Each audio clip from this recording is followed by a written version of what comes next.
Hey guys, welcome to the stream. We are back. Yes, let's go. So we're going. What is this? Why is it taking so much time?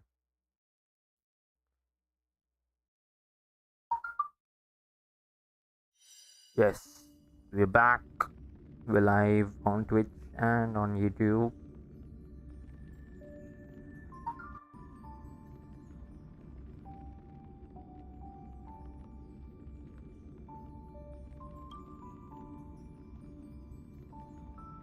Get to it, shall we? Let's,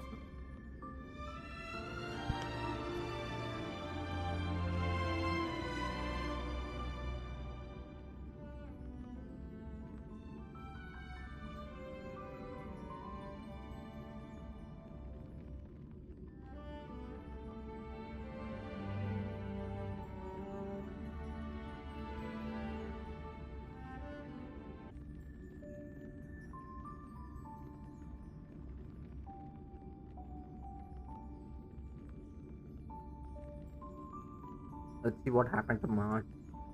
He was all frozen up.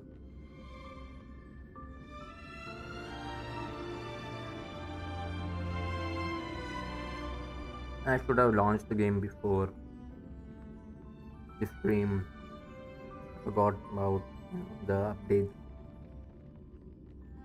It's easy to know if the what do you say launcher update.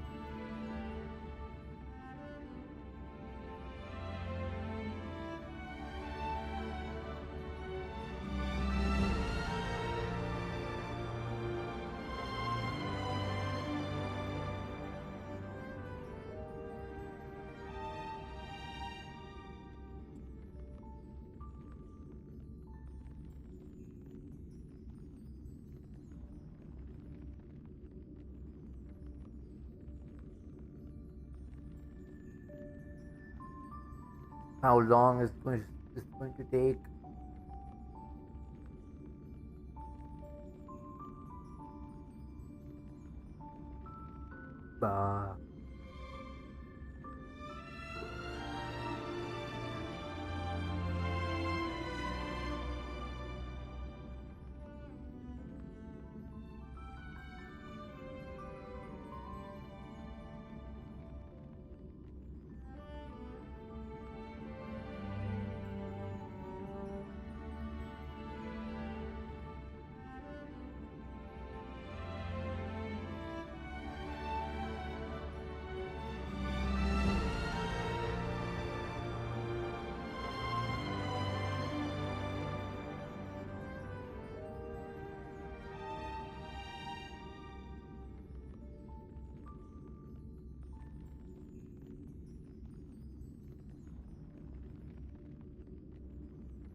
Uh, hurry up.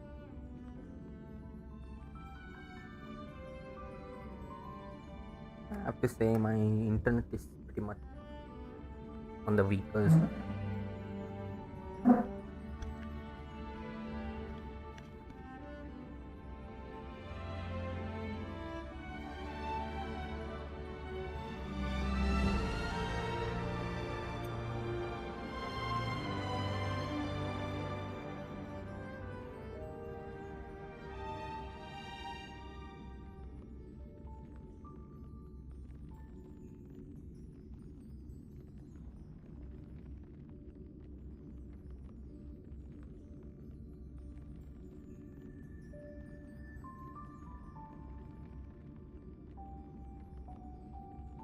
Hmm.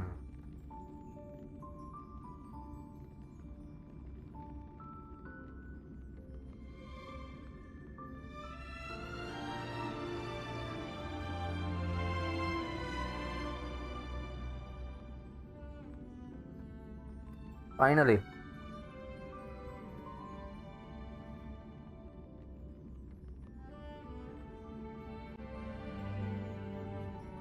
Come on, come on, come on. Let's go.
Okay, it's taking a lot of. Wait, Aston. Come on. Yeah. Oh, I cannot go back.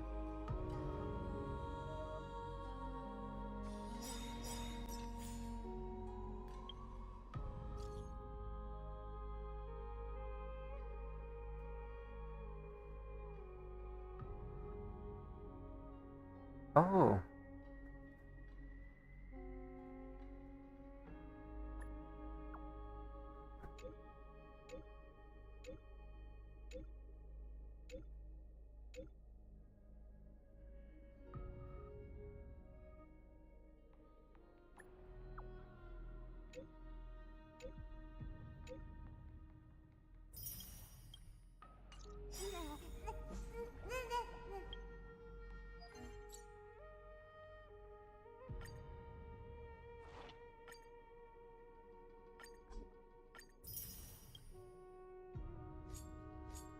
These are new.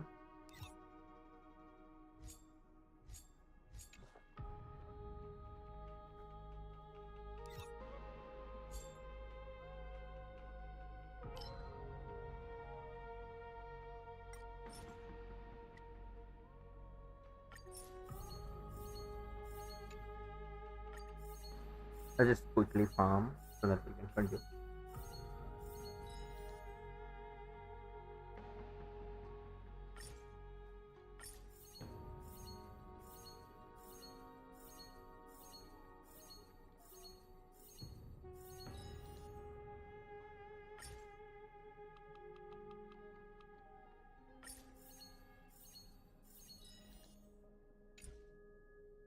Let's see.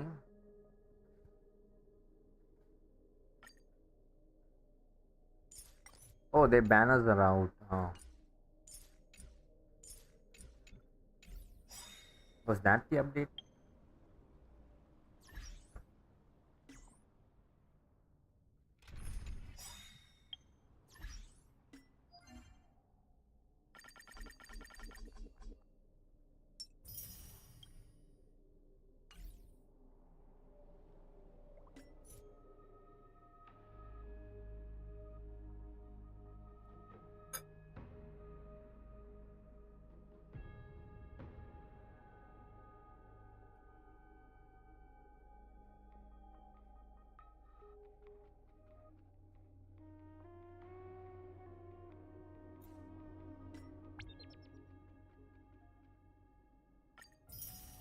Hmm. Nice.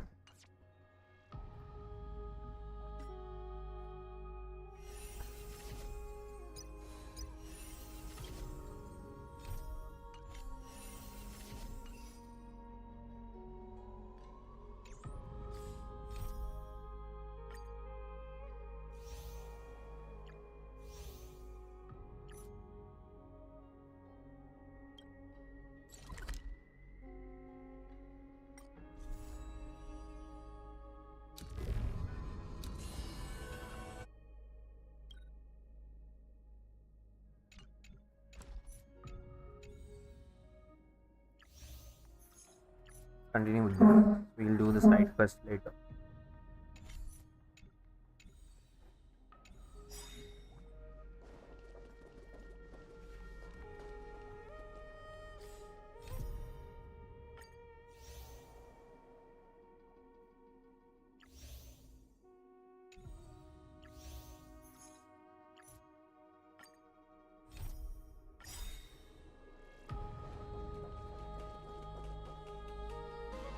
Oh, come on.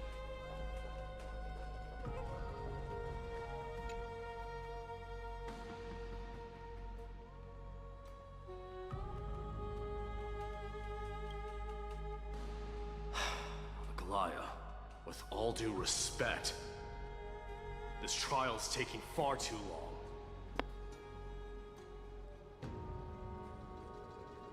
Hmm. What do you think of this, Trinan? It's not possible to tell for sure what goes on within the vortex. All I can hear are fragments of speech and distant battle cries. Is it Finon's voice? I'm not sure. It's difficult to make out clearly. Wait, no! Lady Trinan. Snowy's voice. I can't hear him anymore. Oh no. Is he dead? There's a sun-like existence in the trial. It's burning him up. It has come to this, after all. Hey, What come now? on. Get ready, my Demos. Why would we? The core flame is important to us, but it's beyond absurd to even consider sacrificing him to the Titans. As I promised you, Aglaya, I will intervene in the trial this time to bring your deliverer out to safety. But that's as far as I will go. Of course. I know this is not the time to demand any more from you. Discerning. All right then. To be as prepared as I can, I hope that the two Outlander warriors can also join me. Why? That might not be a good idea. I agree with Castus. The core flame trial is many times more complicated than a standard ritual. Even the slightest misjudgment, misstep, or hiccup could result in grave consequences. Our two distinguished guests are not obliged to risk their lives for the flame chase journey. Let me join you instead, Lord Mighty.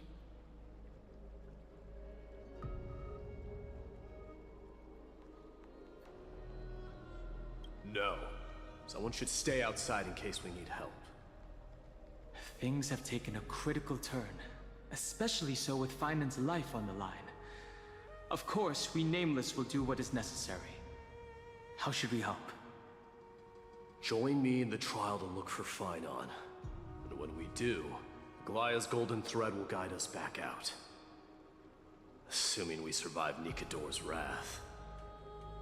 If something bad were to happen, Castorus, your priority is to ensure the safety of these two. I can find a way out on my own. Yes, Lord Mighty. Thank you both for your valor. Time to get to work then. Let me have the honor of Honor of what? taking the lead in this battle.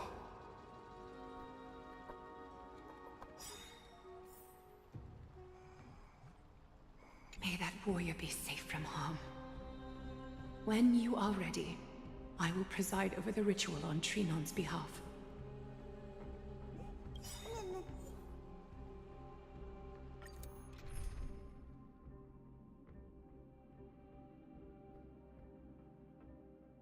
Let's do this then. Our reinforcements from beyond the sky, warriors of high esteem. Please close your eyes and hold your breath. They once kept the fate of this world, and many other challenges safe from the devastating rage of strife. They now seek to venture deep into the trial of divinity, and prove their will to destroy our enemies, as foretold by the prophecy. When the hammer of strife strikes the anvil of the warrior, the heat and impact will leave behind scars, and between them, a demigod shall rise. Very well. Come forth then. Souls foreign to this realm, and warriors in the making. Follow me into the mist and flames, and come face to face with the greatest fear in the depths of a warrior's heart. And with thy strength, banish the darkness and usher in sunlight. Let all lost souls find courage on a long journey back home. 1 minute.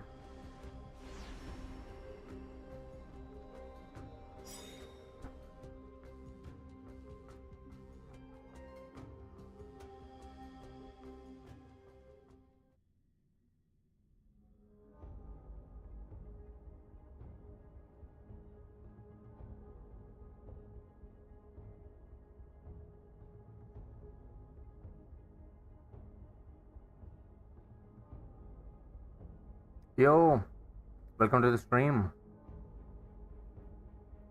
User Lord 1, welcome to the stream. What's happening? We are doing the Amphoreus quest. Oh, the mission.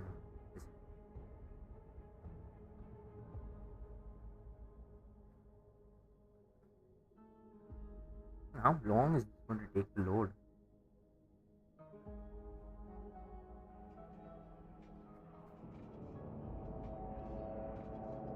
Hold on.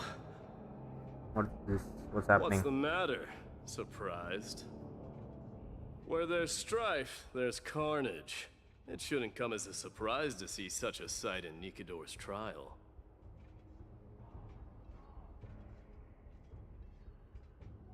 I don't see him around here. We should go first. Let's pray he stays safe. Huh. The greatest fear in the depths of a warrior's heart, huh? So, this is what he fears the most. Oh, this is finance fear. Oh. It's basically what he's afraid of. That's the trial. So much for the king of those outlanders. What? What did you say?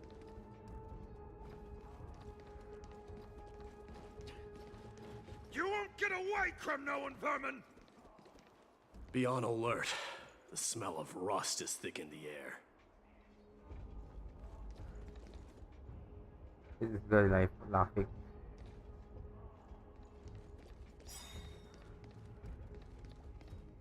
Tell me your name, brute. Your demise shall be a tale I boast about at the feast table. My name is Perdiccas, and I am here to avenge my people. Kremnoans and Achaemons are at war? Perdiccas? Even the tragic cries of beasts at the slaughterhouse sound better than your name. Say whatever you like, despicable Achaemon. Valorous death before glorious return. May the Kremnoan spirit always watch over me. Foolish brute. I see you're eager to die. Very well then. I shall grant you just that.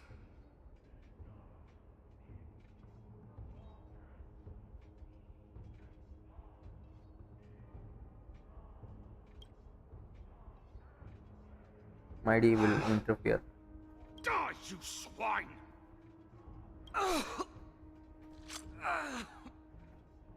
Matamos. My king, why? Why did you leave us to the mercy of these foreigners? Is this? This is your fear, huh? And you are... Oh. So the Alpha Brute has found his way here. You Kremnoans are all eager to die, huh? Then I shall grant you a swift death.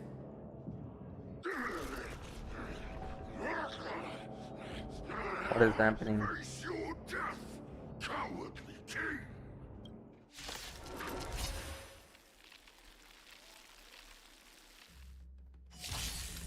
This insatiable bloodlust is a product of Nikidor's wrath.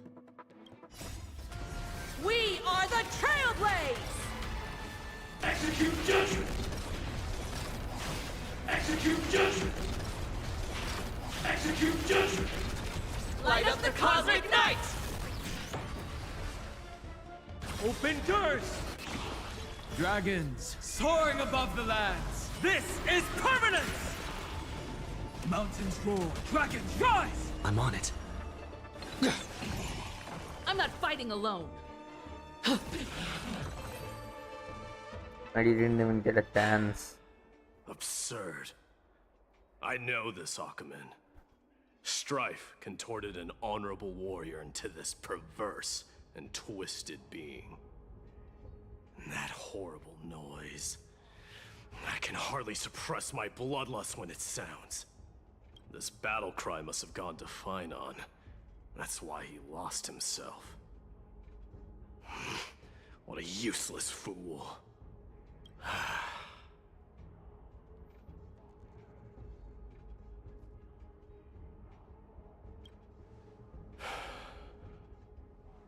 It's nothing. Let's go. That voice is Cartonus? Not you too, Cartonus.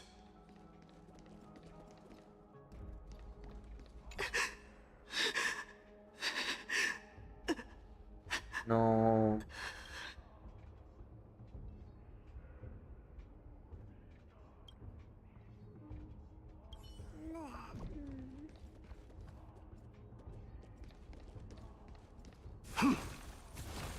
Second eye.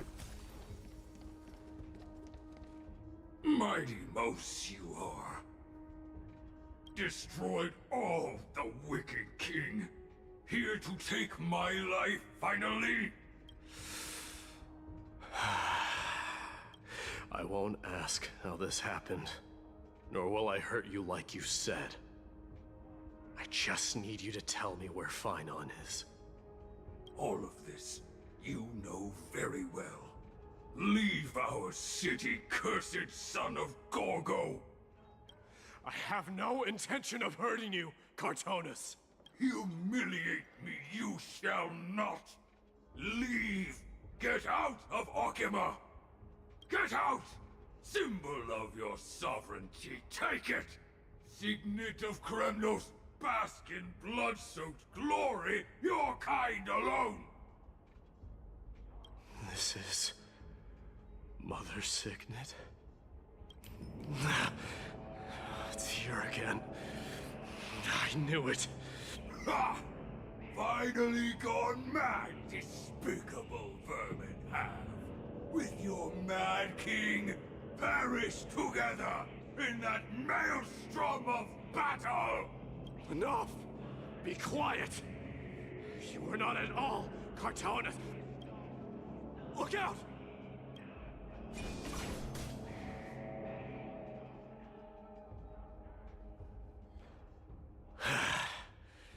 Nice move.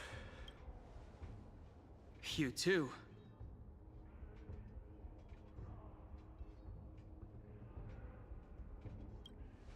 I could ask you the same.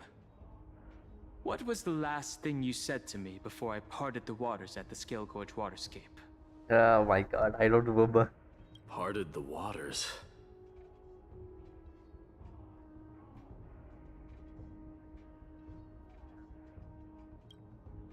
That's right. You have a great memory. 3 dots. Huh? It wasn't easy, but I finally found you two. So, you are Dan Heng. What did you go through before meeting us? Just some memories from my past. Nothing worth mentioning. You mean you saw your past too? The trial of strife is a vicious one, all right. What are you thinking?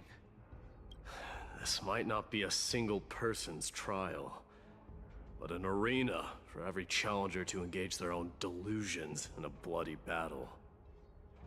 I saw someone from my past a while ago. Someone Finon has never met. That doesn't exactly sound like a bad thing. At least it means we'll be able to find Finan here. We can only hope this battlefield is nowhere as extensive as I imagine it to be. Let's first follow the sounds of battle to their source. The battle cries seem to be getting a lot louder. I have a feeling someone is manipulating this battlefield. Someone who might not be Finan. I agree.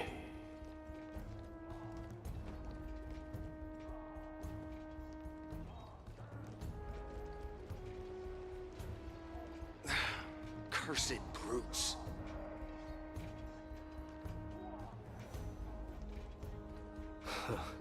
Just as I thought. This is where the battle cries were coming from. The true entrance to Nikador's trial.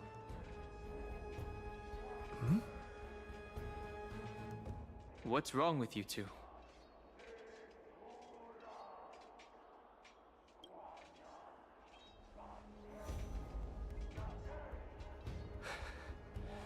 I'm seeing him for the first time, but there's no doubt about it. What I'm sensing can only be Strife's bloodlust. The one manipulating this battlefield is Nikador themselves. Mightimus, you are a keen warrior indeed. You know me? The blasphemous prince. Of course I know you. And I happen to know that you're here for the soul of that white-haired warrior. Great. Let's cut to the chase then. Hand over that poor excuse for a sword master, so we can be done with this farce. No.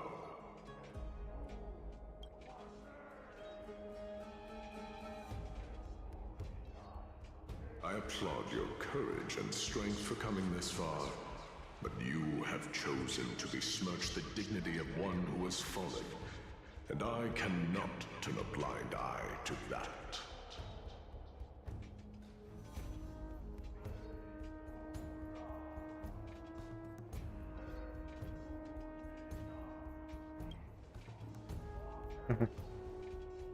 One who has fallen?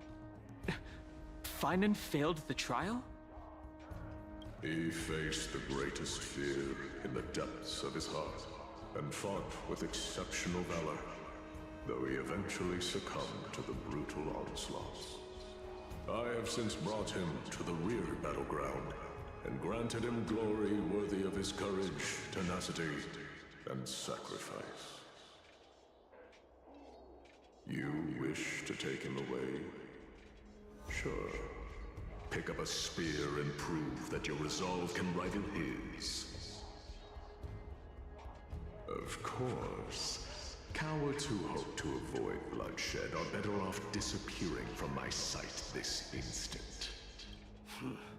Your opinions are of no interest to me, Mad King. If it's a fight you're looking for, then you will get one, Titan.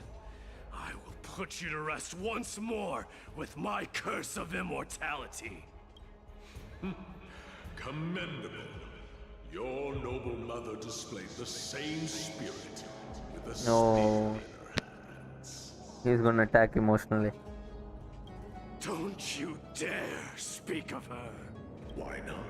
She challenged the former Kremnos king to a duel, even knowing that it was a deadly trap, all to protect your dignity. Are you suggesting her efforts were for naught? Her death was caused by you, the incarnation of strife. How dare you talk about her past? Enough of this nonsense. You should be wielding your weapon as the god of strife.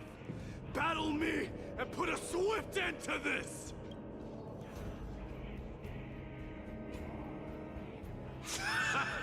Your hatred is as clear as day, my nemesis.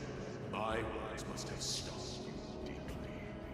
But thanks to them, I have also come to realize this is why you killed your father for the throne. only to let your signet sink to the bottom of the Sea of Souls, refusing to let the glory of Kremnos live on. This is why you slew the Strife Titan, only to reject the core flame, letting strife continue instead. O child abandoned by fate, show me what you are capable of. Show me if you have the power to put out the flames. Let's fight. I will rip your chest apart, Titan. The same way I ripped apart that former king. I see you wish to repeat this. Come at me then. Ignite the flames of your fears and step onto the battlefield. Take this fierce battle to the boundaries of strife and consume me. Or lose yourself in the fight and watch your defeated corpse burn to ash. But remember this. The son of Gorgo will be crowned in blood. The very moment moment of ascension. To you, the successor of Kremnos. Finally. White warrior knew he was no match, yet he chose to fight till his very last breath. What about you, Mightimos? Can your murderous intent match up to what fate has in store for you? Prove to me that you are worthy of this power!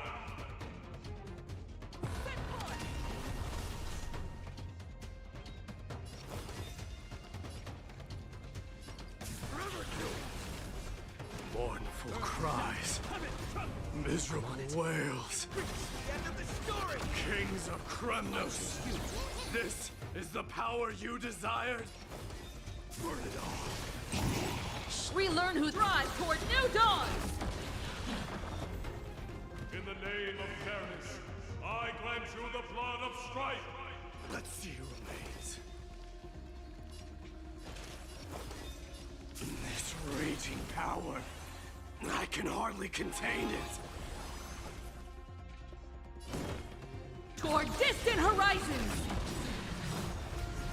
We are the Trailblades! Execute judgment! Execute judgment! Execute judgment!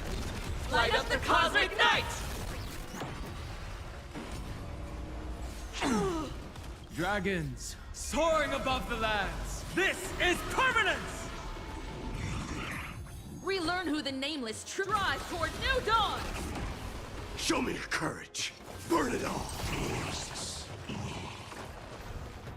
In fear you shall abandon your mortal body, King of Kremnos. How noisy. I am strife. Toward distant horizons! Burn it all. I'm not fighting alone. Lead us starward! I need to be better. Forever doomed. Hope endures!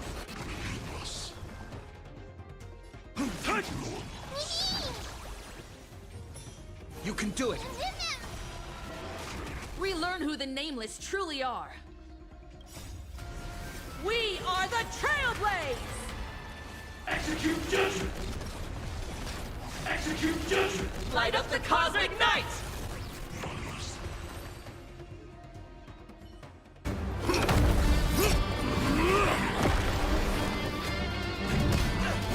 Watch out! Oh. Fine on. What are you doing, man? Found you. I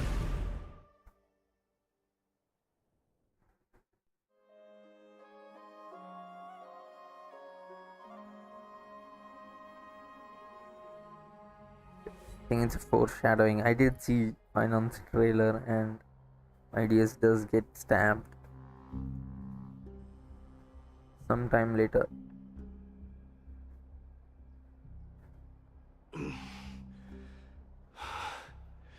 I did my best. The core flame trial is indeed no place for the weak. Let's just hope that Finan gets through this. There's no need to worry. His soul is in a stable condition. With ample rest for both body and mind, he'll be up and about in no time. The greatest fear in the depths of his heart. Lord Finan must have been forced to relive his past during the trial, and revisit his homeland that had fallen to the Black Tide. In all likelihood.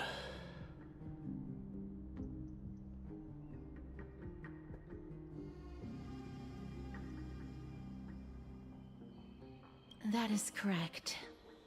He was willing to entrust the core flame to the Chrysoseirs, because he was also pinning his hopes on us to succeed him in shouldering the responsibility of resisting the Black Tide. Could you tell us more about this Black Tide? It is one of the culprits that drives the people of Amphoreus to madness. It was during the Era Bellica that this unspeakable thing first appeared, like a plague, alongside the three titans of calamity. Nobody knows where it came from or how it came to be. What we do know, however, is that it is steadily encroaching upon what little remains of this tranquil land, much like a rising sea closing in on an island from all sides. It is for this very reason that it became known as the Black Tide. Those who succumb to it lose their reason and humanity, becoming vicious, mindless monsters. Mortals are not the only ones susceptible to its influence. Even gods and titans cannot escape from it.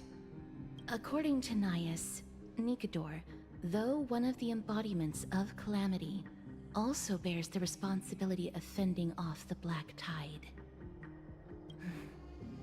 Perhaps that is also why Lord Finan threw himself into the trial of strife so readily. But now, we must look for alternative means of igniting the flames of strife. So, Aglaya, what should we do now? You know very well the decision doesn't lie with me. As the successor to Krymnos, Mighty, you know better than anyone that if it was simply about emerging triumphant on the battlefield of strife, you and your people could manage it with ease. But ultimately, the heavy burden of divinity can only be borne by one. It is foolhardiness and indecision, not the unclaimed seat of divinity, that pushes this world into the deathly fog.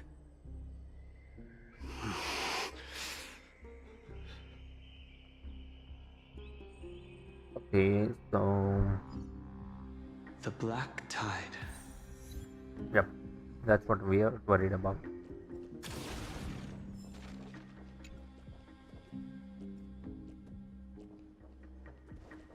Oh, Finan and our room are next to each other.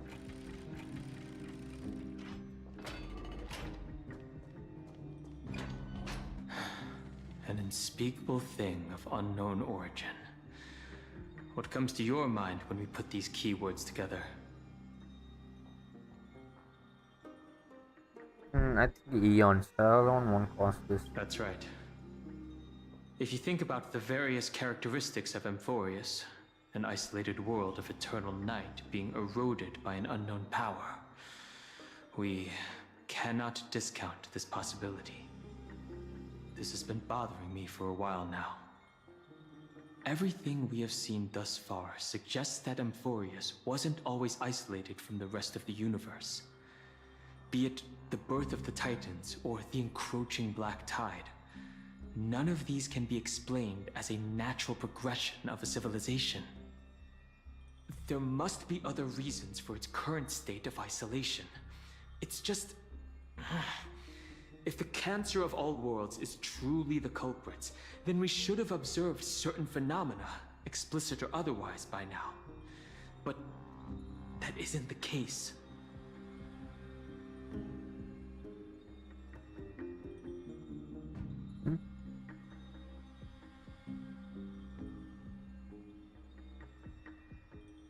That's what I was thinking too. From past experience, the Stellaron within you should be able to resonate with other Stellarons, but we haven't encountered anything like that here. There are several other unanswered questions too. My gut feeling is that things here are not as simple as they seem. Furthermore, what happened in Penacony also proved that the appearance of a world may not necessarily be due to the influence of just one path.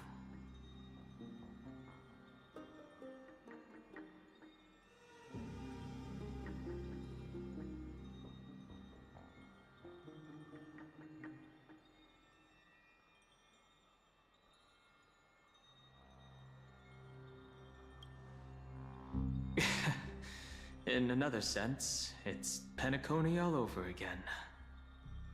For now, let's just take things as they come. The Black Tide could be a good starting point. Since Nikador has fallen, those who were suppressed by them will no doubt begin to counterattack now. It seems our trailblazing expedition is growing in significance.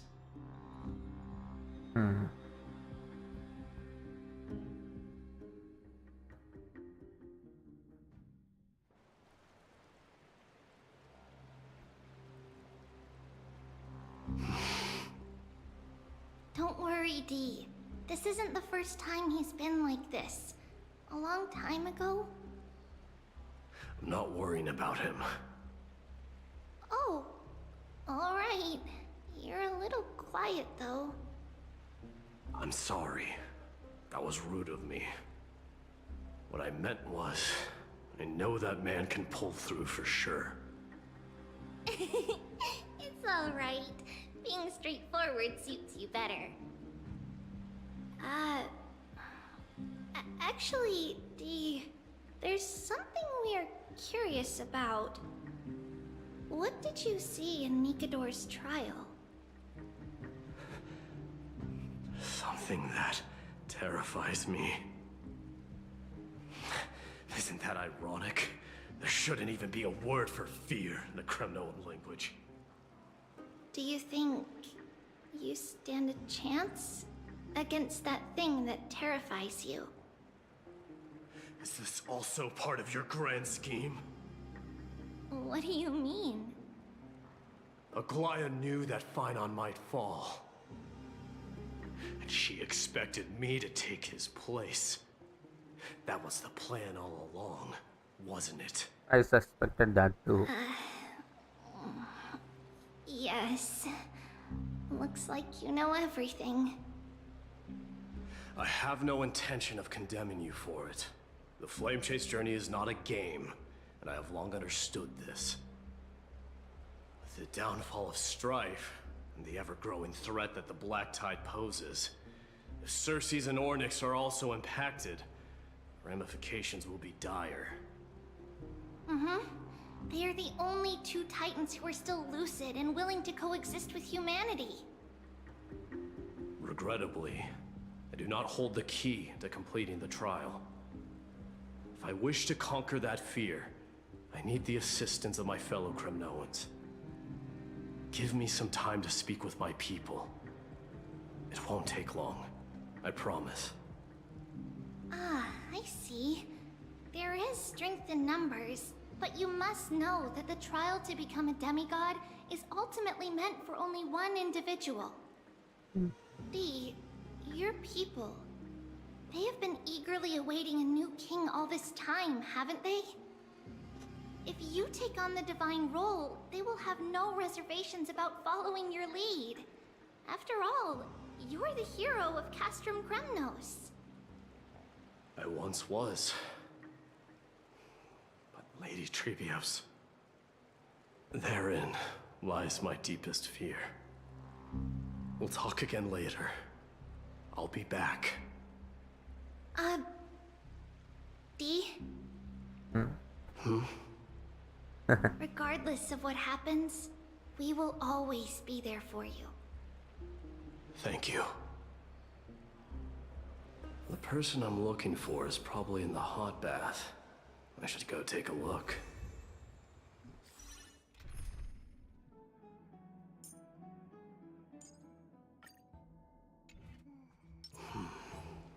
Regardless of what happens, we will always be there for you. Thank you.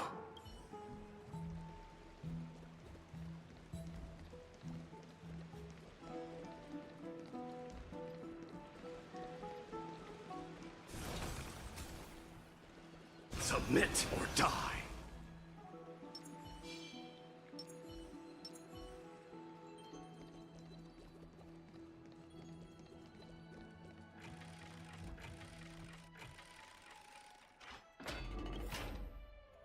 Children left unattended by their parents? That's not safe.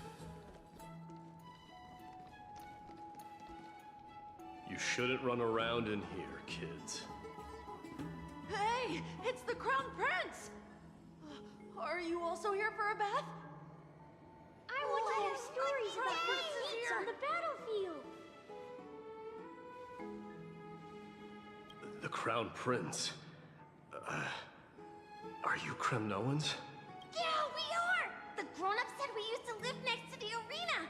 Well, next to the parts next to it anyway. My dad is a centurion with the Hydra Lancers, and my mom is the bravest warrior in the God Shield Brigade. We used to get tons of silver coins from Mr. Crateros. My parents are serving in the Holy City garrison now. As warriors of Kremnos, they're braver than any Achaemen. Why are you kids here alone? Where are the grown-ups? Mom and Dad were asleep, so we snuck out to play hide and seek with Mr. Crateros. That old man can be such a child sometimes. Do you know where Crateros is? I happen to be looking for him. Sorry, I don't. Come to think of it, we haven't seen him in a while. No way! Mr. Crateros is a member of the King's Aegis. He's the best at hunting down enemies. He was counting near Verax Leo when we went to hide. I thought about taking a peek, but who knows if it might be a trap he set. It was prudent of you to be cautious. So, which Verax Leo was he with? It's, just take a few turns after you go out from here. It's close to the backs. All right, I'll go look for him. You should consider the game over and head home for now. And don't play around the hot baths again. Wait, Your Highness! Is there something else? I heard you retrieved Nicodor's core flame. Does that mean we get to go back home soon? Have you ever been to Castrum Kremnos? You were all born in the Holy City, and are living lives no different from the Achaemens. Everything you know about our people comes only from the tales of others. You have never even witnessed the blade in the sky with your own eyes. How, then, is a city you've never seen your home? Because this place is definitely not home. Mom and Dad told me that the children of Kremnos are born to wield swords and fight on the battlefield. They also said that the Kremnoan detachment led by the Crown Prince is the bravest army across all of Amphoreus. No one can defeat them.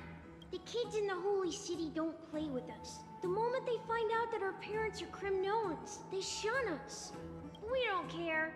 We all know that the Crown Prince will take us home one day. That time has not yet arrived. But, young men of Kremnos, heed my command. Return to your parents at once. From here on, you are to dedicate yourselves to rigorous training and a healthy diet. You must not neglect these two aspects if you are to become a brave warrior of Kremnos. Only by following this path can you be deemed worthy of returning home. Yes, Your Highness! The future of Kremnos. I should find Crateros.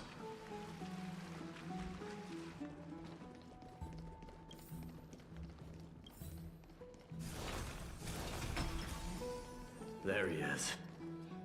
Rat! Oh, it's the Crown Prince of Castrum Kremnos. Get a grip. We're here by order of the Council of Elders.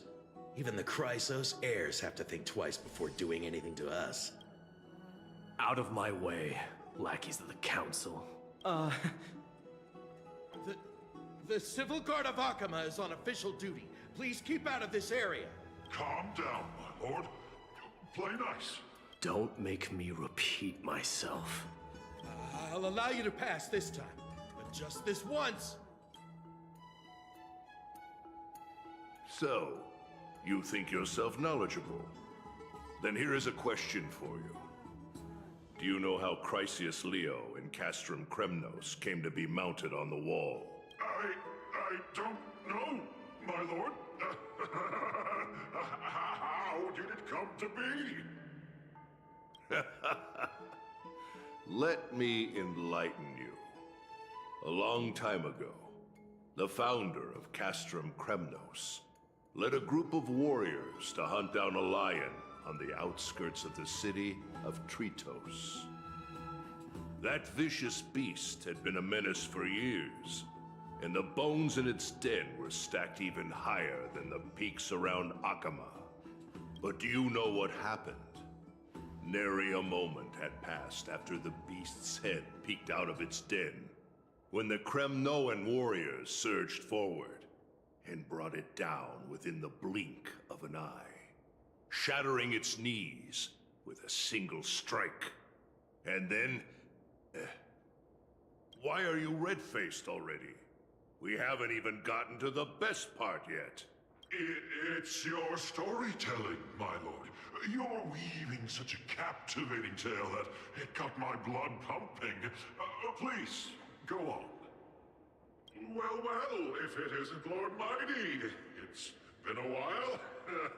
Oh, what in Akama is happening? To what do I owe the pleasure, son of Gorgo? Krateros. My esteemed teacher. Let's talk somewhere else, Mighty Mos. I'm tired of speaking with this silly lion. What about the Council's informants? Those two hyenas are nothing but scavengers of rotten meat.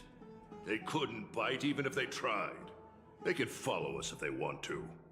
Let's go. Wait, so how in the world did Chrysius Leo get mounted on the wall? Keep up with us, you hyena. Oh, sorry. I meant officers. Hey, old man, how dare you? Calm down. Calm down. Initiating route clearance.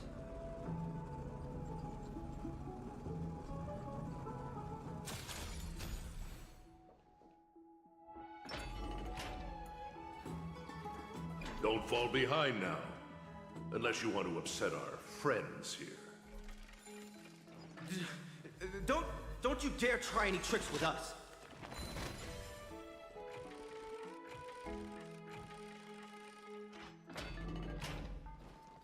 We're almost there.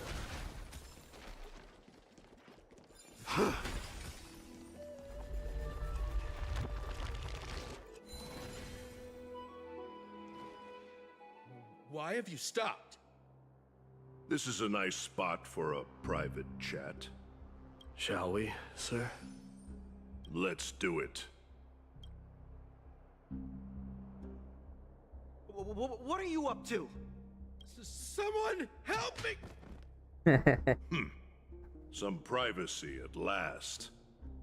So, tell me, why have you come to seek this old man's counsel? I came to discuss the future of the Kremnoans. Interesting.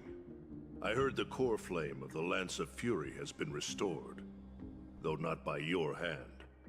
And you're even considering giving up Nikador's divine power. Is this true? Those rumors are not entirely groundless. In other words, you did entertain the thought of giving up the throne of Kremnos and forsaking your people. The divine power is not equivalent to the throne. The path of strife is also not our people's only way. Enough with the word games. You, of all people, should understand the plight of the Kremnoans. Think about all the warriors of the Kremnoan detachment who left their homeland with you. Think about their children. Only the yearning for our former glory days has kept us going all this time. If they ever learn that the Crown Prince they look up to so much is actually toying with the notion of stepping down, think of the disgrace it would bring upon your departed mother, Martimos. You best remember that she died for you because of Europon's schemes, to restore the glory of Kremnos. Since you've brought that up, tell me, who is responsible for my father's death? Are you trying to shame me, Martimos? I may be old, but I haven't become so decrepit that I've forgotten it all. Of course I remember that Europon died when the Kremnoan detachment surrounded him. You drove the spear into his chest with your very own hands. That was merely the final outcome. Do you still not see it? What led my parents and our people to their downfall is none other than the strife we speak of. The quest for glory. The tenet of valorous death before glorious return.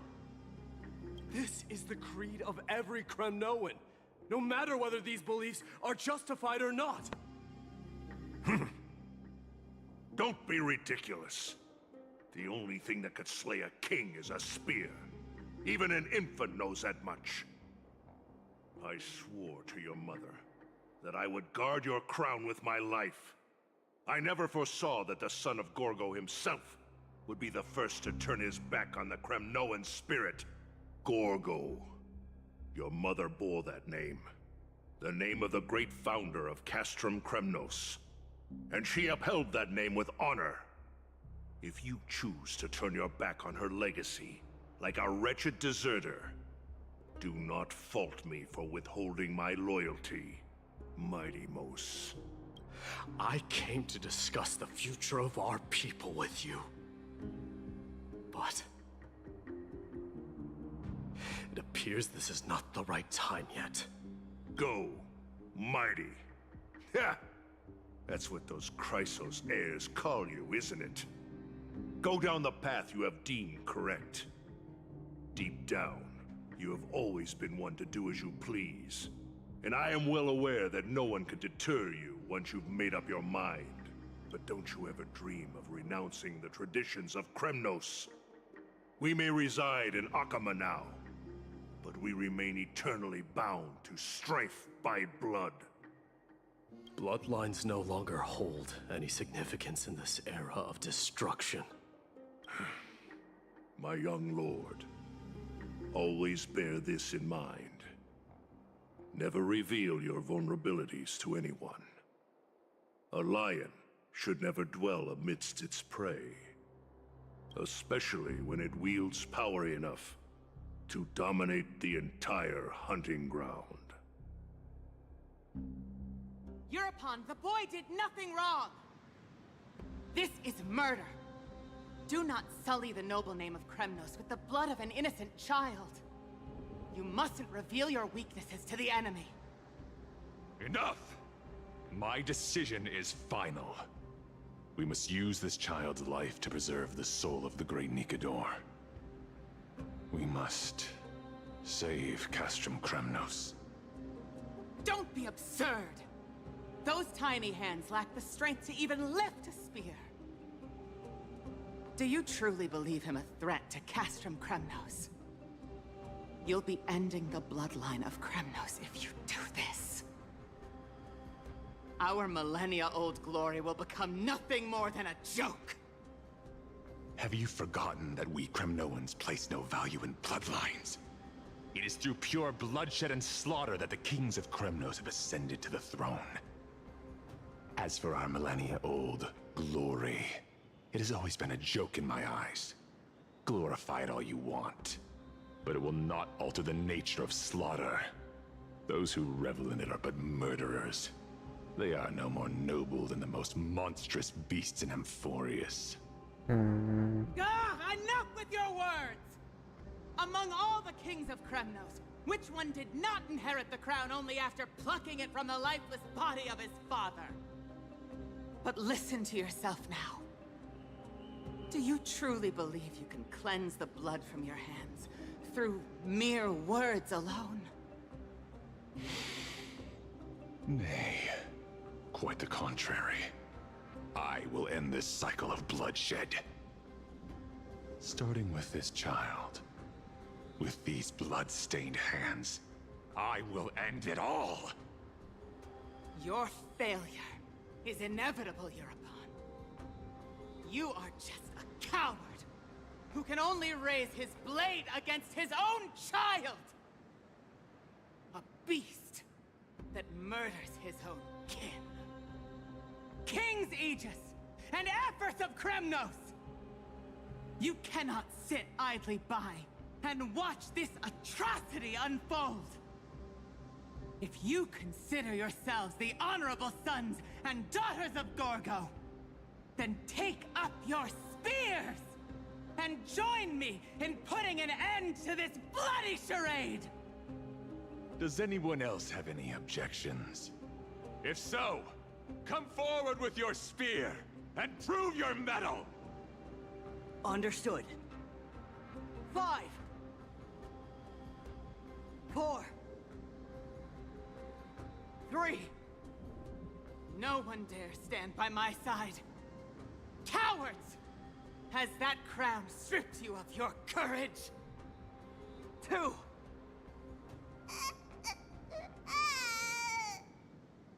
One. It appears there are no objections. Then, in accordance with the Kremnoan Council's principle of tacit consent, the decision is final. With all present as witnesses, this child shall descend into the Sea of Souls, where he will nourish the Lance of Fury and join the fallen heroes. May fate and the gods await your arrival. My son, Mightymouse. Stop! If you have more to say, then speak. On account of the life we have shared together, I grant you this one final chance. With the Blade of Fury above us and the Council bearing witness, I, Gorgo, hereby move to challenge the crown in accordance with the laws of Kremnos. O unworthy king, in the name of the Council of Elders, I demand that you duel me! Very well. We shall see who the Kremnoan blade strikes down.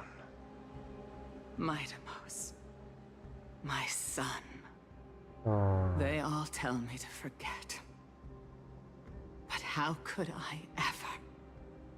The son of Gorgo will be crowned in blood. If there is no Kremnos without the crown, then I shall seize the crown and smash it to pieces to bring the people to their senses.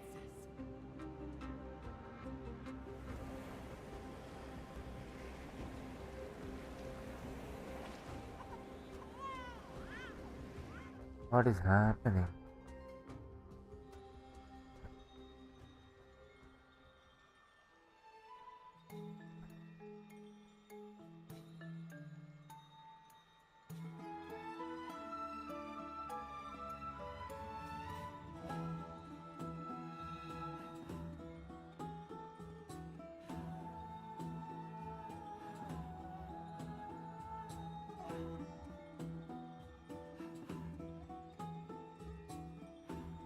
Mister, you're awake.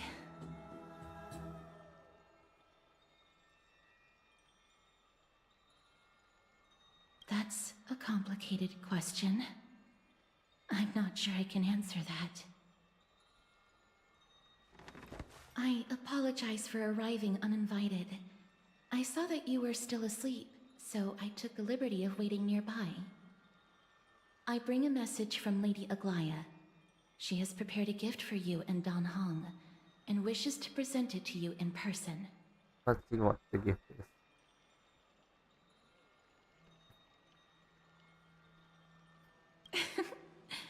I'm glad you're in good spirits. All right, let's set off.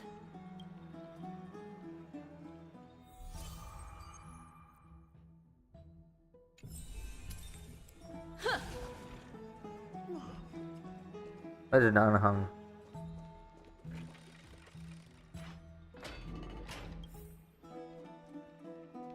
The baths are bustling. Now that Nikador has fallen, the soldiers in the city can finally catch a break. A will of metal and stone. I don't know how long I'll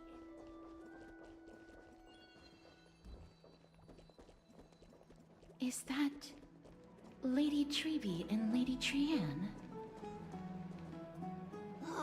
You must have forgotten. This is a precious relic from our hometown. We definitely all saw it back then. Trianne, this is a counterfeit. We both know it's impossible for something this fragile to have survived all those years in one piece.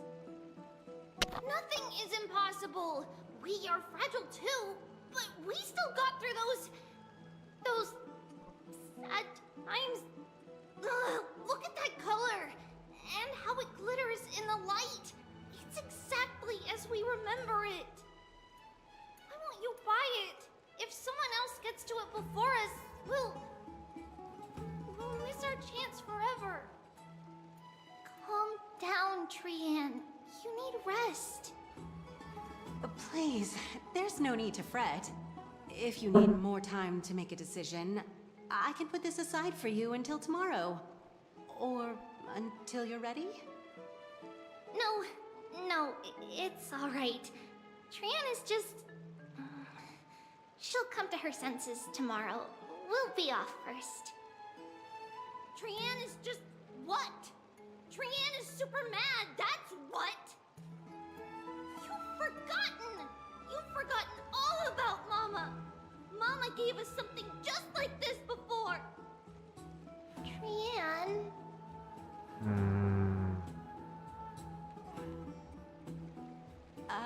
See you tomorrow? I hope you two patch things up soon. See you tomorrow. May the winds of fortune bless you.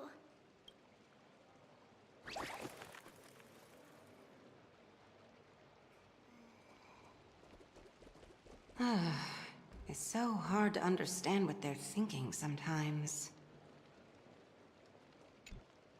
Excuse me, if you don't mind, could you tell me what Lady Treby and Lady Trianne were discussing just now?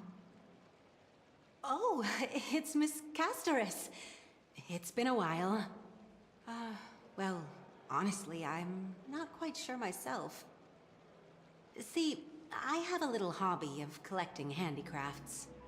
Some time ago, I found this trinket being sold at the Marmorial Market, and bought it to use as decoration at my stall.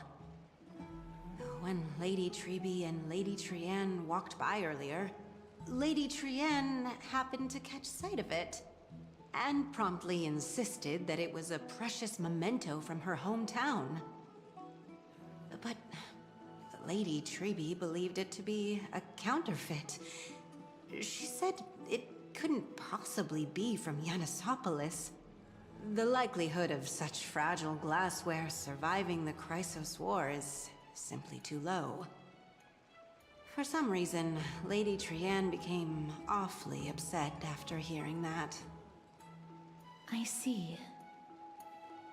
Madam, would you mind selling this trinket to me? Certainly. It's just...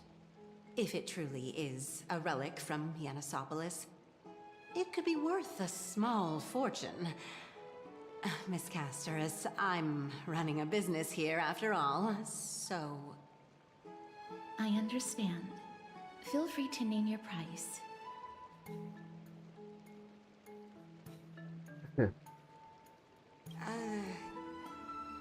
I suppose I can sell it to you at cost as a sign of goodwill, Miss Castoris. Just promise to support my business in the future. Much appreciated. We're lucky that she has a good heart. Yeah, she I'm have a not good one to heart. venture out often, and while I have some savings, it takes a lot out of me to even talk to people, let alone haggle. Had it been another merchant, I would have been set back plenty. The authenticity of the piece isn't important. What matters is that it holds special meaning for Lady Trian and reminds her of her hometown. I've long wished to show my gratitude for Lady Trian's care, but I haven't been able to come up with any ideas for a suitable gift. This chance encounter today feels like divine intervention. Perhaps this is the gift I've been searching for. Still, this trinket is admittedly rather fragile.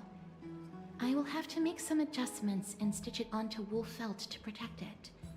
That way, no matter how much Lady Trian runs around, it won't break easily. Alright, back to business after that little detour. Let's keep moving. Don't stray far now. We've already kept Lady Aglaya waiting long enough.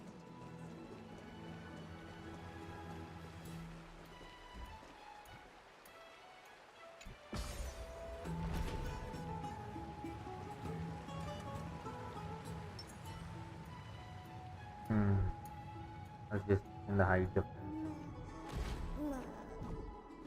Danhang is already there. It seems your friend arrived before us.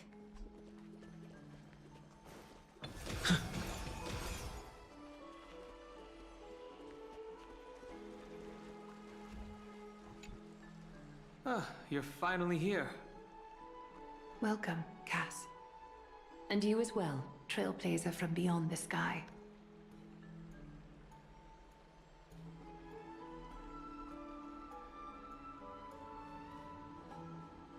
Well, you would have been too, if you hadn't stayed up so late. But what matters is that you got a good rest. For all that has happened, it was never our intention to drag you two into the battle against Nikador and jeopardize your safety. To express our gratitude for your kind, trailblazing endeavors, we would like to present you with the highest honor of Akima. Oh. This is the Dew of Divine Blood, brewed from crops nourished by the blood of the Titans. It is giving us said blood? that only 12 bottles existed. The last 3 bottles are now being kept in the treasure vault of Akima.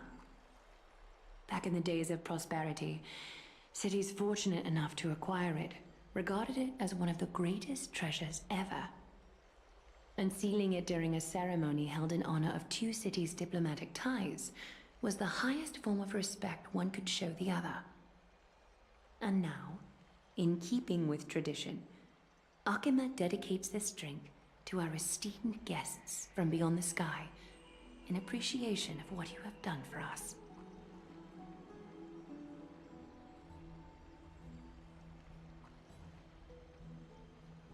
The Express has house rules about drinking, and even I'm not exempt to them. This precious gift isn't simply a token of gratitude, though, is it, Lady Aglaya? Very perceptive, Mr. Dunhung. Your heroic deeds have proven that you come in good faith. With the Dew of Divine Blood as testament, we wish to forge an alliance with the Trailblazers. With all due respect, won't forging an alliance with the Chrysos heirs embroil us in the conflicts within Akima? I'm sure you can understand where our misgivings come from, Lady Aglaya.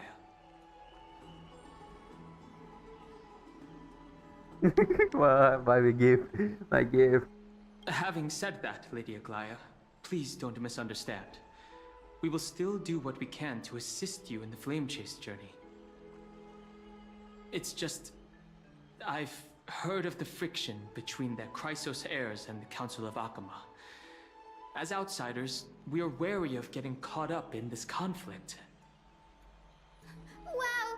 Grady and Danny have sharp eyes indeed. You'd make outstanding members of the Twilight Courtyard. No need to worry, by the way. I can tell from Lady Aglaya's tone of voice and micro-expressions that she's being genuine. Who is this? Not only are you guests from beyond the sky, but you've also done so much for Akima. You're practically heroes to us all. Lady Aglaya would never subject you to Aquila's judgment. Huh? You are... Hyacinth, thank you for taking care of the wounded of the past few days. Oh, it's no trouble at all. The patients are very cooperative when we attend to them. I'm just thrilled to see them all going home healthy again. Oh, it's Cassie! Oh, I've missed you.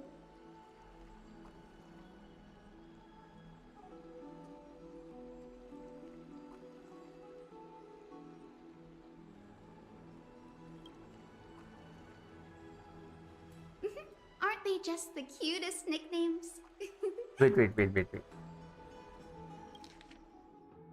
Oh, it's Cassie! Oh, I've missed you. Gray and Danny. This girl, she's a natural at making friends.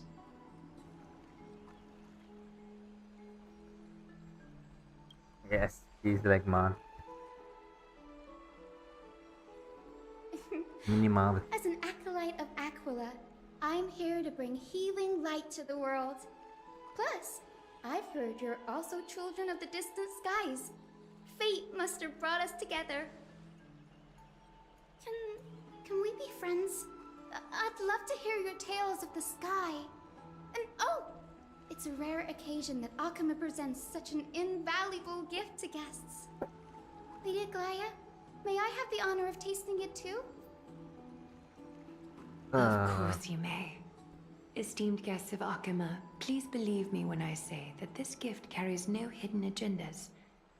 As for the matter of the Alliance, you need not give me an answer here and now.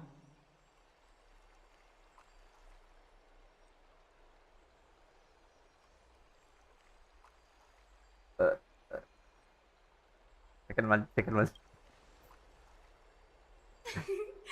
You're mistaken. The capable Lady Aglaya doesn't need my help with things like this. I see. In that case, we will accept this gift from Akama. We welcome the chance to talk with you, Lady Hyacinth. Oh, yay! Then I'll get started on my questionnaire.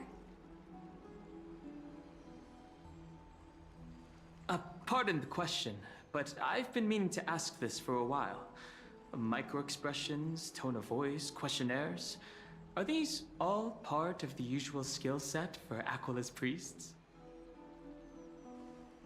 Allow me to do the honors. This young lady is Hyacinth, assistant lecturer of the new sporists at the Grove of Epiphany and head nurse at the medical institution known as the Twilight Courtyard. Twilight Courtyard. Many of the Chrysos heirs suffered injuries during Mikado's attack on Akama, so the Grove sent Lady Hyacinth to treat the wounded in Akama. But what I'm really good at is helping people sort out what ails their mind and spirit. If you're ever feeling troubled, come find me. A little sunbathing in the courtyard will chase all your worries away. So you're a therapist. Thank you. We will keep that in mind. Well, it looks like everything's sorted out now. The patients have also all recovered. I think it's time for me to head back, Lady Aglaya. I would love to keep you in Akama for a few more days, but I would hate to provoke the ire of the Grove. As it happens, Akama intends to send a messenger to the Grove for updates about the research on the Black Tide. We also want to communicate our desire to discuss the retrieval of Circe's core flame at the earliest convenience. Oh, that sounds pretty serious. Lady Aglaya, you can't be asking me to... No need to fret. We won't put you on the spot. Trianne will be going there as the diplomatic messenger of Akama, and Castorus will be accompanying her. I happen to have a few questions for Professor Anaxa as well, regarding the missing Titan Thanatos. Since this involves Akama's diplomatic affairs, we'll give you some privacy.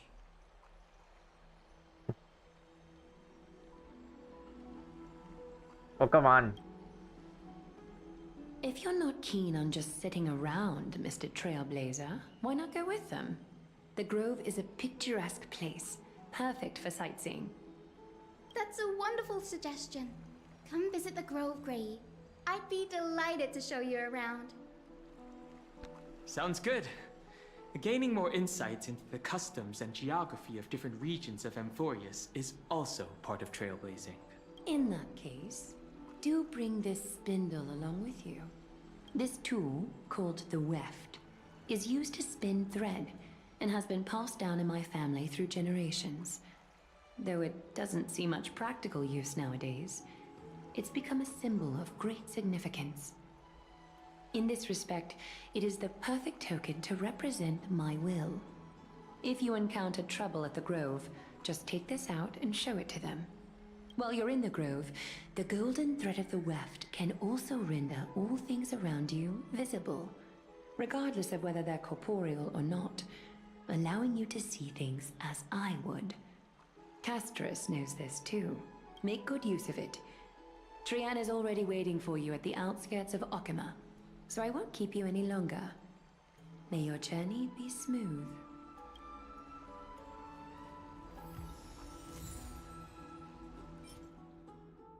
Okay, we got the divine blood.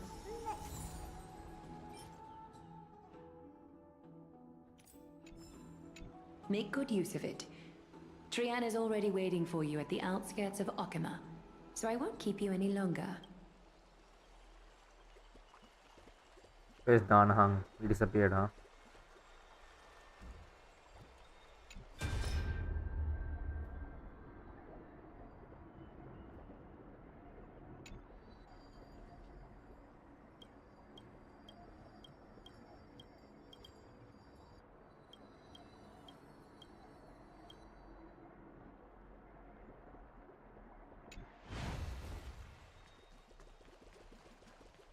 I'm glad to be in your company again, mister. When I was studying at the Grove alongside Phainon and the others, Professor Anaxa was responsible for teaching us about the Chrysos heirs and the Titans. That's also when I met Miss Hyacinth. She was Anaxa's teaching assistant then.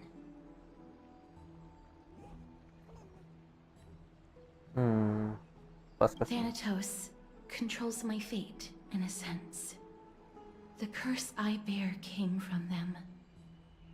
And they have something of mine. Something of great importance that I must get back from them.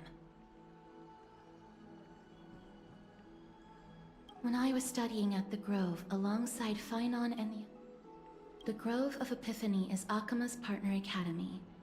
They look after the core flame of Circes and are the organization at the forefront of researching phenomena such as the Black Tide and the Titans. They also provide academic research support for the Flame Chase journey. Several Chrysos heirs are based in the Grove, including Miss Hyacinth and Professor Anaxa. Oh, I came here with a colleague from the Twilight Courtyard. I've asked her to pack her luggage in advance, so she's already waiting for us by the city gates. Let's go meet up with her.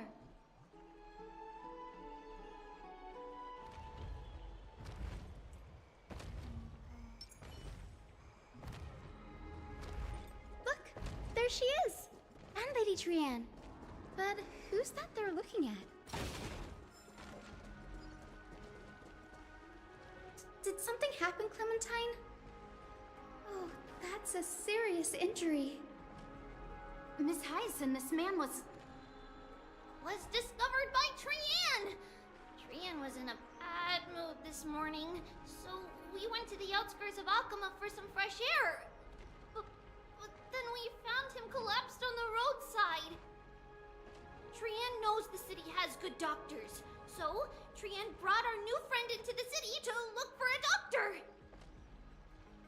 I was waiting here for Miss Hyacinth when I bumped into Lady Trian. But by then, this man was already in critical condition, so I had to perform some emergency treatment first. These wounds, they're caused by the Black Tide. Oh. This is bad. Clementine, prepare a ward for this man at once. I'll treat him myself. It's a miracle he's still alive, considering how badly the Black Tide injured him. Gray, Cassie, and Trian, Would you mind making your way to the grove first? Once this man is out of danger, Clementine and I will join you. As a healer, I cannot ignore those in need of medical attention.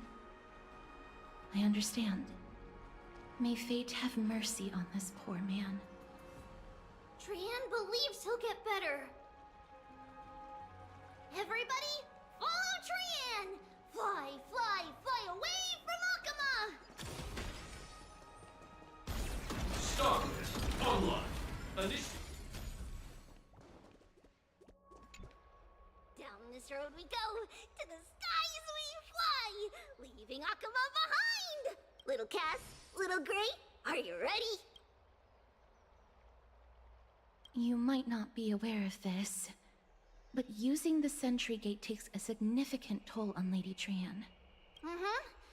Trian promised Treeby that we wouldn't open the gate unless we had no other choice. I'm ready, too. Okie dokie. Everybody, let's hold hands. To the grove we go! Okay, lihat yung map.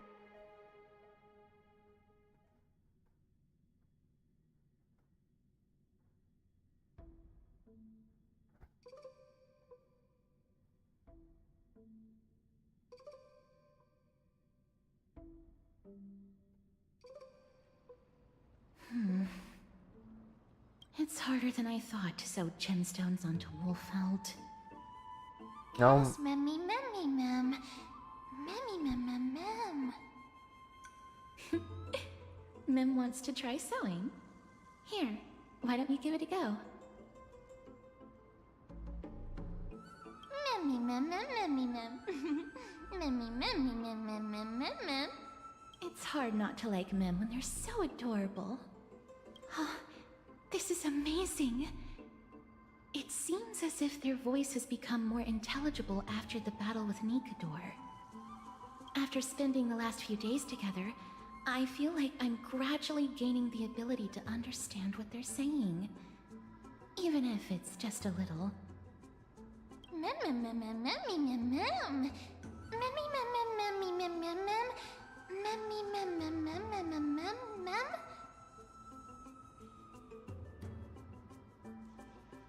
Memmy, mem. Memmy, mem, mem, mem, mem, mem. Memmy, mem, mem, mem. Memmy, mem. Memmy, mem, mem, mem, mem, mem, mem, memmy, mem. Memmy, memmy, mem. Ah, memmy, mem, mem. Mem, mem, mem, mem, mem, mem, mem, mem, mem.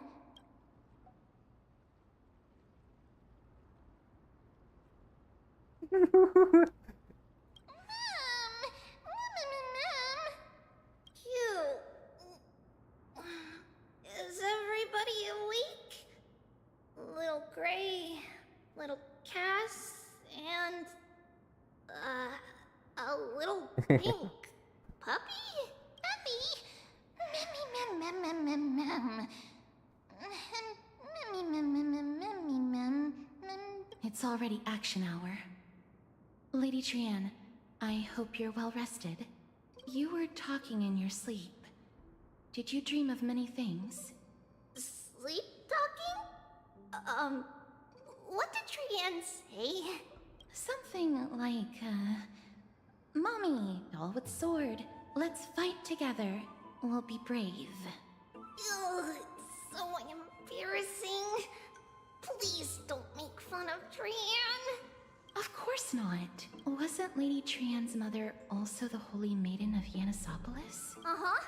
Mama was the strongest holy maiden in all of our history. She also gave us the prophecy of deliverance. Oh. And she had red hair that looked like a cute red mushroom. But Trian can't remember what Mama looked like anymore. Not even in the dream just now. Memmy, mem. Memmy, mem, mem, mem, memmy, mem, mem.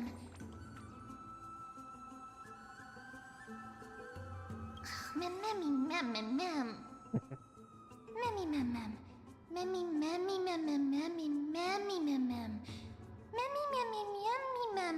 Memmy, mem, mem, mem.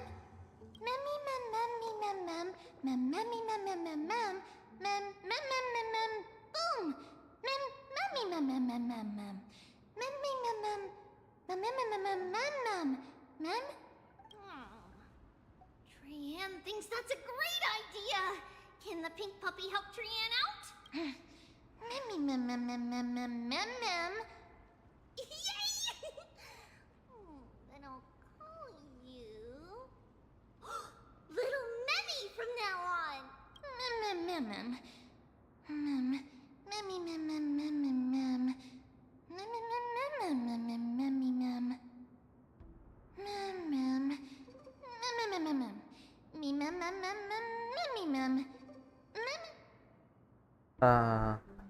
Okie dokie! Trianne remembers that we need to help Aggie ask the big tree whether Cersei's would be willing to visit Akama. If we follow this woven trail and keep going upward, we'll reach the grove in no time!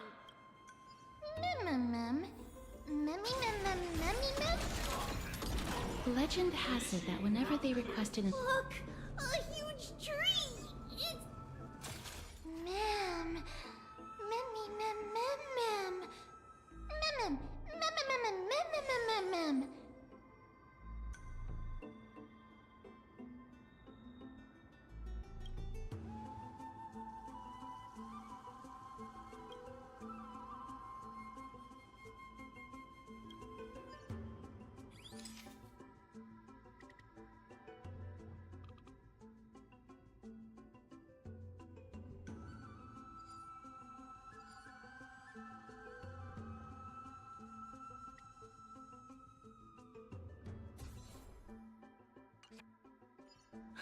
I never failed to impress. This photo deserves an award. Bro. Mem. It's the Bough of Rift, the divine body of Cersei's. Flora began to grow where they planted their roots, and this flatland basin upon which we stand gradually became a large, verdant forest.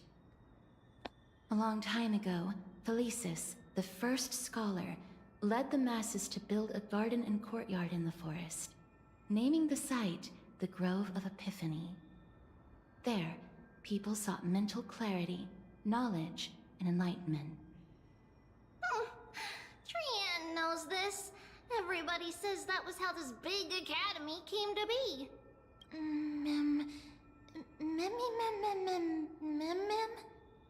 Something feels off. The Grove has always welcomed scholars. So too would Cersei's give us her delicate leaves and extend her branches in greeting. Yet, it seems both the Grove's messengers and the Titan are indifferent to our arrival.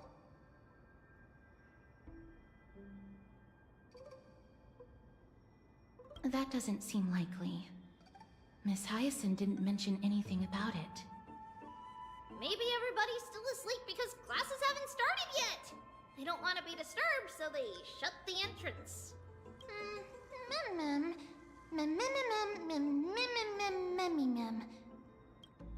This place is too quiet.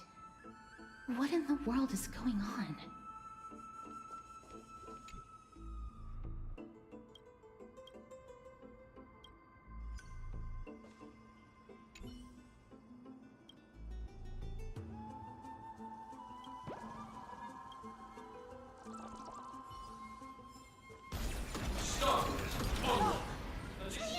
The entrance on the other side. Where could it be?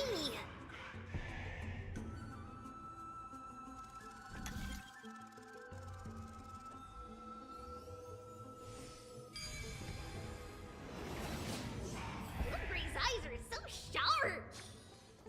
I knew you would find it. The courtyard of Storgi should be just ahead of us.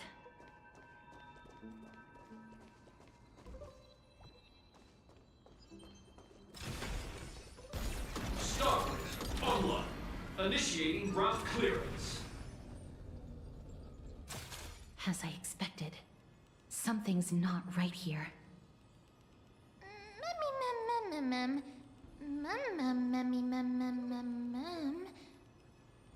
Not to mention that this whole place is also eerily quiet.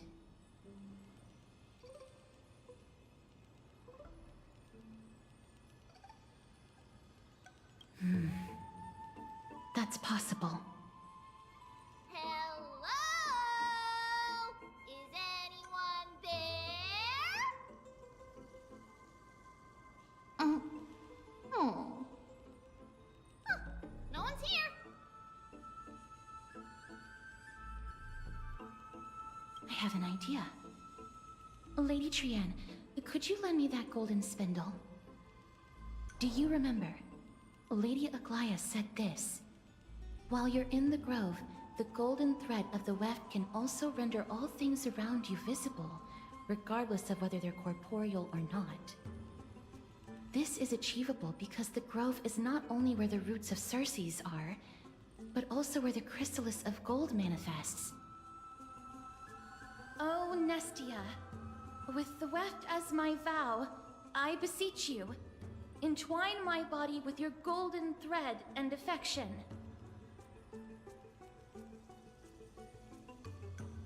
This is a proverb that was recorded in the handbook of Nestia's priests. If I'm not mistaken, we should be able to draw power out of this butterfly exuvia with the golden thread. There isn't a reaction. Did it not work? But that shouldn't be. Mem. Is that a white dryad?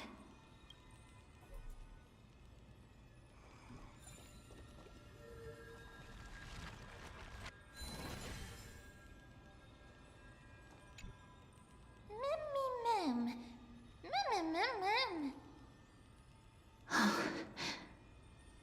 No, it isn't a white dryad.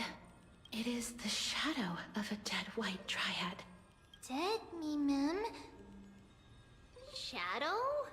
Strictly speaking, these white dryads are still plants. They only gained sentience as a result of Circe's blessing of equality. But their sentience is minimal when compared to that of humans. These flowers have already died. What you see here are just faint afterimages of their souls. However, this also means that the golden thread has definitely connected with the Titan's presence. Without the golden thread's outlines, we would not have been able to see them at all. But what happened to them? Why are there only tiny shadows of them left? Mem, can you read their memories? Let me try. Mem.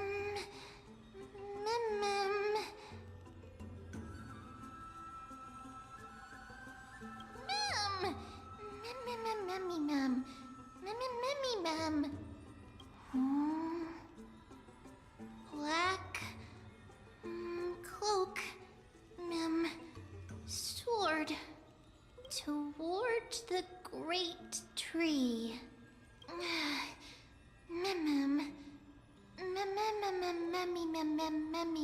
Yes, you can speak. I have a bad feeling about this.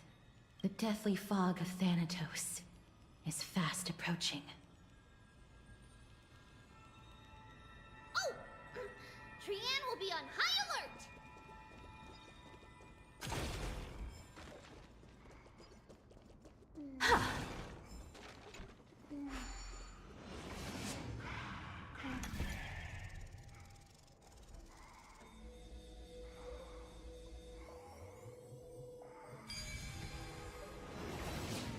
The smell of death is becoming more and more intense.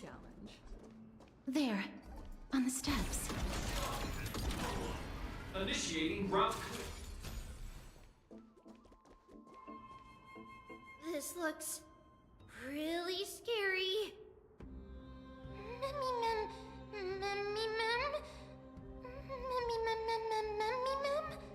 No, it's neither of those. This is a creation of the Black Tide. Such creatures are formed when living beings are corrupted and turned into deformed hollow husks of their former selves. So basically like mana stuff. Everybody, stay alert. Regardless of what has happened to the Grove, the fact that we're seeing the remains of a Black Tide creation here definitely doesn't bode well. Should we inform Aggie about this? Ma'am! Ma'am.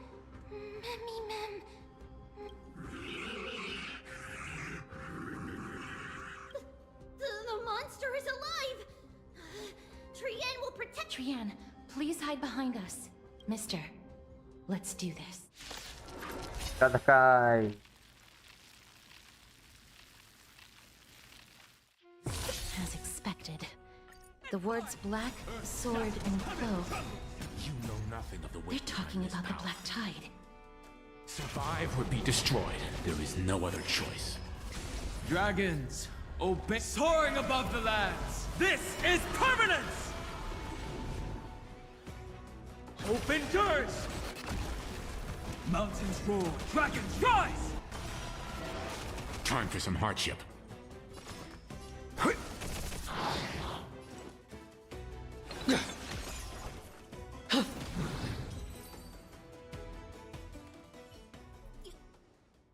You defeated it!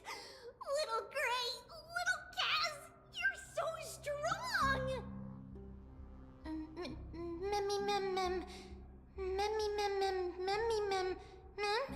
To think the Black Tide has spread this quickly to the Grove despite its remote location.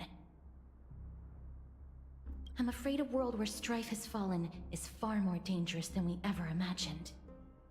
Oh no! Does this mean that Akuma is also in danger? Looking at this mess, it seems the scholars at least succeeded in fending off the first wave of attacks. But at what price?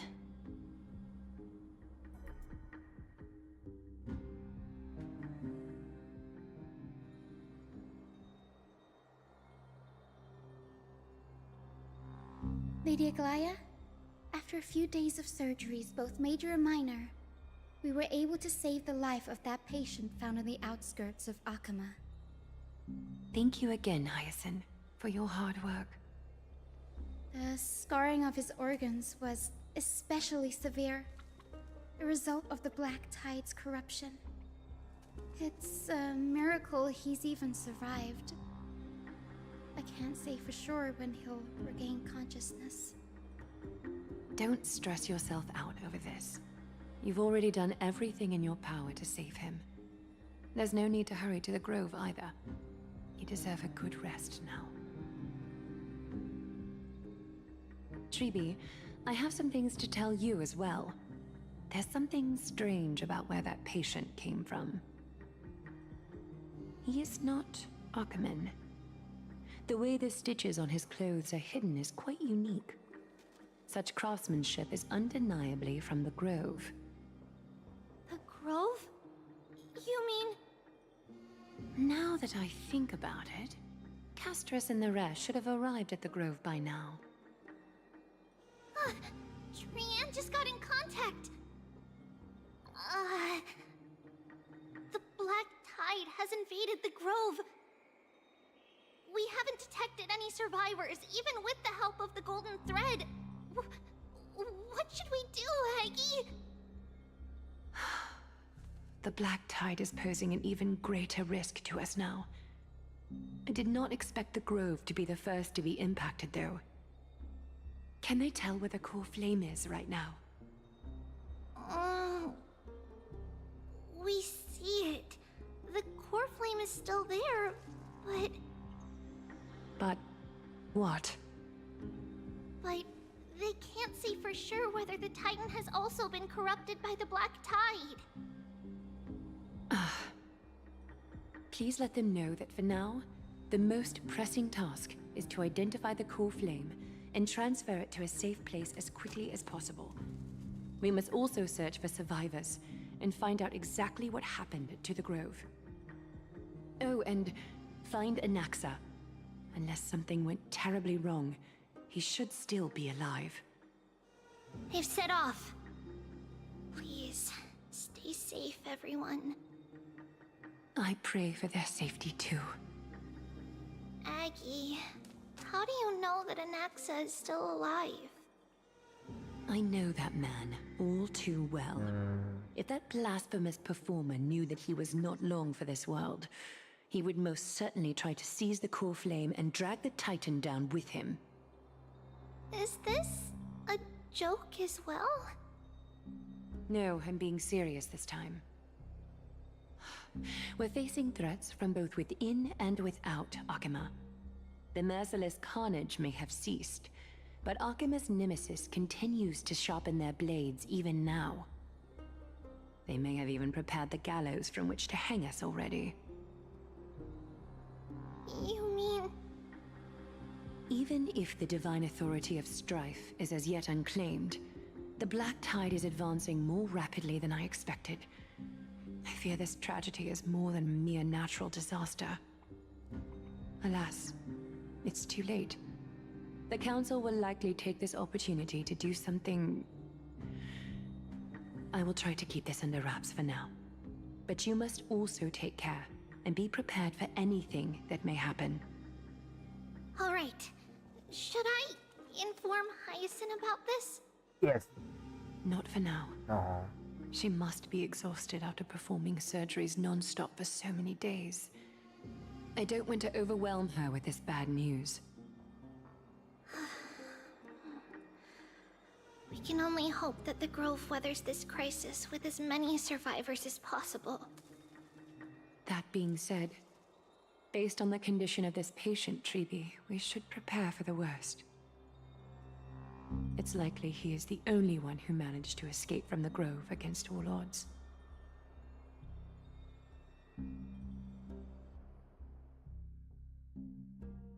Everything will be fine. The people at the Grove are really smart. They'll definitely be able to chase away the Black Tide.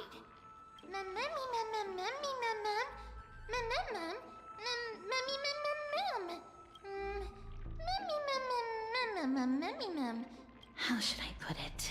Lady Aglaya doesn't trust Anaxa at all.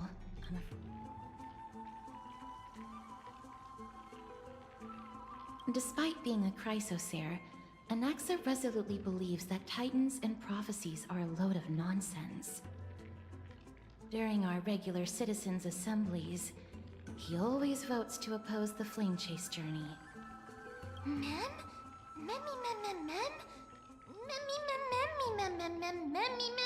Trian knows the answer to that.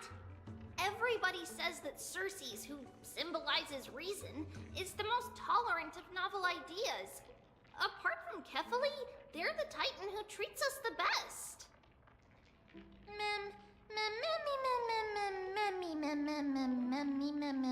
Yes, that is how we formed an agreement with these Titans who bear no harm toward humanity. If they agree to support us on our flame chase journey, we will wait till the final moments of the journey to restore their core flames. With the exception of Voronix, that is, they didn't lend us their power willingly.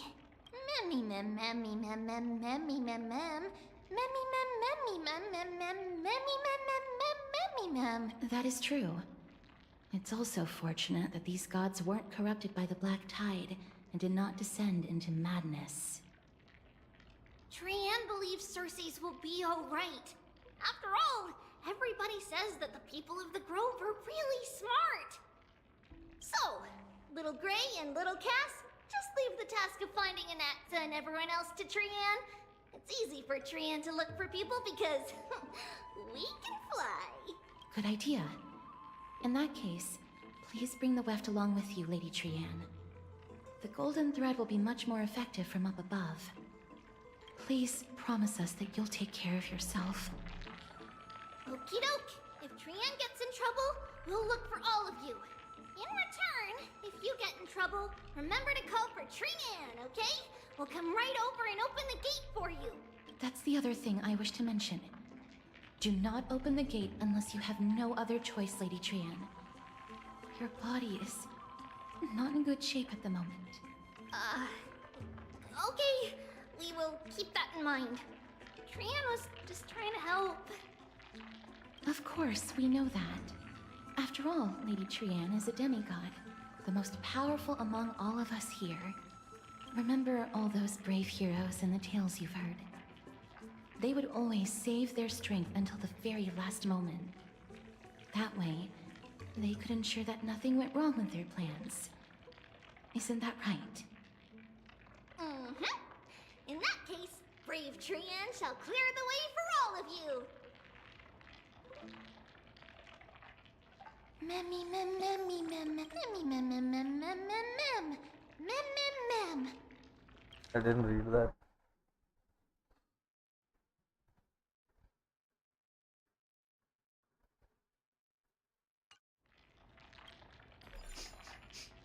Memmy mem mem mem. So many monsters. I'll be right back. Taking a break.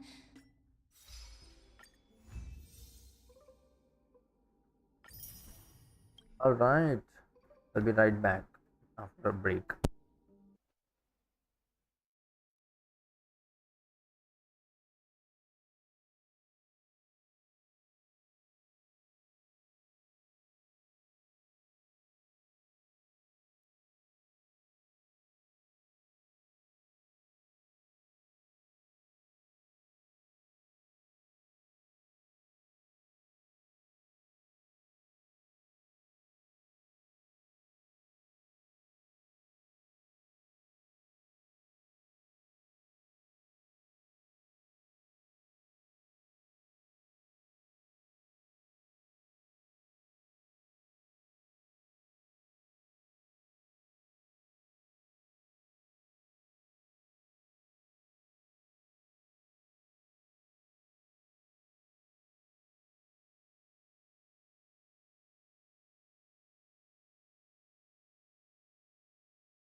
Hey, I'm back. Yes, we're back, guys.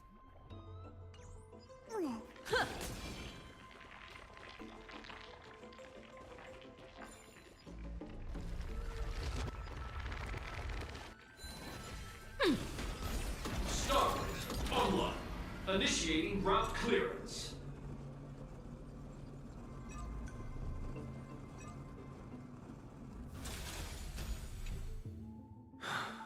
It's locked.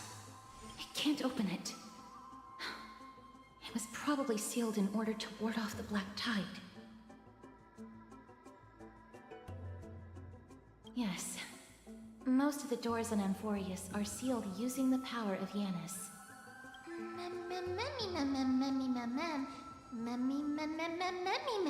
Are you serious? Just a mere door, and your first instinct is to call on the gods? Huh? Before you try unlocking the door, perhaps you should first find a way to clear the fog that clouds your vision.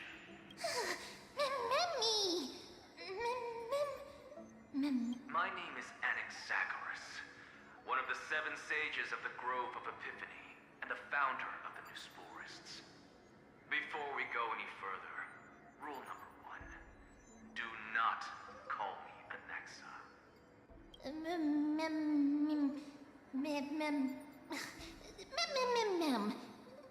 Rule number 2. Never interrupt me. Silence is golden. I don't like this guy. The person standing here and conversing with you right now isn't the vestiges of a memory. Rather, it is the culmination of the greatness of science and the pure, irrefutable, and undeniable exalted truth. Through the wonders of alchemy, I have shattered my soul and transmuted it into gold before burying it in this spot. I have recorded these words so that visitors may learn where their next destination lies.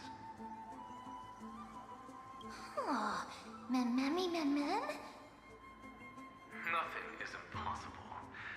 Having said that, alchemy is not omnipotent. Each time you hear from me, an equivalent part of my soul is being consumed as the price. In other words, this voice isn't created out of thin air.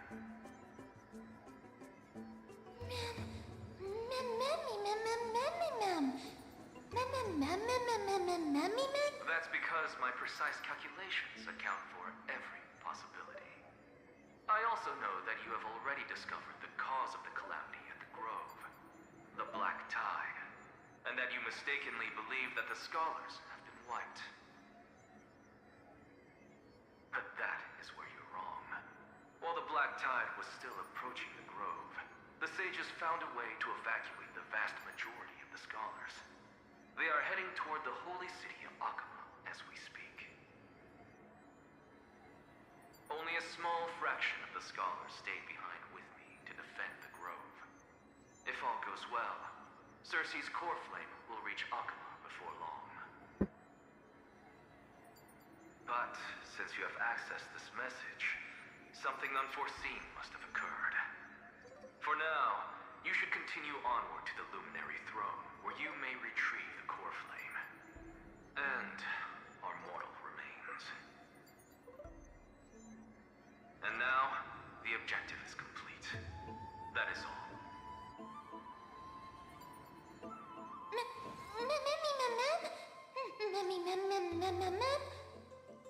Mister, judging from your reaction, you must have found a useful memory.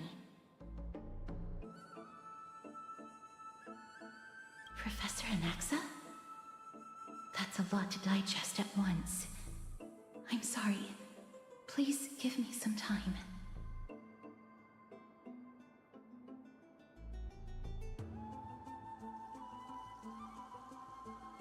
You don't have to take that too seriously. For some reason, he's especially particular about his full name.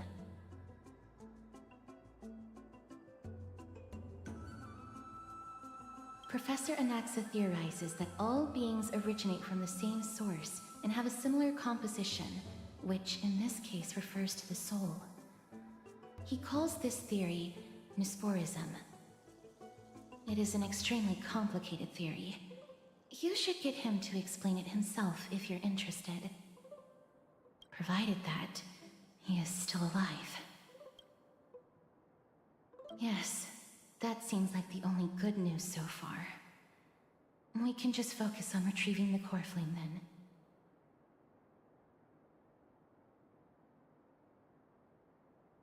I do not wish to consider this possibility. Perhaps they were just unable to transfer the core flame, but managed to escape.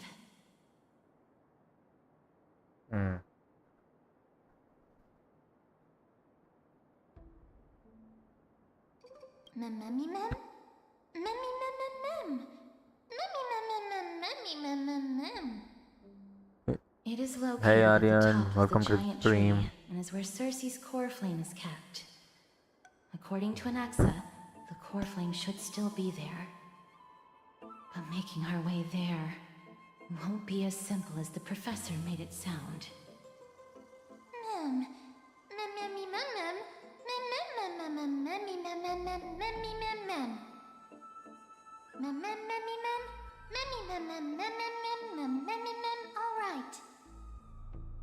Right. Let's see whether he left any similar directions for us along the way.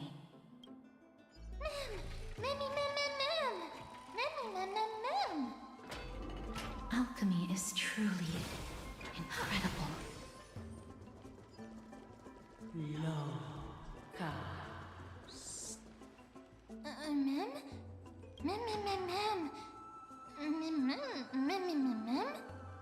No, you didn't imagine it.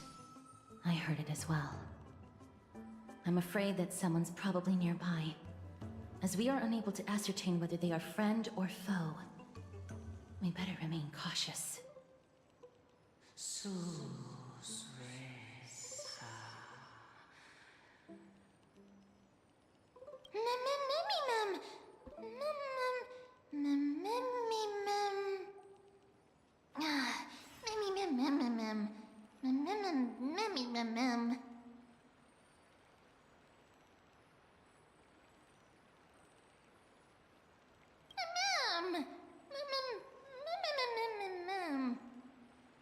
Found it. The voice is coming from over there.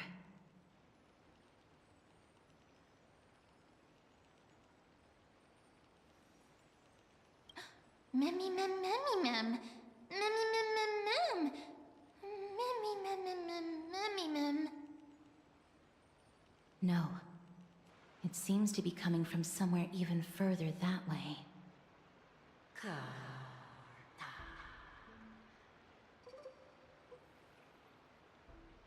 Let's go check it out.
Regardless of what you do, a stone won't be able to speak.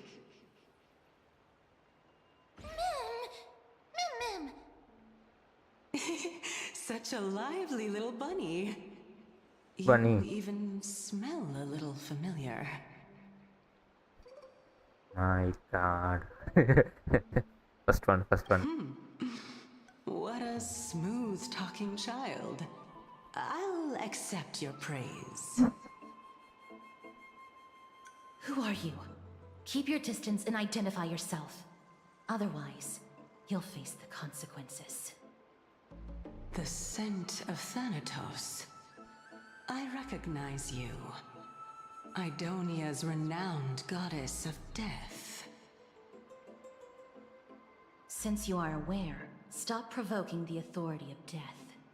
Answer my question. Baring your fangs at me. How cute.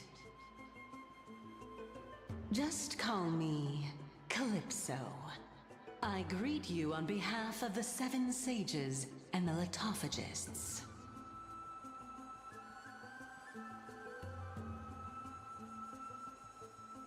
Be careful.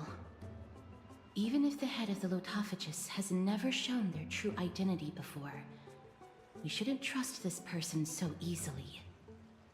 The Why West not? could not detect her presence just now. That would be out of the ordinary if she were truly a phantom body. But if she is someone who has passed on, I should be able to tell. Let me test her. Do you mind if I join your private conversation? Yes. That would be rather inappropriate for someone who isn't even willing to reveal their real self. Forget it. However, I'm going to ask you some questions. Please answer them truthfully. If you can do so without hesitation, we won't treat you as an enemy for the time being. A pop quiz? Well, that sparks my interest. Go ahead. What was the topic for the grand finals of the 752nd Great Debate? Is a flying arrow in motion or at rest? Who was your representative? Medea. She went up against Phynon of the New Sporists. Who won? Nobody won because the 752nd Great Debate never took place. What I just mentioned happened during the previous debate. Phynon emerged victorious and obtained his 10th consecutive debate wreath. Also, to alleviate your worries, I shall provide you with a piece of information that's more valuable than the Great Debate. Anaxa the New Sporist is still alive. I saved him, and he is now recuperating at the Luminary Throne. So, are you satisfied with my answers?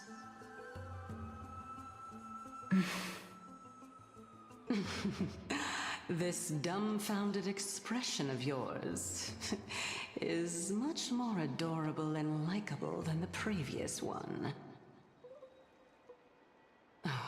As the saying goes, seeing is believing. Why don't you follow me to the throne and take a look for yourself? I'll keep my eyes on you at all times. Oh, that's truly an honor.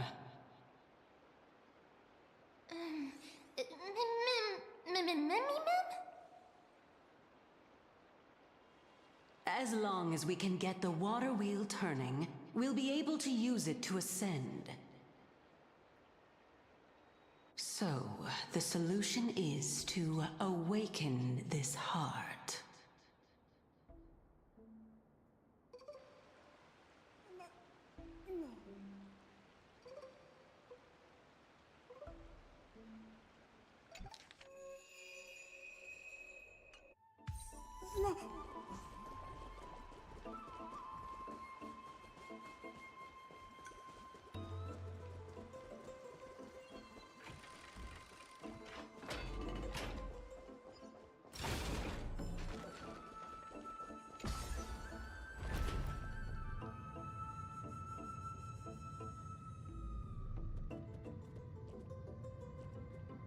Is that the Chamber of Purifying Tears?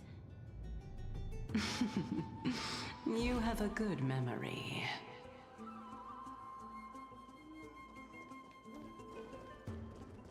Why exactly did you bring us here? My intention should be obvious. See that shallow pond over there? Water lilies grow there.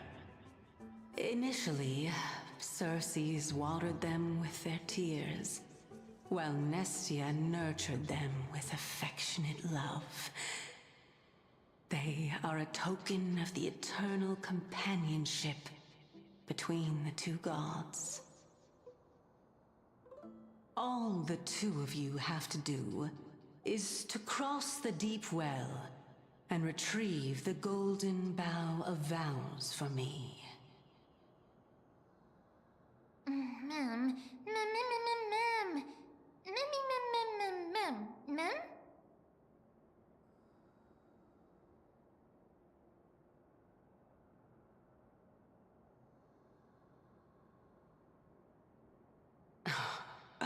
You're making it sound so ominous.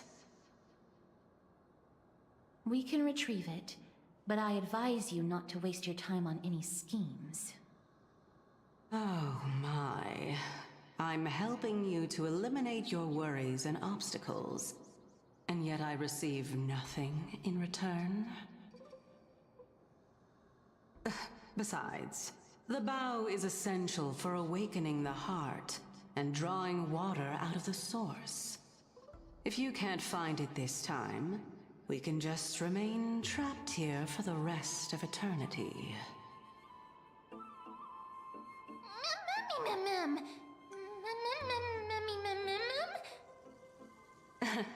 You're overthinking things. We're all in the same boat. Although, I'm simply making use of this opportunity to see what you two are made of. So, is that truthful enough for you? Yeah, that's fine. Now is not the time for me to elaborate further. So, please proceed. As a student of Anaxa, equivalent exchange should be something that you are familiar with. I cannot deny that, Mister. Since our interests are aligned right now, it's better for us to do as she says. Besides, she knows about my past. Even though I'm not able to elaborate much, I can tell you that she has reasons to fear me. If you unfortunately turn out to be her ultimate target, please don't worry. I will promptly intervene.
I got an achievement for this.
Which is it?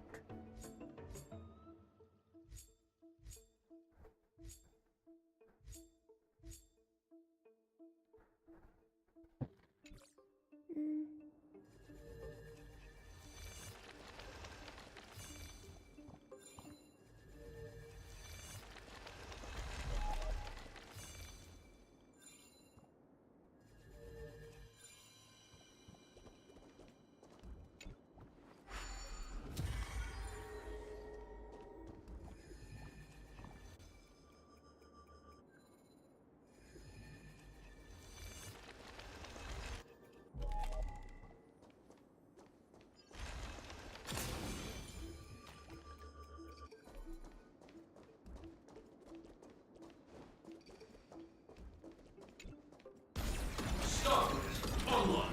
Initiating route clearance.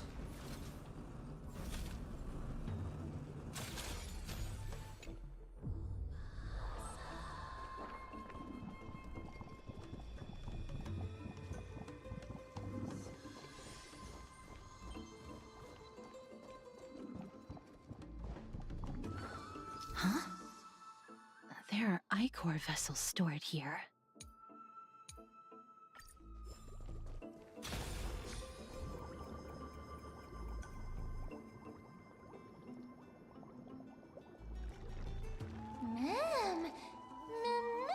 Mem.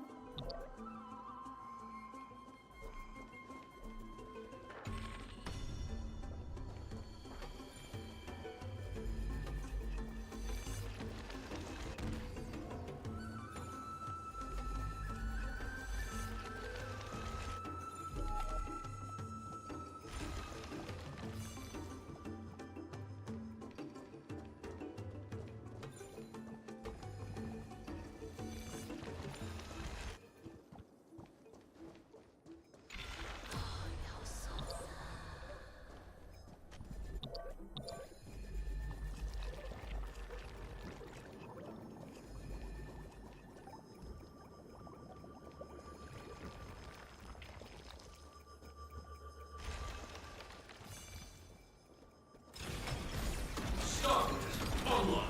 Initiating route clearance.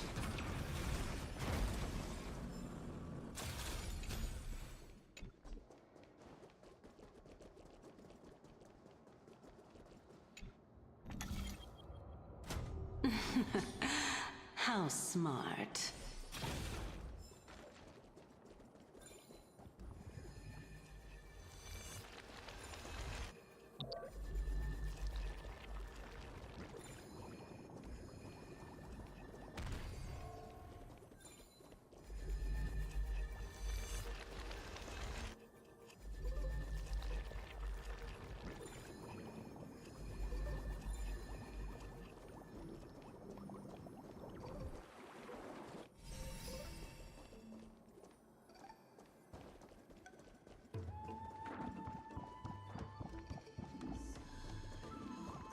Let's hope that this is not a trap set by her. So this is the Golden Bough of Vows. I hope that the Titan will not take their anger out on us.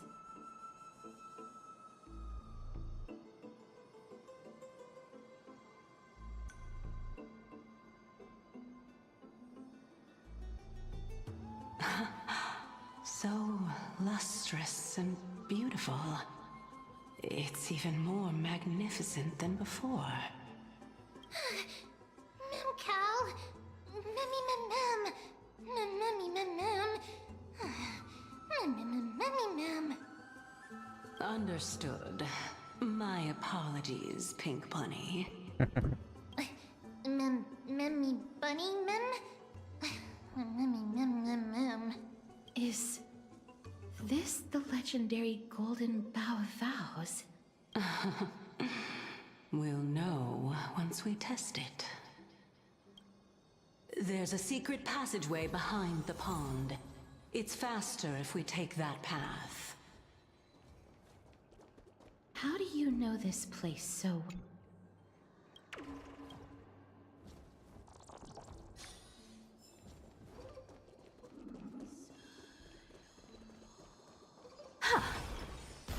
Starboard, online. Initiating route clearance.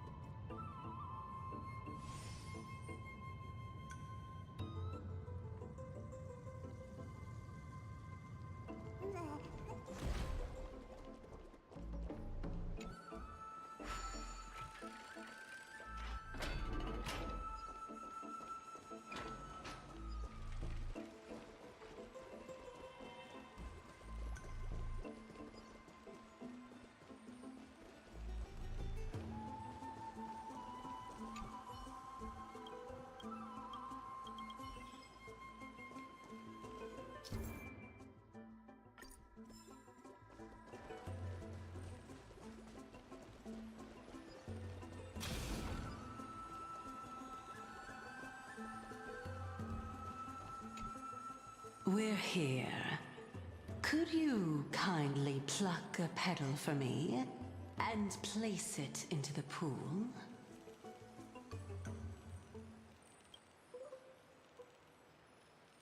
Now, can our little goddess perform that again? Huh? That being the oath of Nestia's priests. Right. Got it.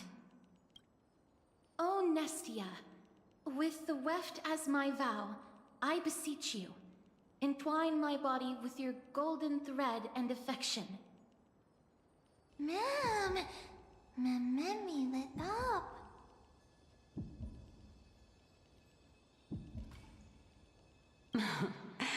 It's just an ancient promise between the Titan and humans. So, what do you think? It really is the Golden Bough of Vows. And I did not set any traps for you, right? That is... indeed true. You look like a sad, lost puppy. Even if this is indeed a scheme to get you to lower your guard, you don't have any other choice but to play along, do you? Therefore, why don't we just put everything aside and work together? We can always determine who's right and who's wrong once we overcome this. Yes, I agree. Great. Then, let's ride the water wheel. However, giving us half-truths is not the right attitude for cooperation. Furthermore, according to the principle of equivalent exchange, since we have passed your so-called trial, isn't it time for you to make your intentions clear to us? Ah. I really can't bear to look at your sad expressions. Although you only cleared a simple trial, I'm willing to make an exception and treat you with sincerity. I'll allow each of you to ask a question. But not the little bunny. So, ask away. Memmy mem mem. Memmy mem mem mem. Memmy mem mem. Well, in that case, mister, please go ahead.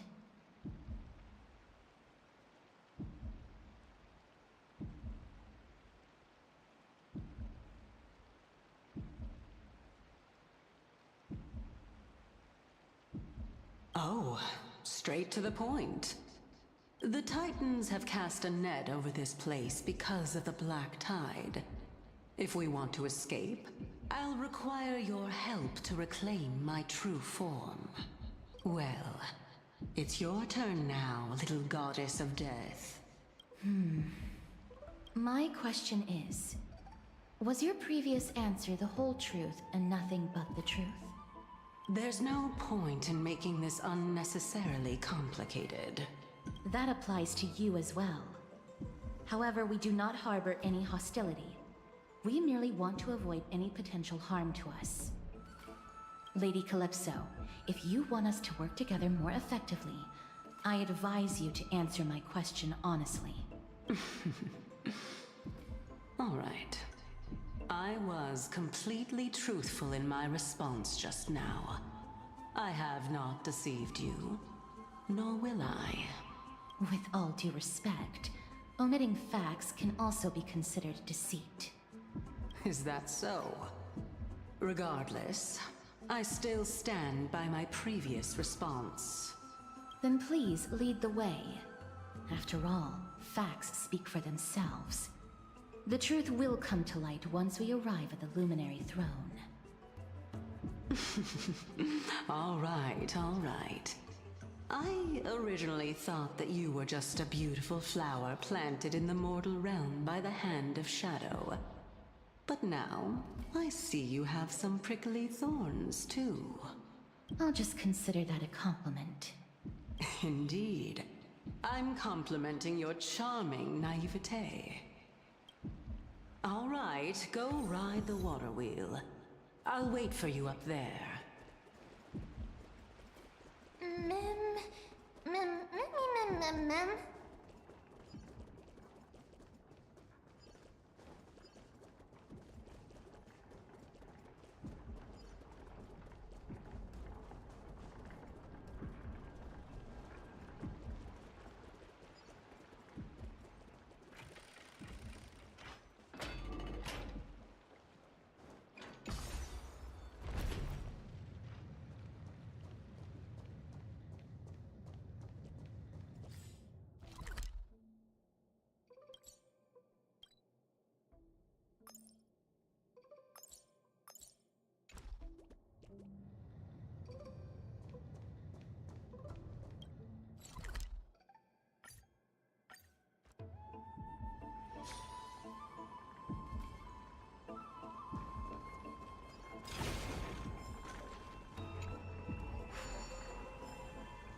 Okay.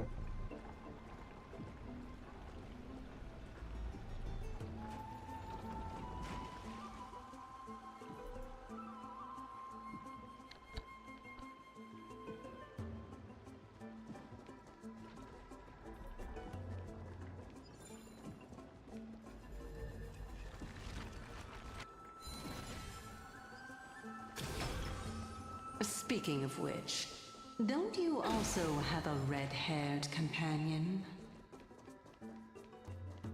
Mem. Not too much. It's...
Gray, little Cass, and the pink puppy! Pink puppy again.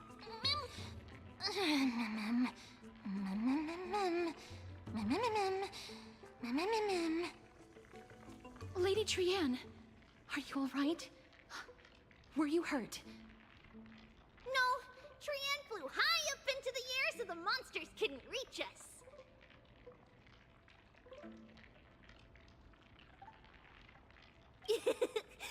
Oh, also, the spindle that Aggie gave us is so powerful that Trianne seems to have found Nax. He's near the treetop.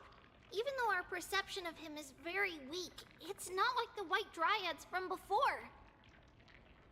But since Trianne was alone and afraid that it might be dangerous, we did not fly there to take a look. It seems like Lady Trianne did not forget our promise. Anaxa is indeed still alive, and he's at the Luminary Throne right now. It seems like Lady Calypso did not lie regarding this. Huh? Calypso? Who's that?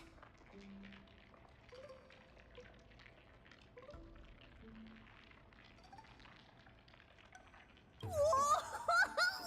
A spirit? Trianne wants to meet this spirit that even the gold thread can't sense. Mem, mem, mem, mem, mem, mem, mem, mem. Coming and going without a trace. She's such a strange person. Oh! Actually, Trianne also found this. Could this be related to the person you're talking about? This is a piece of burnt cloth. Yup! Trianne found it on a branch not long ago. Trianne even used the golden thread to search around and found that the entire grove is giving off a similar aura. Mem.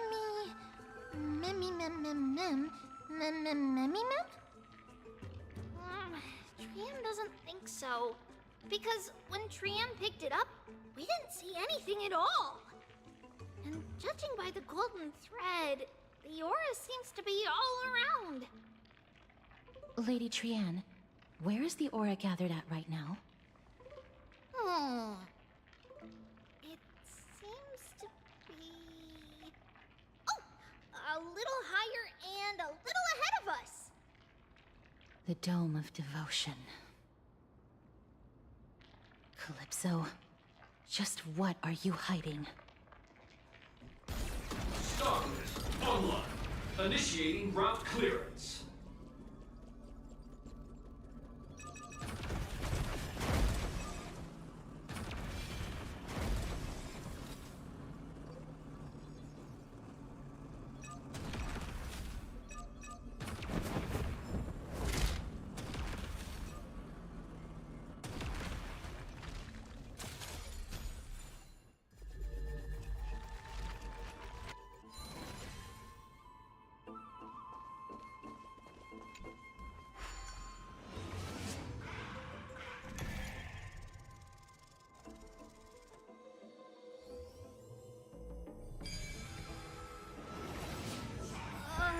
The golden thread is vibrating more and more violently!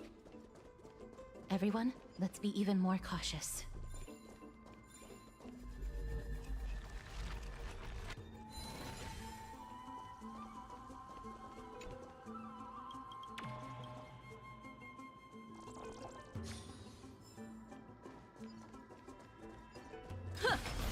Starters, online.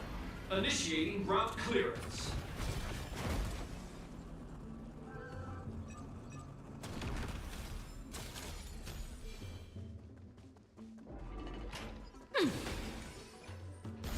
Starters, online.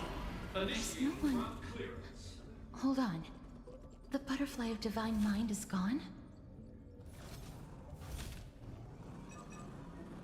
That can't be.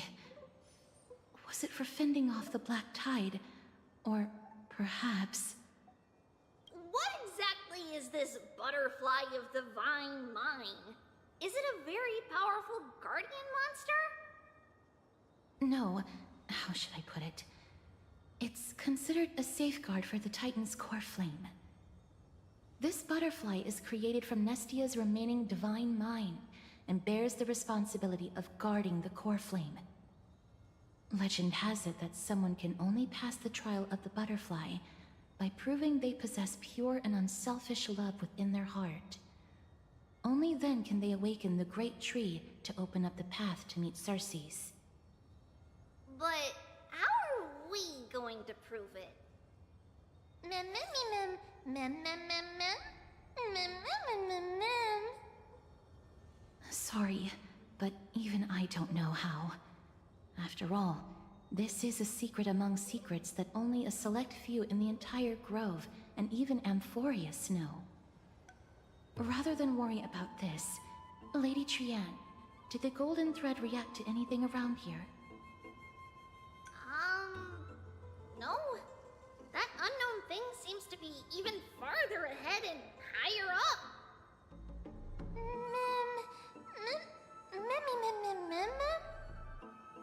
Perhaps we can try again. Let's see if the butterfly will still react to the golden bough of vows despite having dissipated. If it's indeed the token mentioned in the legends, there should be a reaction.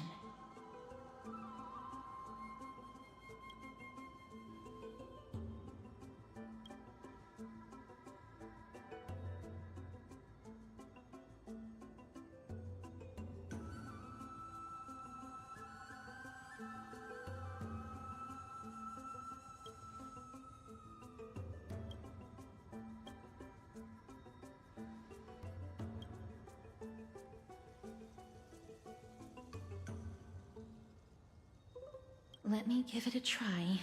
Oh, Nestia. With the weft as my vow, I beseech you, entwine my body with your golden thread and affection.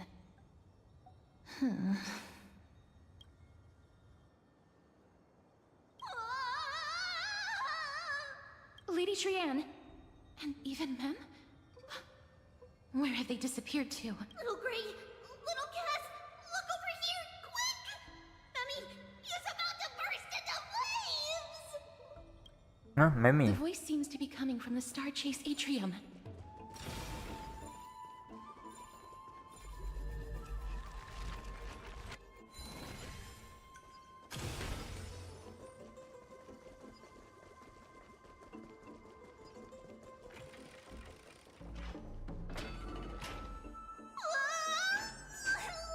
Little Gray, little Cass, it's bad. It's very bad.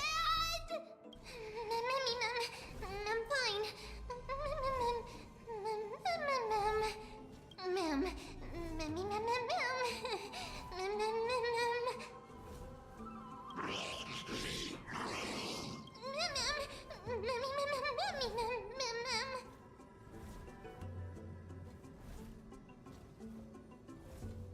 Lady Trianne, what exactly happened just now? Trianne and Memmy were looking around to see if there were any mechanisms nearby.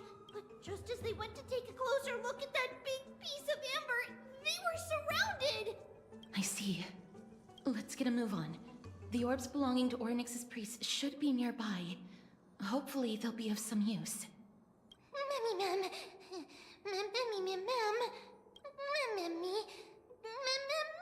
Memmy.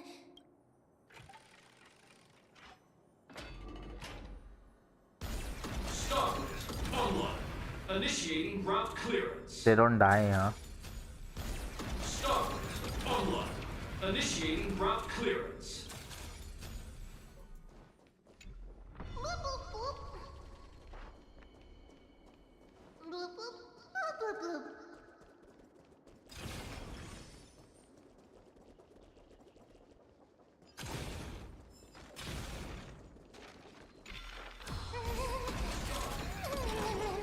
Initiating route clearance.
Oh no, I'm starting to smell something delicious.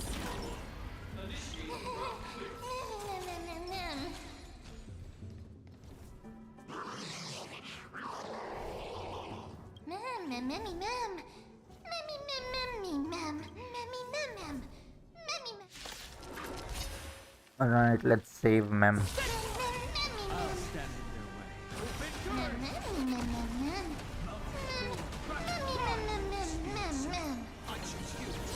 Trust me.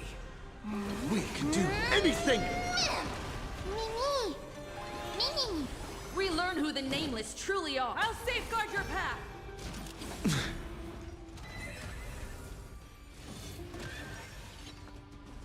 Connect more worlds! My purpose is to... I'm not fighting alone. Dragons soaring above the lands. This is permanence! We are the Trailblades! Execute judgment! Execute judgment! Light up the cosmic night! Alright.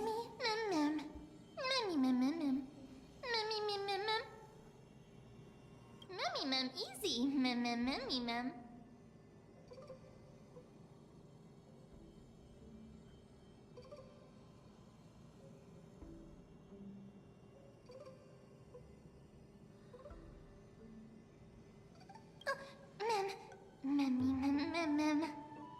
alright. Trian only just flew down. I'm glad that everyone is all right. Speaking of which, this piece of amber is... a remnant of Nestia's core flame. To get to the throne at the treetop, gather the embers before you with the golden bough of vows, and present it to the divine butterfly. Whoa, where did you come from? You finally appeared, Lady Calypso. Yes, it's been some time. The battle just now was a true delight, and I feel quite elated.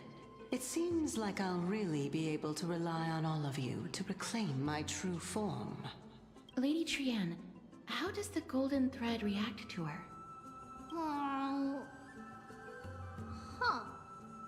There's no reaction at all. Obviously. After all, the fragment that you picked up just now is completely unrelated to me. All right. Just do as I say.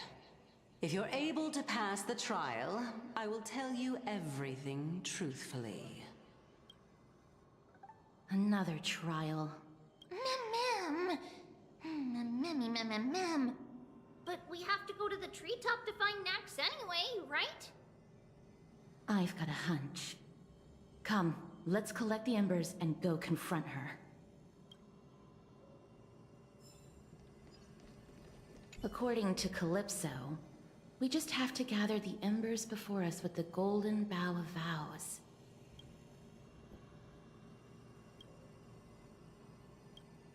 How incredible. Mem.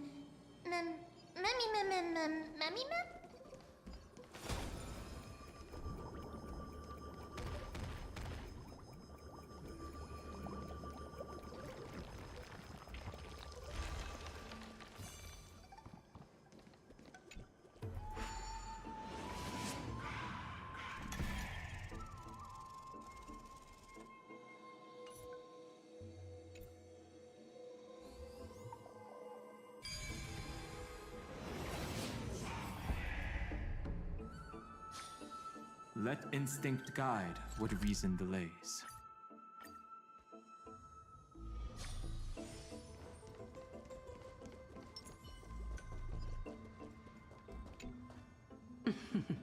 It seems like you managed to gather the embers. In that case, just offer it to the Divine Butterfly. It'll be fine. Let's just do as she says.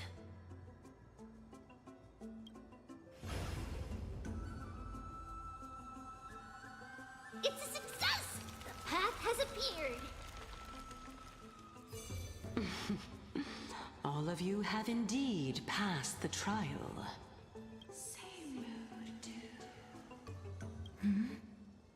The sound of a butterfly's wings. Why is the Titan crying? I'll be back shortly. Of course, our promise still stands. But now, it's time for me to sacrifice myself. No, don't leave.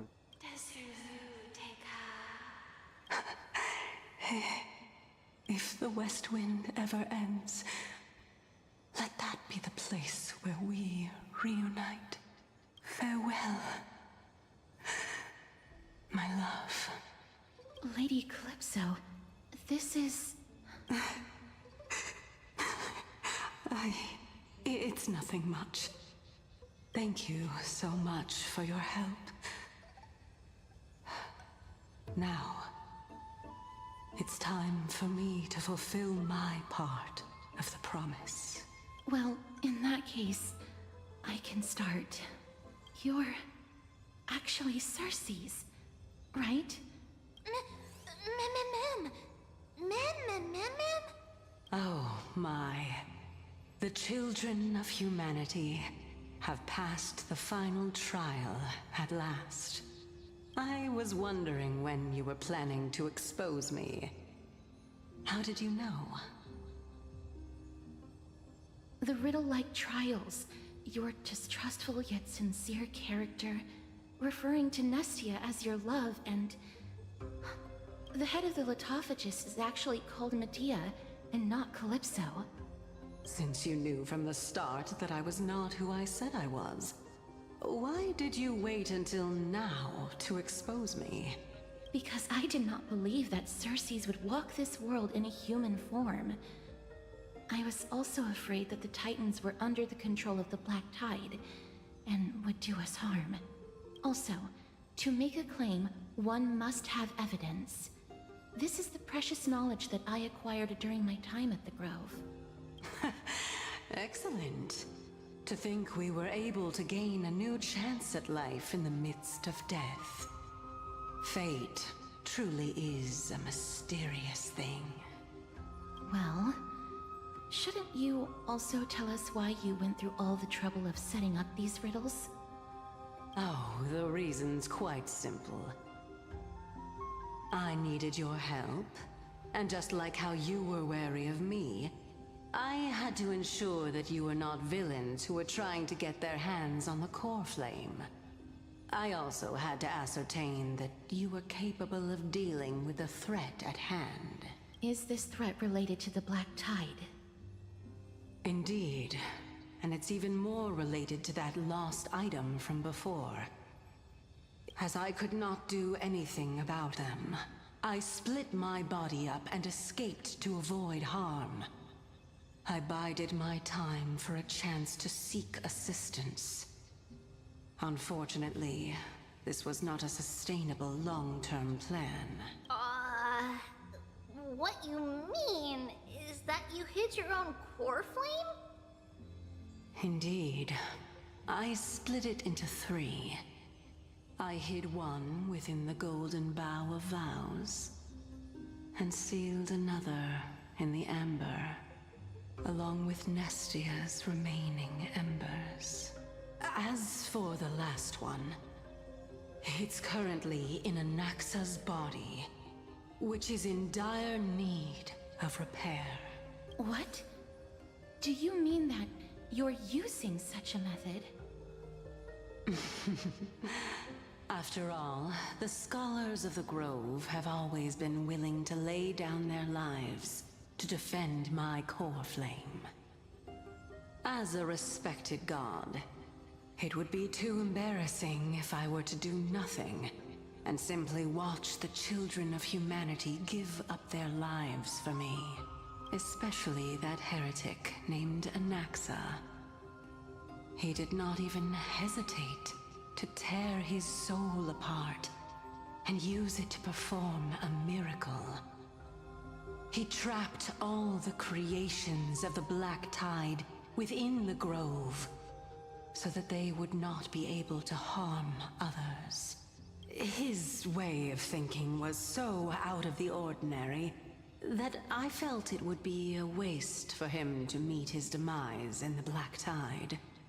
And so, I decided to save his life. Of course, this also meant that I was able to conceal myself and remain hidden. Well, that's also an equivalent exchange. Mem! Mem, mem, mem! Mem, memmy, mem, mem, memmy, mem, mem! Mem, memmy, mem, mem, mem! What a smart little bunny. This way, I'll be able to regain my true form. And you will be able to bring the core flame and your teacher back to Akama. We'll also take down the black-robed swordmaster at the throne. Together, in one go. But, Cersei's, aren't you the reason, Titan? Even if I do not have the authority of strife, I'm still a god. I just need you to buy me some time against the warrior's blade. Once the core flame is reformed, I'll be able to show my hand.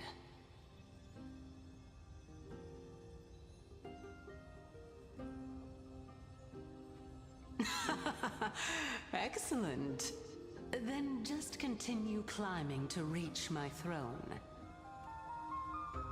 Turn the golden bough of vows into firewood to reignite the core flame of reason.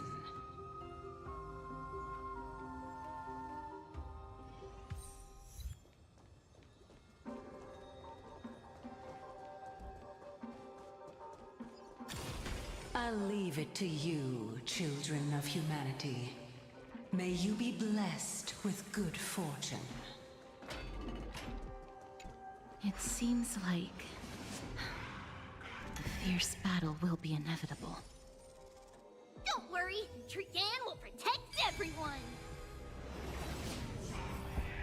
Ahead lies the Luminary Throne, and also the battlefield that we're about to step onto. Memmy, what's wrong? Memmy,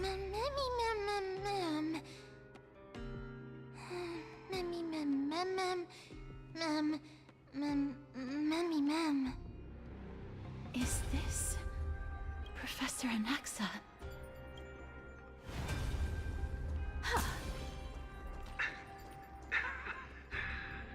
My eyes can no longer see.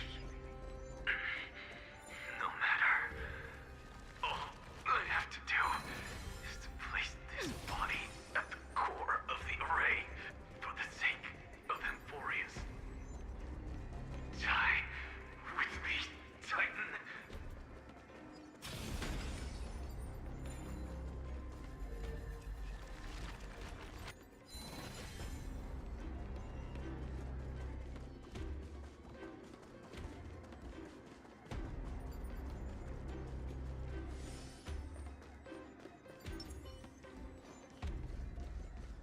A will of metal and stone.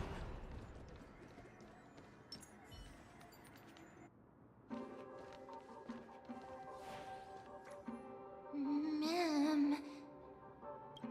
Cersei's was right. He's indeed here. Who is this black-robed guy? Mem. Memmy, mem.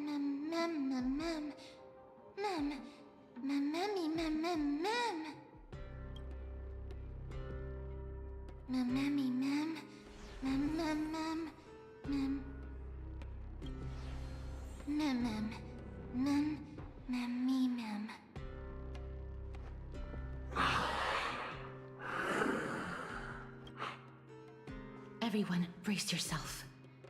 This must be the hunter reborn from the black tide that Circes was talking about. The black sword and cloak. The owner of the piece of cloth. The north wind that sent over the deathly fog of Thanatos. You're not demigods. Huh? Stand down or die. Mem, run! Mem, mem, mem, mem, mem, mem, mem.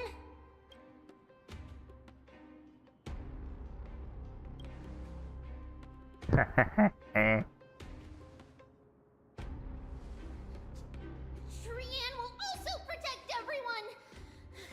Trian is brave. Mister, only this time, may death protect us.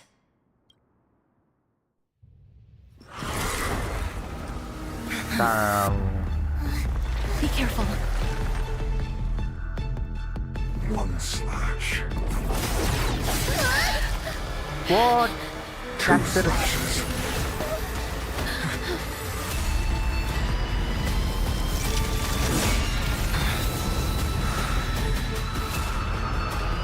Three slashes are enough.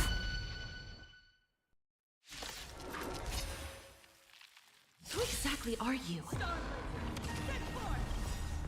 Earth shatters, heaven trembles. You know nothing of the weight behind this power. Survive or be destroyed. There is no other choice. I'll stand in their way. Open doors! Mountains roll, dragons rise! Let's begin. I'm on it. We can do it! Drive toward new dawn! Blast. Mimi! Mimi! I'm not fighting alone. Toward distant horizons! Dragons, soaring above the lands. This is permanence!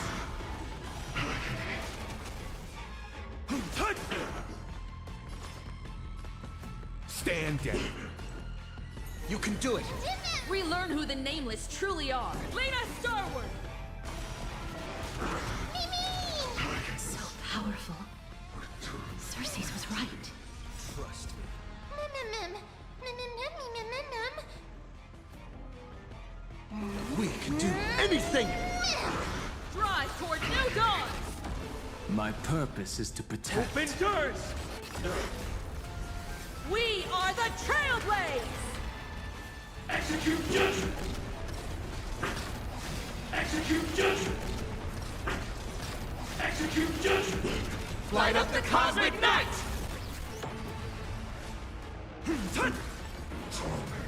I'm not fighting alone. Toward distant horizons!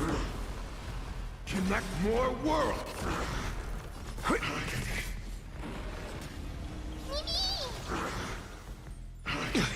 Drive toward new dawn! We have the edge.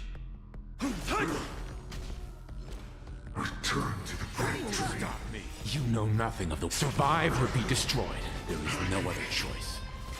Dragons, soaring above the lands. This is permanence! Offer your souls to the fire. Not good. Be reduced to...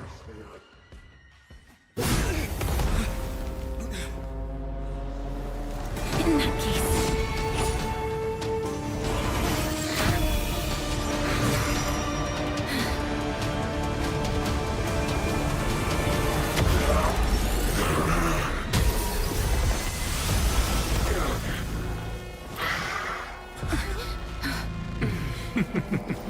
Can't be killed in a single blow.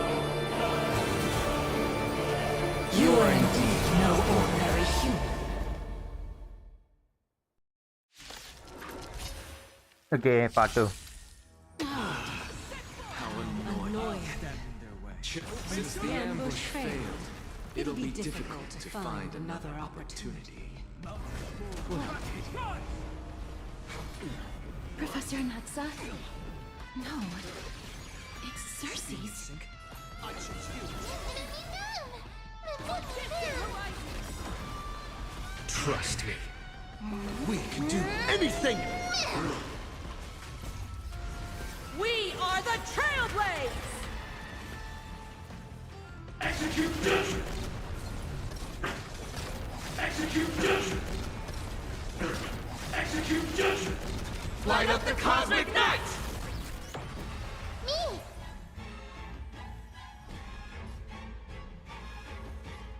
Me! Relearn who the Nameless drive toward new dawn! Let's begin. My purpose. Score. That was tough. I'm truly exhausted. For distant horizons!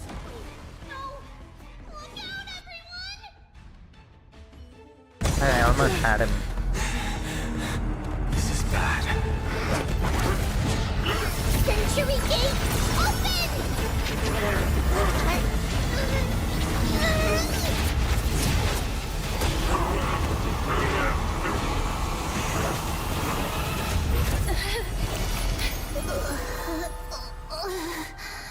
Oh no, Trian.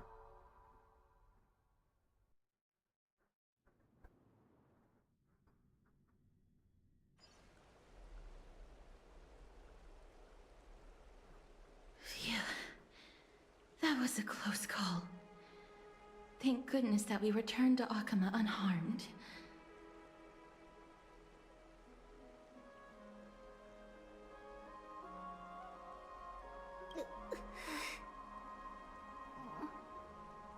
Little Cass, my head, it still hurts. Oh. Sorry. I know you told me not to open the gate. Please don't blame yourself, Lady Trian. If it weren't for you, we would have already met our end at the Grove. I feel awful. I need to go back to get some rest. Lady Trian, you haven't been well since you woke up. Are you sure you can make it back on your own? All this noise and commotion. Akama hasn't changed a bit, has it? Are you Professor Anaxa? There's no need for doubt. The Titan no longer speaks. It is I, Anaxagoras of the New Sporists. Indeed. You are the only one who would refer to yourself like that. Professor, let me be frank. The mission Lady Aglaya entrusted us is to search for survivors, uncover the truth about the disaster at the Grove, and retrieve the core flame of Circes. That does not surprise me. And now, I'm a survivor who witnessed the entirety of the disaster, as well as the defenseless bearer of a core flame. Are you going to bring me to Aglaya to fulfill your duty? That is indeed my duty, but I prefer not to present you to her as a captive or spoil of battle. Fine. There's no need to make your life difficult. I'm not against meeting that woman. But I have some things to take care of first. The families of some of my fellow Grove Scholars live in the Holy City. Before we meet Aglaya, I want to visit them.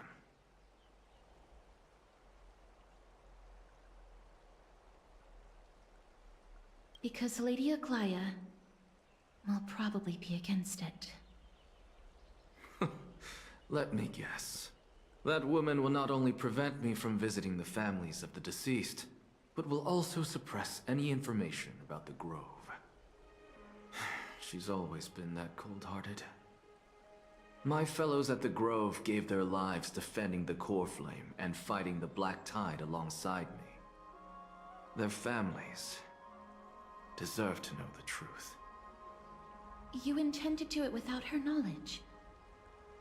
Do you really think that woman would treat me well, even if I behaved and proved my loyalty? I wouldn't mind seeing a bit more anger on her face. Are you going to stop me, Castorus? I will accompany you, but please understand that Lady Aglaya has her own considerations.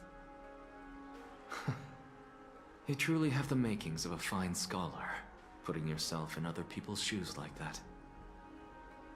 Let's go. I won't go overboard. So, after all these years, you and Lady Aglaya are still... Neither of us is narrow-minded. You should know the root cause of our conflict.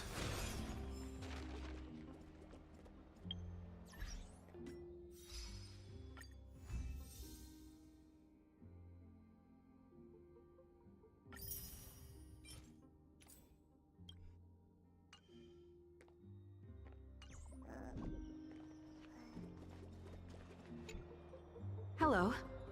And you are? Hello. If I'm not mistaken, you are Callinicus's wife, right? Yes. Oh, are you a messenger? No wonder I haven't heard any news for so long. There's been a change in personnel, hasn't there? Ma'am. Callinicus passed away a few days ago, defending the grove against the Black Tide. I'm just saying it like that without any. Did he manage to defend the grove? Yes, he did. Huh? Yes. He managed to protect Cersei's core flame at the cost of his life. I see.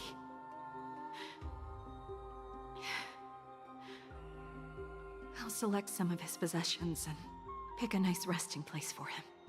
I thought she would break down. Please let us know if you need any help, ma'am. I come from Kremnos. Death and sacrifice are things I've learned to face with composure. You know, Callinicus, even though he was a scholar, he'd always ask me to teach him how to fight whenever he came back. Isn't it funny that a Chrysos heir like him wants to learn from an ordinary person like me? I've been prepared for this for a long time. In times like these, any ordinary goodbye might just turn out to be a final farewell. Sad. I'm really sorry. There's nothing to be sorry for. I was once a warrior, and I'll find my way back to the battlefield someday. With the coming coronation of the new King of Kremnos, I'll take up my lance against the creatures of the Black Tide, and seek vengeance for my husband. Sad. With the coming coronation of the new King...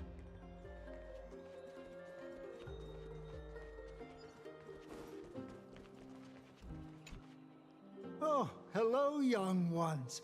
Is there anything I can help you with? Are you the father of Kenani and Artakama? Yes. Ah, yes. Did my daughters cause trouble at school again? Alas, forgive this old brain of mine. Both of my daughters graduated long ago, and they are now scholars at the Grove. As I get older, memories from years past tend to blend together. What's the matter, young one? Why so quiet? Did my daughters really get into some trouble? If they refuse to apologize, just let me know. Their old dad can still talk some sense into them. Oh my god, how are you going to tell them? What should we do? I really can't tell him. Mr. Fabio, the Black Tide took Kenani and Artakama. My god. What? They fought until their last breath against the Black Tide to defend the Grove. My god. No. As the Chrysos heir stationed at the Grove, I failed to protect them. Mr. Fabio, if you're upset... Don't put it that way. Even if my Artakama wasn't one of the Chrysos heirs mentioned in the prophecy, she was still a heroine, wasn't she? Oh man.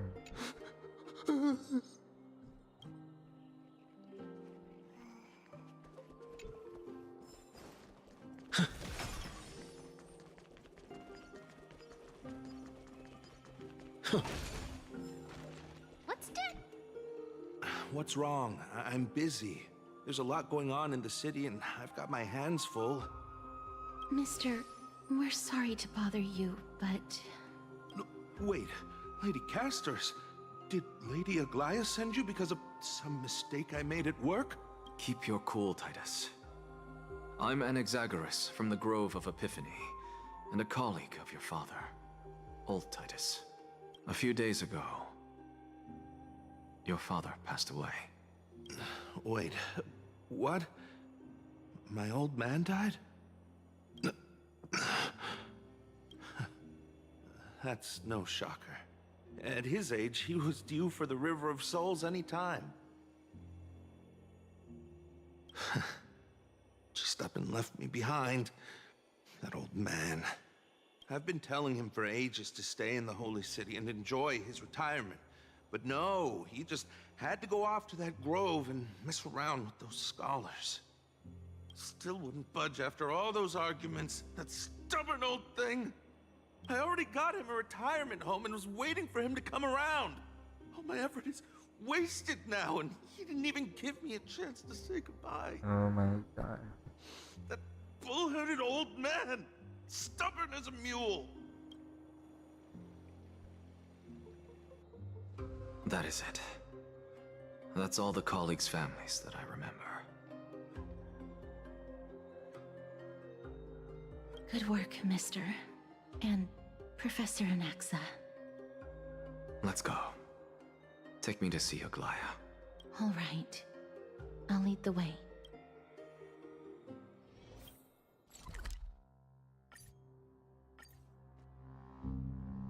Let's not waste any more time. Guard? Miss Castoris, my lord, you're back. Hello. We have an important matter to discuss with Lady Aglaia. May we trouble you to inform her of our presence? My apologies, Miss Castoris. Lady Aglaia has just informed me that she has no time to receive anyone at the moment. That's just great. She refuses to even see me. Answer me this, friend. Did Aglaia order you to take me directly to prison? Who are you? Please don't jest. It's possible that she really is busy. Let's wait here a moment, and I'll try to contact her using the slate.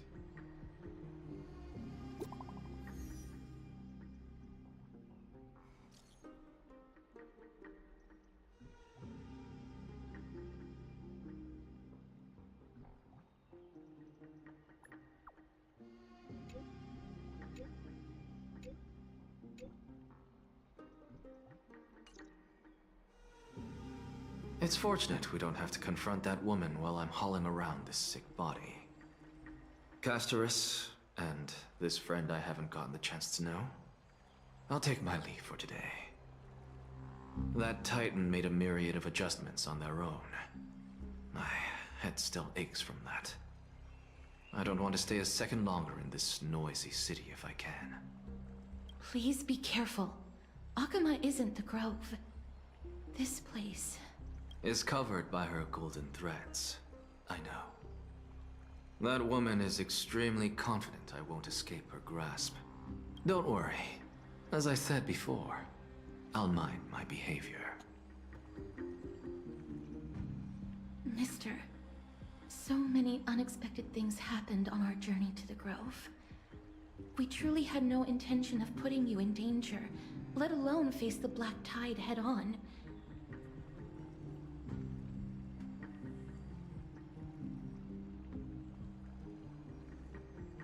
The Black Tide is not just an enemy of Akama, but all of Amphoreus.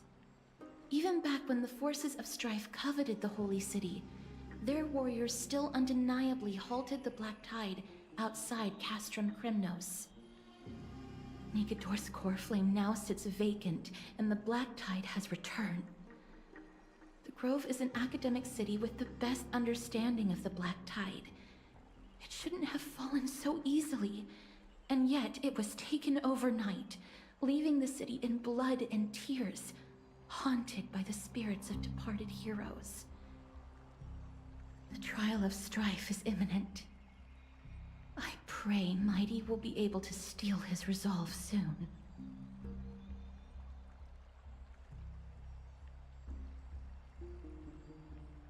Lady Trebe once traveled across thousands of cities in Amphoreus to repel the Black Tide. But even they have no recollection of this powerful enemy in all their journeys. Perhaps the fall of strife has triggered even more terrifying events in unseen places. As for me, I detected a strong stench of death from that entity, but it wasn't because it had a connection with Thanatos. I'm afraid it's purely because it has sent countless others to their deaths. Speaking of Thanatos, Mister, there is something else I wish to verify with you. You must have an idea of the curse I bear by now.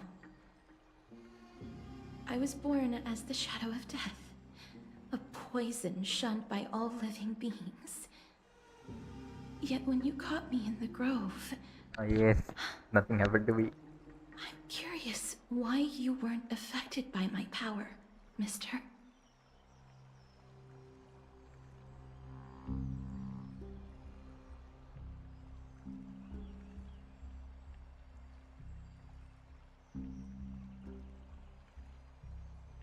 My apologies for the abrupt question. For all my life, I've always wondered, what is my connection to death? And why am I inextricably linked to Thanatos? Mister, you must be tired after being on the move these past few days. Please set aside the tragedy at the Grove for now, and rest for the day. Castorus is right. I should get some rest. Mem is probably exhausted too. They haven't made a peep. I wonder how Dan Heng has been holding up these past few days.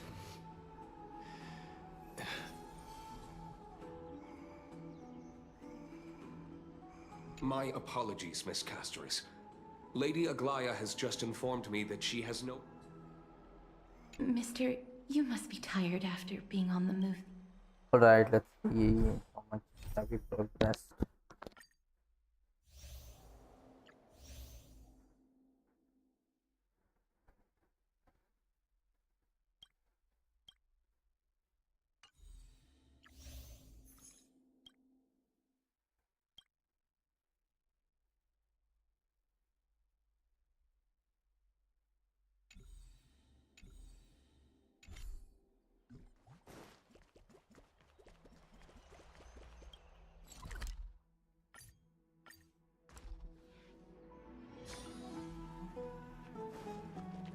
I'd love to go in and take a look. Oh, he looks like he's been well. Dan Heng, what's up, my boy? Ah, long time no see. I've heard about what happened from Finan. You've been through a lot.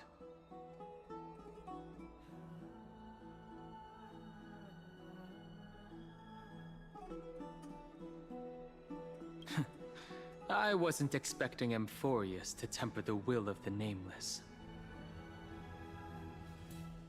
I was organizing logs. I also asked Hyacinth for some research material from the Grove. I discovered something interesting. Do you remember that Amphoreus' sky was sealed away by a Titan? Aquila's presence keeps this world isolated from the rest of the world beyond the sky. It seems Hyacinth's ancestors were the sky priests who worshipped Aquila. Perhaps she can give us more clues to find a way back to the Astral Express.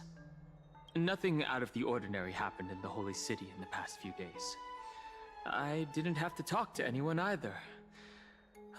It was kind of nice spending time alone.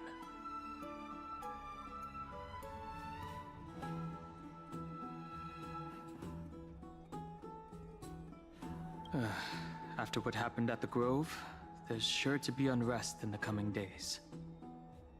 We should rest for now. You look tired. You should get some sleep before we set off tomorrow. Oh, by the way, I heard some rumors. If you're going to wander around, I suggest avoiding the hot bath. Why? Tribbies.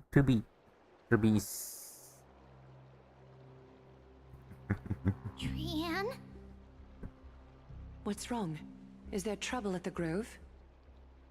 Yes, I sensed something. It was fleeting, but very strong. It feels like they're in some big trouble. Trian used the Century Gate again. Can you see what's actually happening? No, it's fuzzy like always. But the enemy's aura has disappeared. Maybe they've moved to a safe place? Let's hope that it's just a false alarm. We should place our trust in him and Castorus, teacher. They will keep Trian safe. Peggy, you're talking like we're little kids.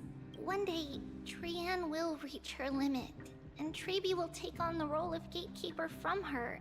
We are all aware of that. I am just a little concerned about her state of mind. Trian was already unable to speak, even in short sentences when they left. We want to say a proper goodbye at the very least. I will pray with you. Thanks. And Aggie, it looks like we will need you to come with us to the baths this time to unwind. It feels like neither of us have laughed for a long while. It's time to head out with the West Wind! All right.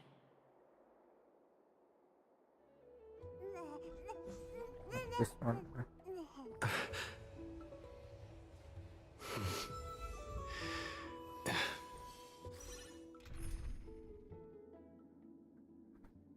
I picked the wrong time for this, but anyways, let's switch team entirely.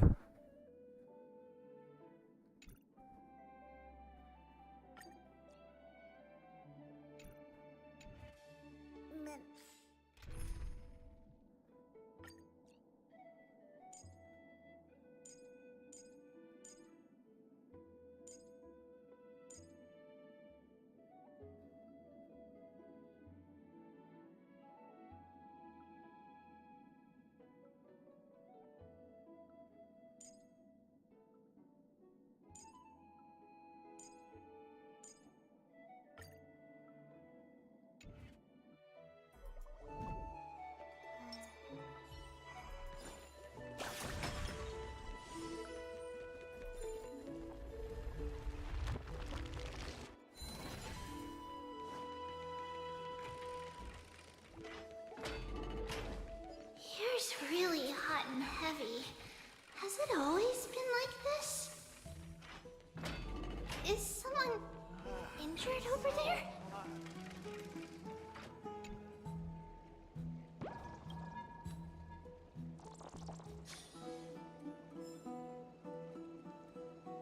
What's going on?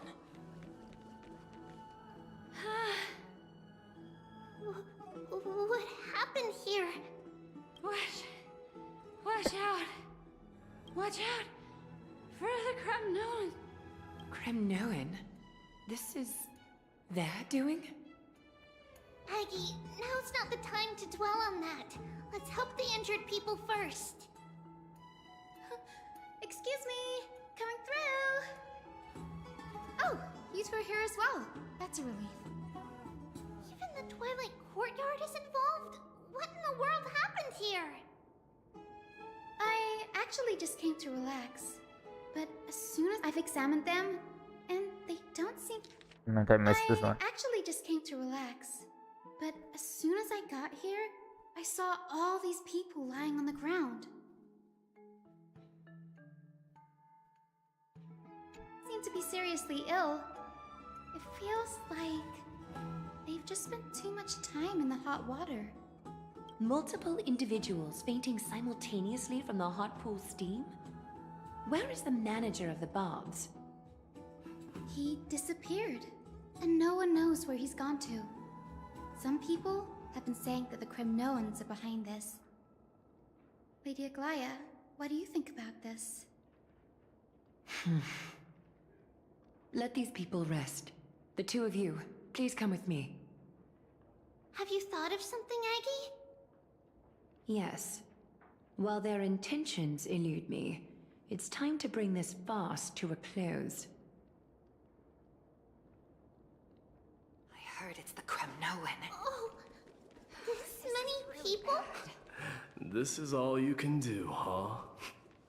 Pitiable deliverer. Wait, is that? What kind of foolishness you and Finan indulged in this time?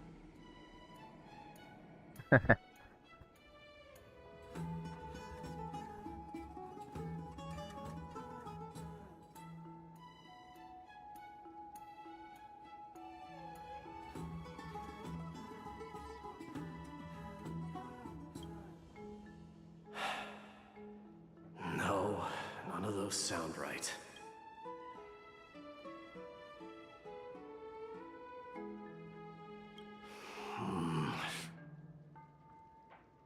Am I seeing things? Is the magnificent deliverer finally deigning to step outside? What kind of response is that? Nothing. I was just imitating your usual response. I don't feel anything special from you. Have you passed the demigod trial? The ritual hasn't reopened yet. In case you forgot, it hasn't been that long since I pulled you out of the trial. I didn't forget. Then, you're welcome. In Twilight's last gleam, Makima stands bold. Her walls sturdy, tales untold. Dreaming of her fruitful gardens, pilgrims arrive from distant lands. Figs and olives, oh so grand. Yet little do they know that they will step into flames, fuel to the fire, a burning brand. What are you playing at this time? I just felt like reciting a few lines of poetry. Surely the Crown Prince of Kremnos knows how to appreciate poetry, right? Cremnoans steer clear of such weak literature. But my library doesn't lack collections of this kind. These lines I know how to interpret poetry, Haikis. There's no point in pretending to be profound, my friend. Thank you for helping me out when I was in a tight spot, but it seems to me that you aren't prepared for the trial either. Don't compare your situation with mine. My people are still relying on me. I can't ascend to godhood on my own without first resolving their issues. So, are you suggesting that you, the mighty Mightimos, and the heir to the throne of Kremnos, wish to defy tradition that has endured among your people for millennia? Still thinking about what I should do. Never mind. It's probably not my place to offer you counsel. An idea does strike me, though. Go ahead. Let's see what terrible ideas you've come up with this time. Maybe we both need to relieve some stress. Come, Mightimos, let's recommence our previous competition. This time, we'll see who can stay in the super hot bath for longer. What? Are you chickening out? The phrase chickening out does not exist in the Cremnoan language. I just find the situation absurd, that's all. All-knowing historian, Are you not aware that we Kremnoans use boiling water from sword forging for our baths? Looks like I'll have to teach you some royal etiquette today. And thus, an unprecedented sauna battle commences! With unparalleled resolve, the two warriors' determination even alters the very hue of the steam. Flames intertwine with scalding vapor, reaching toward the heavens, shrouding the sky and the sun. The spectacle is so magnificent that none dare gaze upon it directly. Since we can't see what's happening in the competition, why don't I regale you with a tale of kings to pass the time? Do you recall the legend of the Gorgo lion mentioned by a certain veteran? The central figure, the main character, was not the sole sovereign of that land. An oryx stood as its formidable rival. Long before the dawn of Era Chrysia, the two beasts started their timeless battle on the plains of Tritos. The lion regarded the oryx as its food, while the oryx perceived the lion as a scornful, oppressive, and challenging barrier that it swore to topple with its antlers. For tens of thousands of years, without respite, the two creatures thus continued their relentless pursuit and rivalry. It fixated on its rival's fleeing form in the chase. It set its sights on the other's neck, nearly within reach. It was stuck. It had nowhere to it on the land of Amphoreus. Some lives meet their end at dusk, some at dawn, and yet others are fated to perish under. And at last, What is this, man? Do you like me to reduce the temperature a little? What? You're chickening out already? Get lost. Are you asking me to get lost, or... Whatever. Oh, please forgive my presumptuousness, my lord. What a spectacle of folly. This is what you get for daring to challenge a Kremnoan without understanding your own place. What I'm saying is, your little game dragged down quite a few innocent souls alongside you. We will personally escort back home the customers left awestruck by our formidable presence. This isn't fair. You're wearing way less than I am. Is this the latest trend now? Getting into the baths while dressed in full armor? Don't look at me like that. It was he who challenged me. There is no word for flee in the Kremnoan language. Very well. Let us bring this farce to a close, shall we? Warriors, it is time to get moving. Oh my god, how long is this going to take? I mean, it's the main story. It shouldn't do all these side small gigs.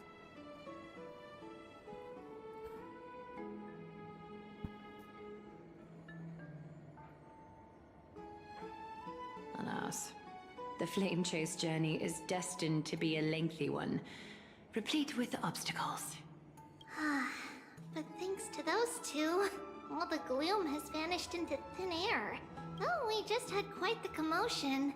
It's not every day we find the Marmoreal Palace this serene. Shall we continue with our previous plans? Hyacinth, would you care to join us? Such an empty bath is indeed a rare sight. I was looking forward to unwinding after work. I'd be delighted to accept your invitation, Lady Treeby. How about we go to the biggest bath? What is with this bath thing?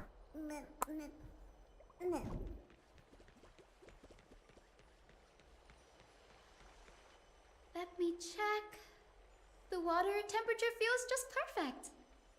So, how is the feeling of having the entire bath to yourselves? It's so good. But, Lady Treeby, aren't you going to soak in the bath with us? We will have to pass. After all, we've become children. Please understand that she can no longer endure the heat of this pool due to the blessings of Yanis. Oh. Are you curious about us, Hyacinth? I am, but something tells me that it might be better to change the topic. Don't get all nervous. It's not something we can't discuss. The truth is, a long time ago, we were a mature adult just like Aggie. Then, because of reasons, we inherited Yanis's divinity and gained the power of passage. And in return, the price we had to pay was the splitting of our soul. Okay, so she was a Opening person. of the Century Gate intensifies the strain on Treeby and the others. They are gradually regressing towards infancy, both in body and mind. We don't know what awaits us at the end either, but anyway, that's why we've turned into children. In that case, when you opened that giant sentry gate above Akama during the battle against Nikador... Well, there's no way around it. We all know that the flame chase journey won't be a smooth ride. Maybe we can find a way to fix it. The primary research focus of Noosporists is the soul. We explore its depletion and methods to restore dispersed souls. As long as research continues, there might be a breakthrough that can help. We will do everything we can. So your first reaction is in fact denial. You're indeed an Access student. I look forward to your good news, Hyacinth. Now there's another reason to look forward to tomorrow.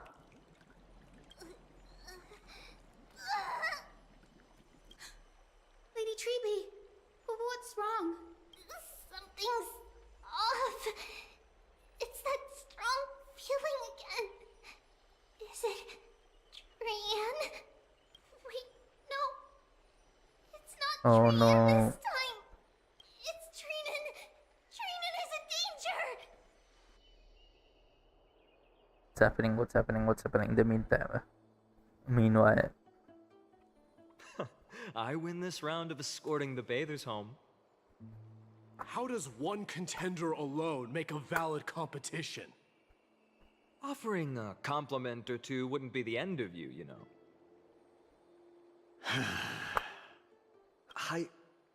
What is that word? Is that your native tongue? It means hyena. I'm likening you to a weak hyena. By the way, you emphasize the completely wrong syllable. Though we've been acquainted for some time, I have rarely heard you talk in the ancient tongue of Kremnos. It's because I'm not exactly a master at it either. I can listen and read just fine, but when it comes to writing... You can write?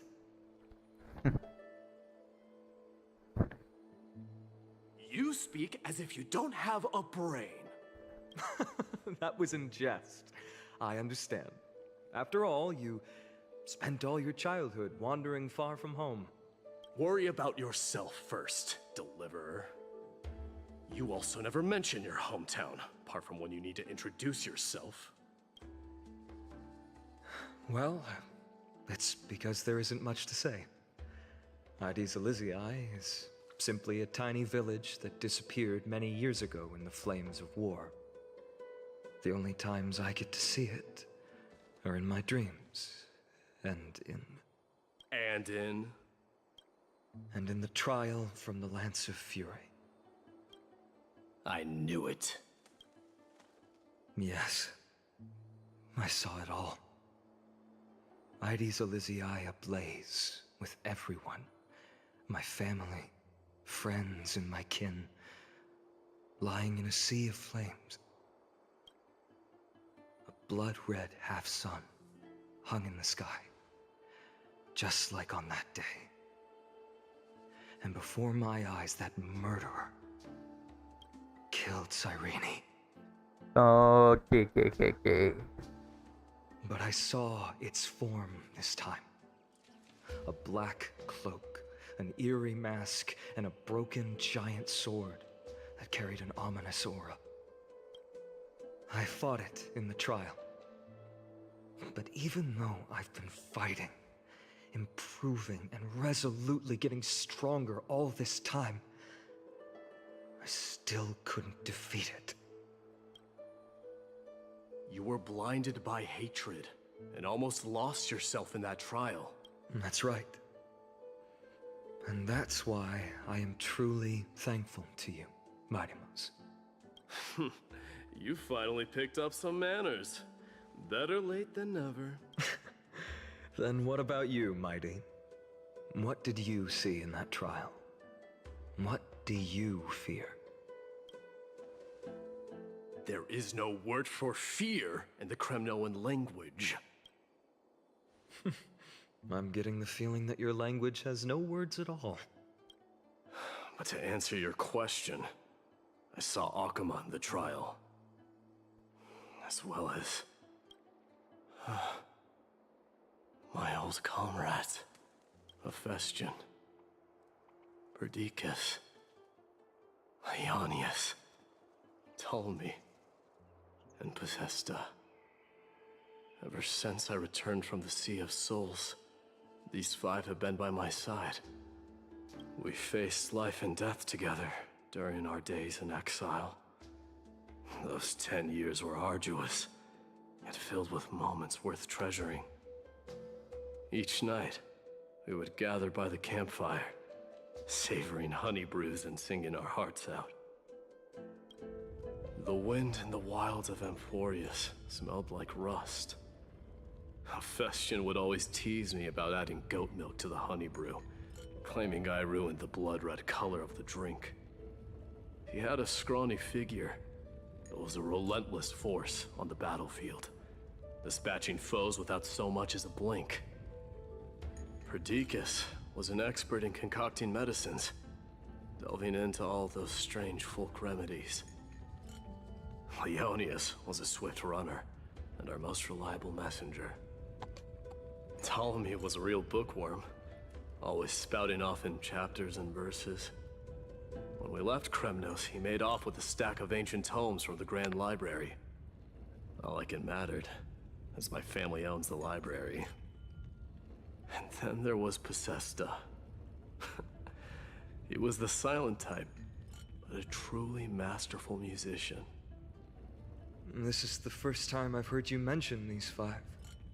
And their names. They died on the battlefield before the Kremnoan detachment managed to join Akuma.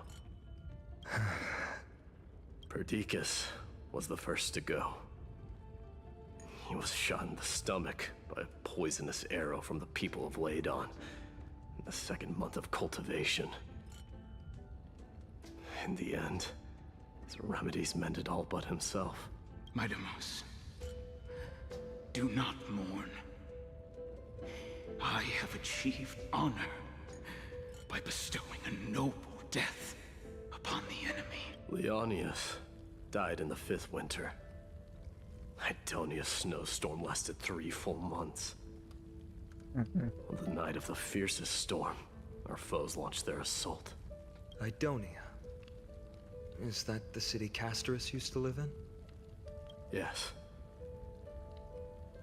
Those zealots were as fearless as Kremnoans in the face of death, but they lacked respect for honor. They cornered us in the bottomless swamp. Leonius covered for our retreat. They cut his legs off. He vanished into the mire of a foreign land, his body never to be recovered. This is perfect. Mightymouse, I can finally deliver the news of you ascending the throne to the Netherrealm. 20 dusks later, We finally breached the walls of Idonia and entertained the tyrant's plea for peace. However, the rebels refused to surrender and set up an ambush within the city. Ptolemy and his cavalry met their end before they could even relish our triumph. Those obelisks that collapsed after being set on fire became their final resting place. My Deimos, please tell my family. It was not cunning schemes that vanquished Ptolemy, but the immense weight of Amphoreus' entire history. Then, it was Pacesta. He lured the enemies into the city of Aenionis with his melodies, buying us invaluable time. Our enemies, consumed by indignation when they discovered the trick, set the entire city and my soldiers on fire. His final words were recorded on a small clay tablet, fractured by the flames. My Deimos, don the crown. And at last, my most trusted friend, Hephaestion. He was supposed to stand by my side through it all. But a sudden relapse of his illness hit him on the eve of my duel against my father. He hid his condition from me. By the time I returned victorious, he had but a breath left in him. A Kremnoan, dying on a sickbed. I would be a laughingstock to everyone. Hephaestion, my dear friend, spare your strength. I'll go get a physician. No need. Even if Perdiccas were here, he couldn't stop destiny from taking me away. No! None can take you away.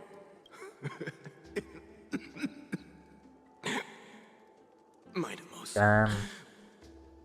Our king. Do not shed tears for me. It's not befitting of your status.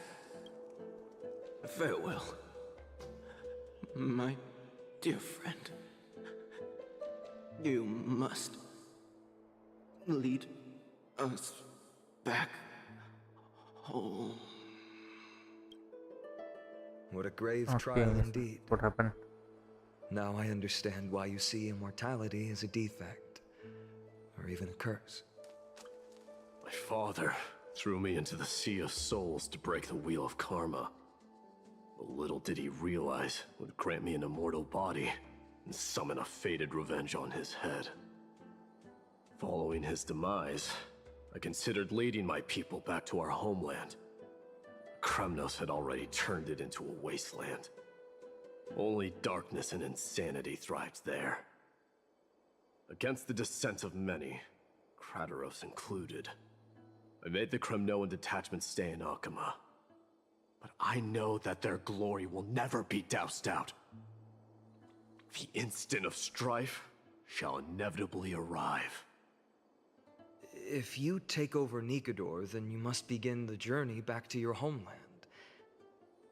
So, you hesitate because you think leaving your people in the Holy City is a better choice? I don't know. But I have never been crowned. And those 5 were never endowed with any titles. None is aware of their glory. Your predicament is truly complicated. I don't know how I can give you any useful advice.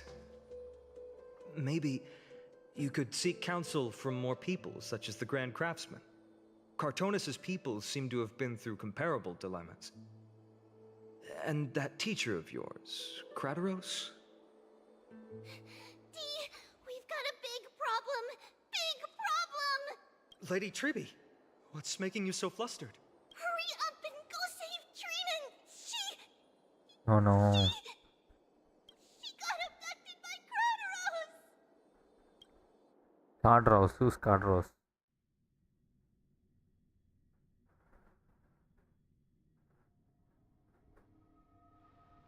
Crateros! What's going on? Mighty-Mos. It seems I was the one who exposed my vulnerabilities first. Aglaya, I demand an explanation.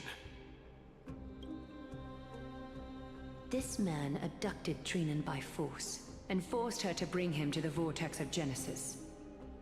He then brazenly stepped into the trial of the Lance of Fury, and naturally failed. Is she telling the truth? Why did you do that? Because I don't want to wait anymore. Your hesitation made me desperate. If you want to run away from your destiny to become king, then keep running. Someone will eventually stand up and fill in the gap left by strife. Then they will lead our people home. Age has blinded you, teacher. Can't you see that I'm hesitating because of this very recklessness seared into your blood?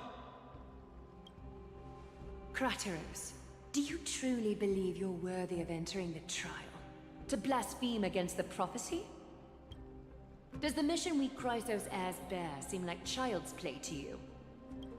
Do you know how the Kremnoans see you, Aglaya? You're a hypocrite and a megalomaniac. The prophecy of Genesis and the Flame Chase journey are just excuses for you to seize power. Silence, Crateros. Do you even know what you're saying? Are you defending this woman, Mighty Mos? How many wars did people start because of her and her so-called prophecy? How many cities fell in the past millennium, their people massacring each other?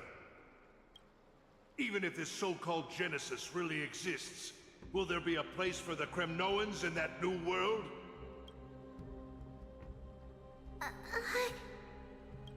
Are you done talking? By agreement between the Chrysos heirs and the Council of Elders, those who trespass upon the Vortex of Genesis need not be tried by the Council. I am allowed to pass judgment alone, Crateros. Your actions are unforgivable. I hereby sentence you. Aggie, wait! We have a proposal! Someone has to resolve this conflict between the cities. Lord Crateros did not use violence to harm us. We can sense that his anxiety stems from his concern for his people's future. Please, Aglaya, hear us out first. I'm listening.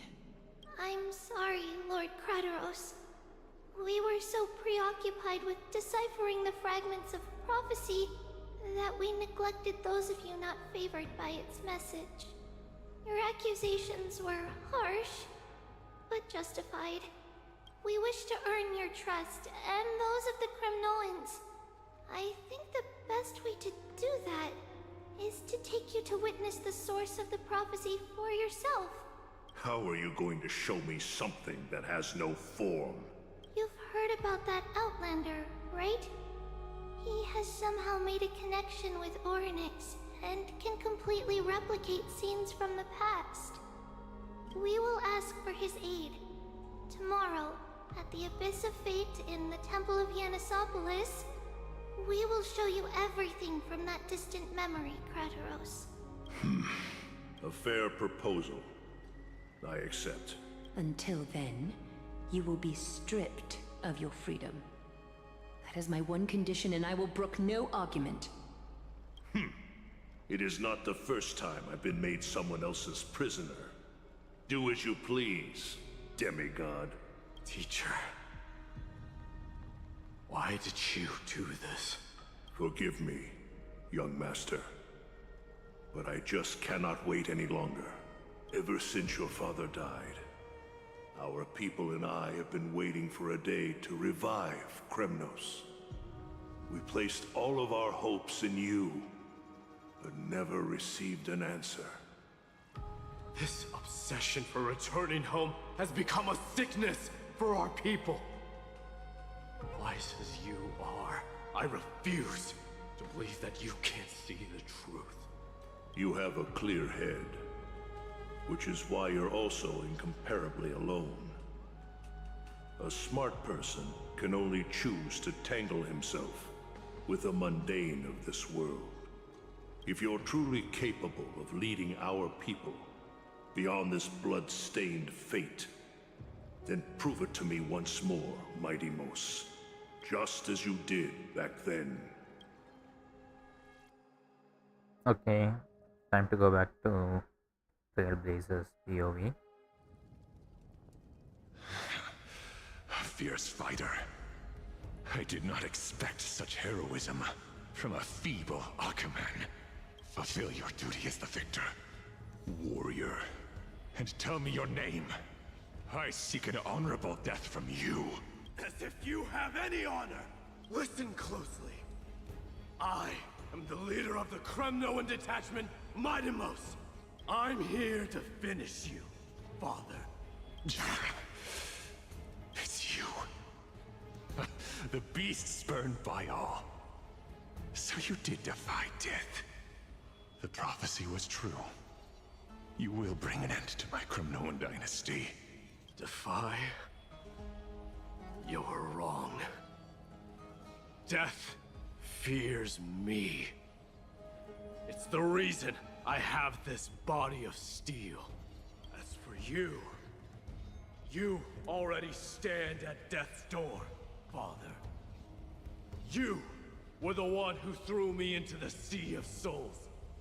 The one who tried in vain to enslave a Titan. And the one who desecrated the body of a god. Hyakis! You're a weak king. So weak that even the lowliest hyena is a more noble existence than you. And now, fate's reckoning is upon you. Then swing your blade. Take my crown. Coronate yourself with an old king's blood. And inherit it all. Become the new rightful king of Kremnos. No. I don't want the crown. Listen. If there's only one end for the kings of Kremnos, then the crown means nothing to me. All I want is your life. To avenge Mother and my comrades. But the walls of Kremnos won't fall with me. Do you truly think you can escape fate's grasp, my son? You and I, we're both the same. We feast on strife and fear. Now kill me! The son of Gorgo is destined to be crowned in blood!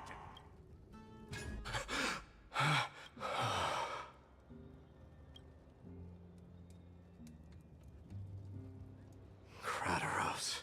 He said the Grand Craftsman Cartonus might have some suggestions. Might as well go see him. Grand Craftsman, how have you been? King of Kremnos it is. That you would come, I knew. You knew I was coming? Your matters, I've heard. The path forward you seek. Many questions you have. But before that, take this. What's this? A signet ring. For the King of Kremnos. Belonged to your mother.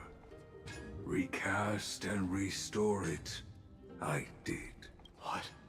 Mother threw it into the Sea of Souls. A long time to fish out it took. Very fortunate we were. I can hardly imagine how much patience and courage it must have taken to find such a small signet ring in the Sea of Souls. I owe you one. Gratitude there is no need for. Repayment for saving me, this is. Questions you bring with you? Ask, now. Fate I've always denied. It's finally caught up to me. By all rights, I should accept Strife's authority. It would make everyone happy. The Chrysos heirs, the Council of Elders, the Kremnoans. Even the bards who will write it all into song. Yet hesitate still you do. Hesitate? Why do you, young king? Because of my people, be they men, women, the elderly, or children.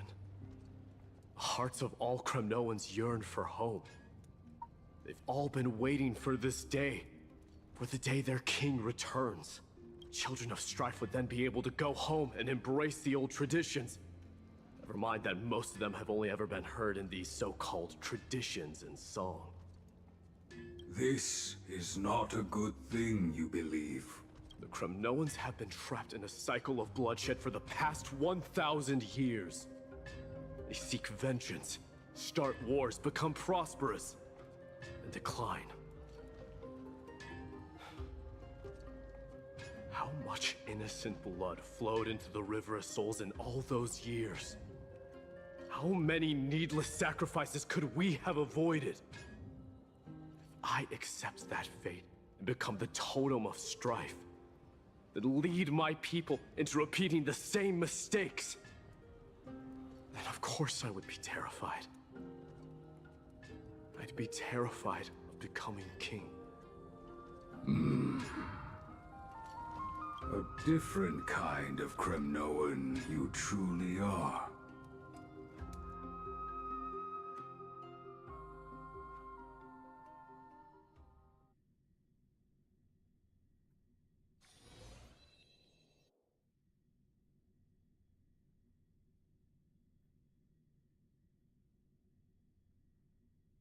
Okay. Okay, I'll be right back. I'll take a 5 minutes break. Beat.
Yes.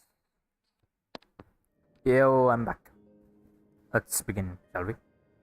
Mama, I had a dream last night. Oh. Now what did you dream about, my darling Trebios? I had a dream that I turned into many me's. Then we made the moon into a ship and made the stars into our sails. Then we floated on the ocean and let the wind blow us in any direction it wanted. Well, that sounds like a lovely dream. Yeah! The ocean and the sky were really, really dark, but there were so many of me that I wasn't scared at all because we'd all sing together. The ocean wind blew us onto an island where the wind tasted like flowers. There were bleating sheep and chirping birds inviting us to be their guests. There were so many animals on the island, but none of them ever fought. Yanis's holy maidens can receive guidance from the God of Passages.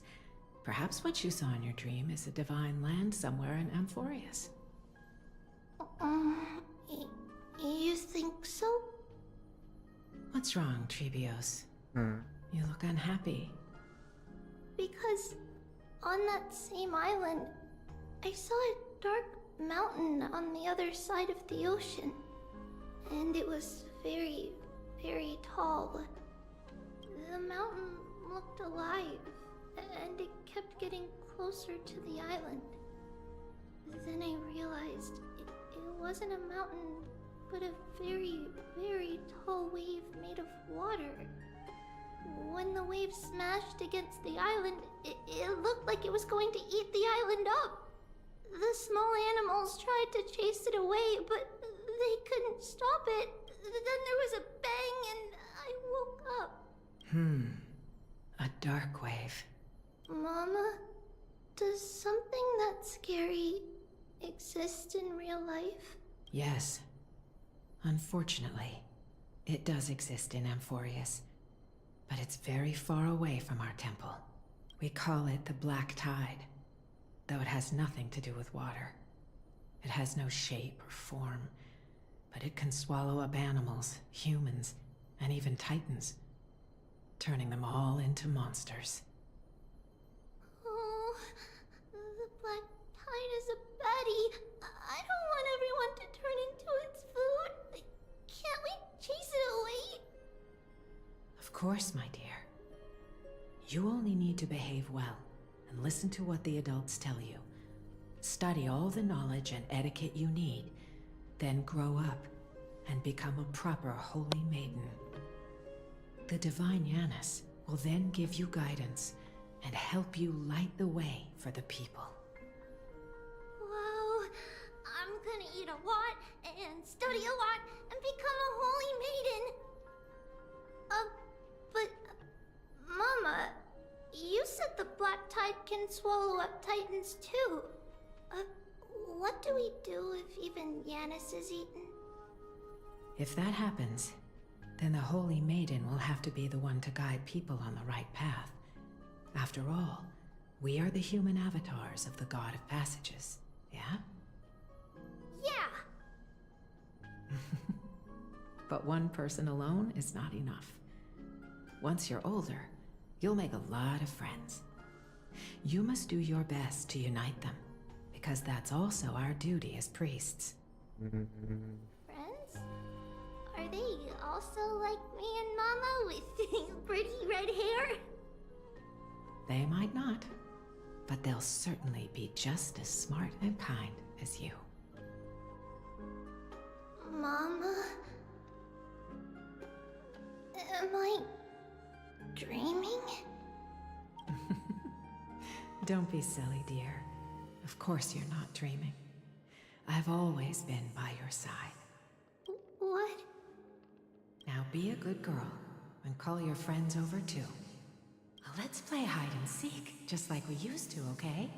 My Trebios is the smartest girl. I'm sure they remember where everyone is hiding.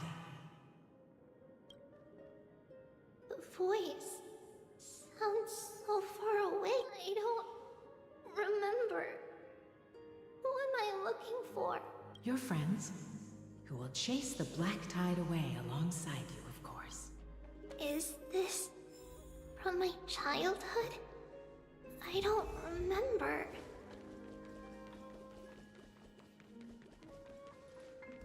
Bad chest! You can't lock me away!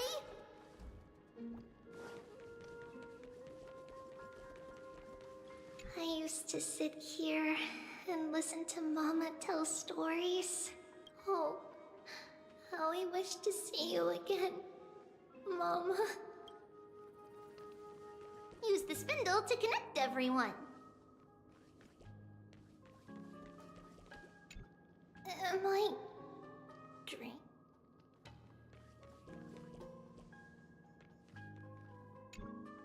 There will be an amazing captain on that big ship. She's cheerful, optimistic, bold, and cautious. She'll be able to get everyone together. Wow, that's amazing! Can I be the captain? Of course you can. But you'll find someone else who's better for the job, my dear. I think that person lives in a beautiful temple that sits atop a hillside, covered in golden fig trees. There's a noble girl there who's very smart, but also very delicate. Just like Mama? Perhaps.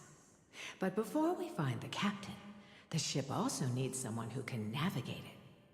Who could that be? Let me think. I know! She's Treevee! I named this doll after myself?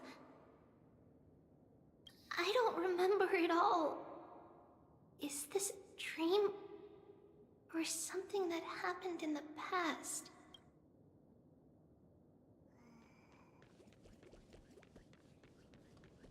It's packed full. Mama must have left all of these for me. All the words are blurred out. Could it be that my memory is fading?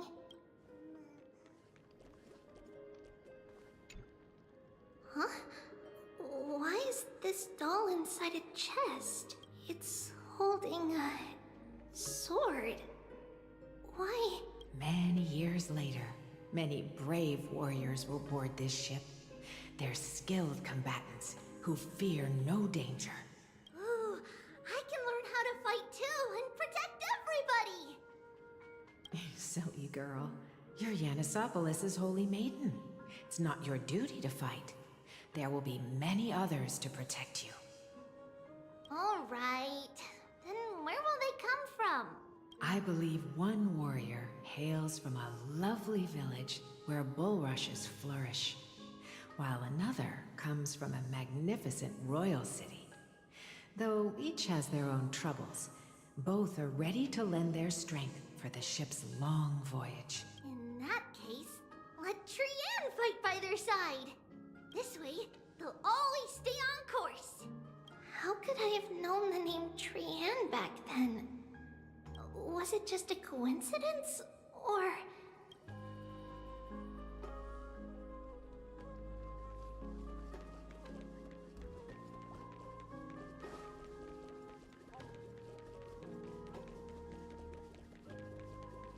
Learning can change your destiny.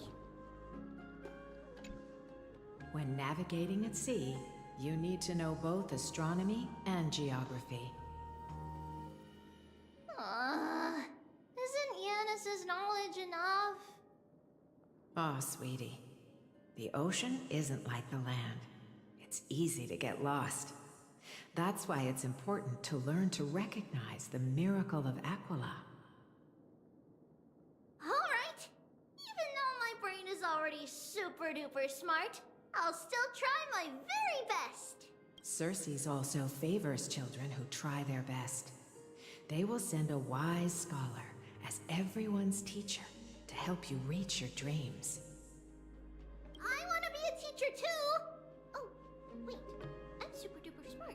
So I want to be the teacher's teacher. Why not? But if you're going to be a teacher, you might need to tone down that hyper energy of yours. Then Trinan can do it. She's well behaved and would make a great teacher. She made Mama and them. the others always said that I had a great memory. But now, I can't even tell if this is a memory or a dream. Come, let's line them up.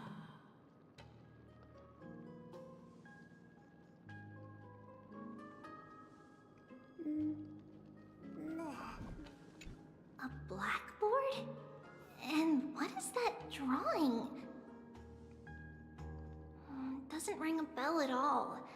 Perhaps it's just a childhood doodle.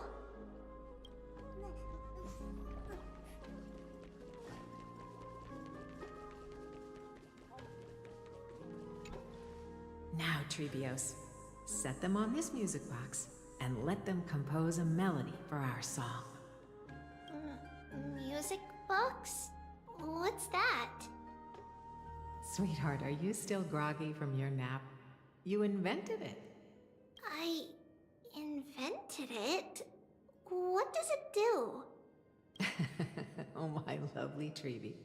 You're usually so bright. What's gotten into you today?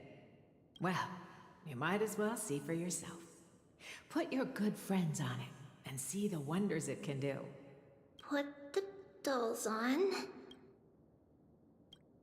So this is how they were It's made. rotating. And I can hear something. That's right. It's a music box. If you place the dolls in the right spots, it will start rotating and play beautiful music.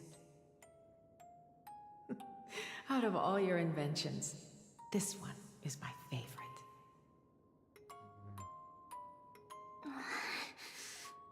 I don't remember.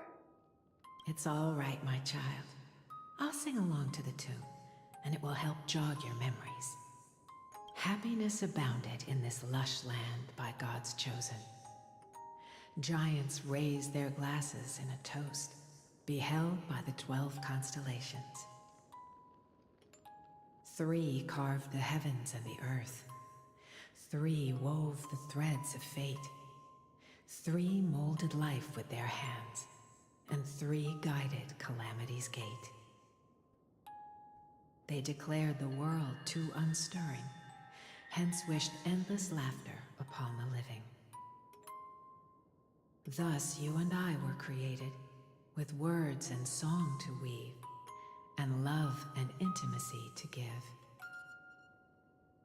Thus creation was complete.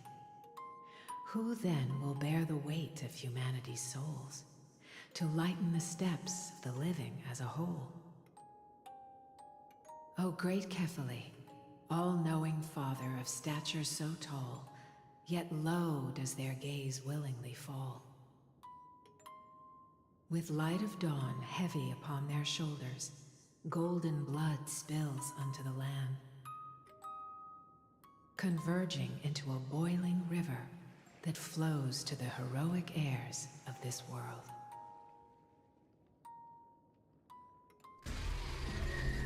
What's happening? What's going on? Oh yes, please lend me your ears. In the black mist, as death and fate draw close.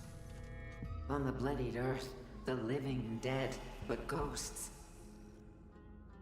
What is What happening? is this world? It mirrors your maze-like fate. What is this world? A silent lament without a trace. What is the past? Wandering ghosts that linger. What Don't is like the this. future? Souls scattered by fate's finger. What is the start? A voyage born in solitude. What is the end? A spirit, lonely and subdued. Lonely and subdued. And subdued. And subdued. Subdued. Subdued. Subdued. Subdued. Subdued.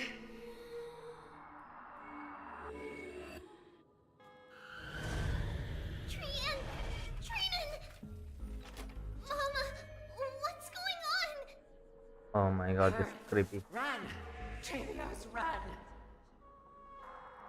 The black tide has arrived.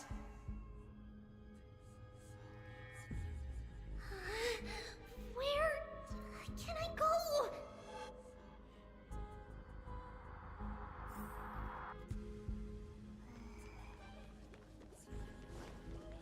What's this?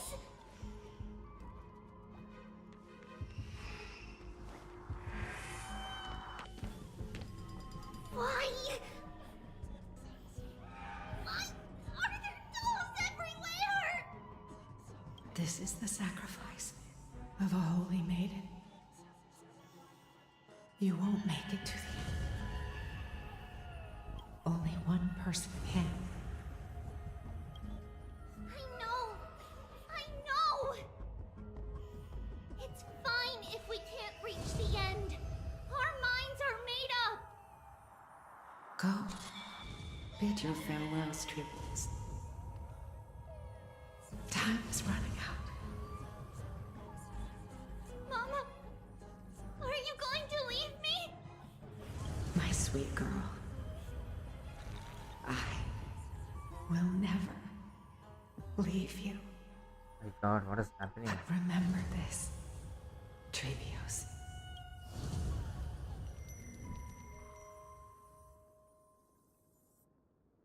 All shall bid farewell to one, and that person alone will witness the miracle. Since your mind is made up, then traverse the black tide and dispel the fog for Amphoreus.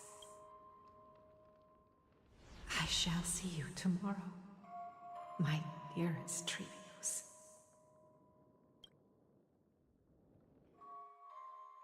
Oh. So this was Trebius' past.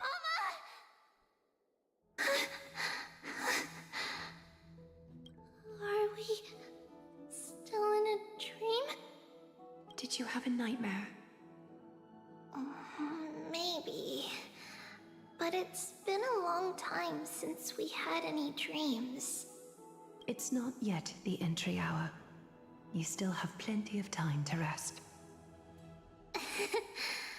No. Our heart is still racing. It must be that reckless Kremnoan soldier who startled Trinan. And you as well. If you want, I can pierce through his chest with the golden thread right now. Aggie, cut it out with the scary talk. I'm just kidding. If I were serious, I wouldn't have waited until now. Do you want to talk about the dream? Keeping it bottled up is not good for your health. We had a dream about Mama. The dream itself was nothing. It's just the timing that feels a bit unsettling. You mean... It's Trian. Even if we refrain from ever using the power of the Century Gate again, her soul continues to slowly drift away from her body. There isn't much time left. Perhaps it wouldn't be such a bad idea to let her relinquish her role as the gatekeeper and live out her days as a carefree child. You have a point, Aggie, but our decision has already been made on that matter. I believe there's still another way. Souls will be spent until they dissolve into dust. Such is our fate. Once we had a whole and connected body. If that body were a tree, then its trunk and branches would share the same fate, decaying at the same pace. Now, we are fragmented into numerous selves. Despite the absence of a trunk, we are offered another possibility. We can choose how our branches will perish in a way that is most beneficial to the Flame Chase journey. Compared with saying farewell to one person, watching many fade away before me is even more sorrowful. But advancing is the destined end of Yanis's trial. There's no retreat in our path. Don't feel sad about saying goodbye to us. We have already agreed on this. right? It won't be long before I forget what sorrow tastes like.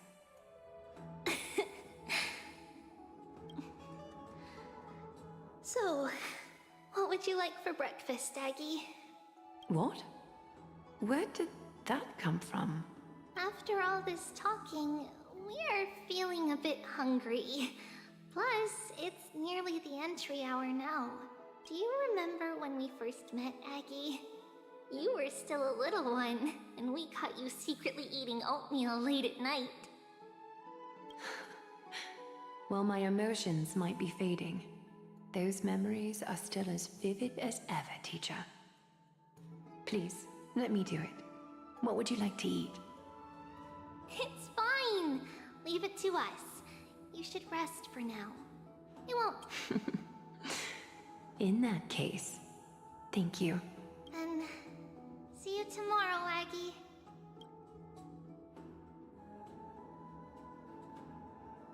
Nevertheless, that nightmare is ominous. Memories are slipping away. Even the image of Mama. Just as expected. Another trip must be made into the abyss of fate. Hopefully Ornyx will be willing to help us.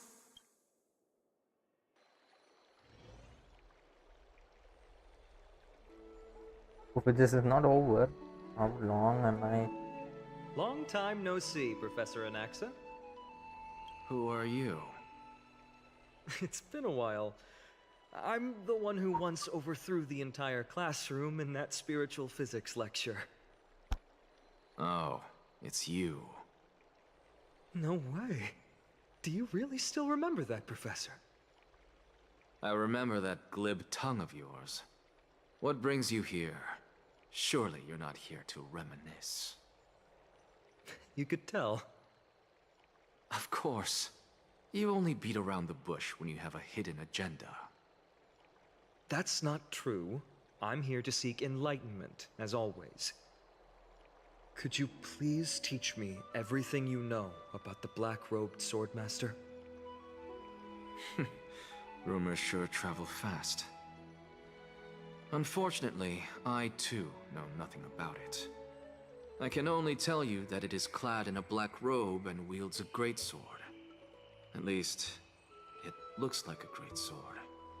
It's shaped like a twisted half-sun, and a peculiar dagger resembling a crescent moon.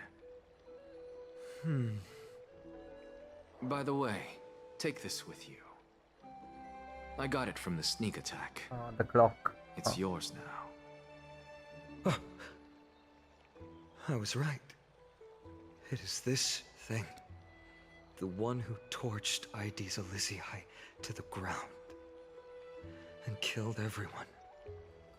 Don't try to be a hero. No one in Akama stands a chance against that thing right now. Is that what the Titan said as well?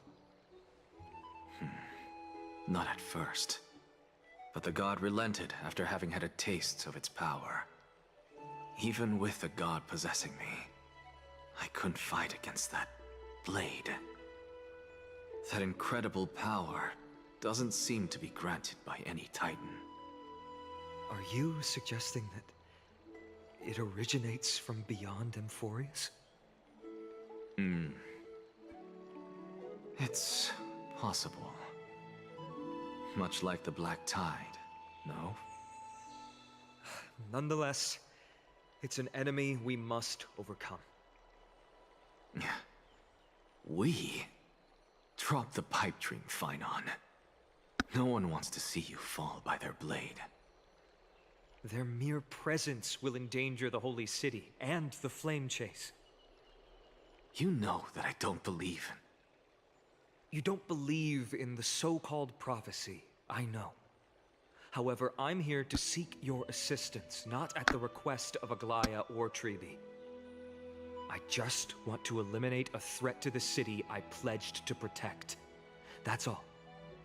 The tragedy at the Grove must never happen again. Take a seat. Since you are sincerely seeking enlightenment, I suppose I can tell you one more thing.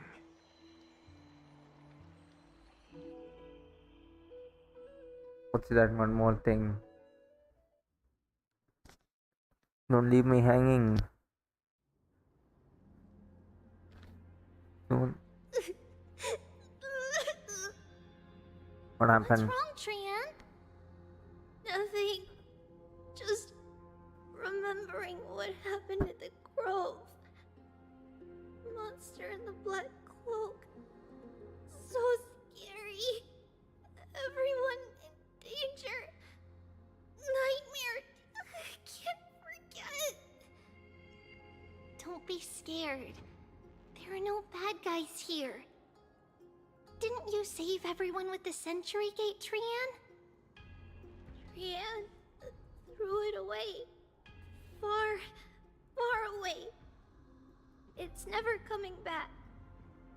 We got back safe from the grove because of you, Trian. You're the reason the Flame Chase journey can continue. Sorry. Trian feels a bit dizzy. Why are we here again? For the same thing, of course. Remember? Tomorrow we will reveal the prophecies past to everyone. But first, we need to restore the memories that have been blurred by the fragmentation. We hope to present the full truth to everyone without hiding anything. Since Yanis caused the fragmentation, we can only turn to another Titan or an X for help. Also, remember to get breakfast ready for Aggie before the Lucid Hour tomorrow. Oh, yes! Trian remembers now. Oh, on that note, we had better prepare some saffron before we meet with the Titan. Saffron? Huh, it's an essential offering for rituals in the Temple of the Three Fates. You think we shouldn't go to Orynyx empty-handed? Yes, it's also a symbol of Yanisopolis. If we are to replicate memories, we need to use something that has experienced those days. And when we first met Aggie, we added that to the porridge we made for her, and she really loved it. I see! It's like killing 3 birds with 1 stone! But it all depends on whether Orynyx is willing to help us. This could be a problem. After all, it was us who took the core flame from Yanis, from Orynyx's kin. We will have to give it a try. If there's truly no other way... In our current state, we probably can't do anything to them. We'll cross that bridge when we get there. Leave it to Trian. Trian knows how to play cute. In any case, let's look for saffron first. I hope there's still some left in the temple, untouched by Mikador's soldiers.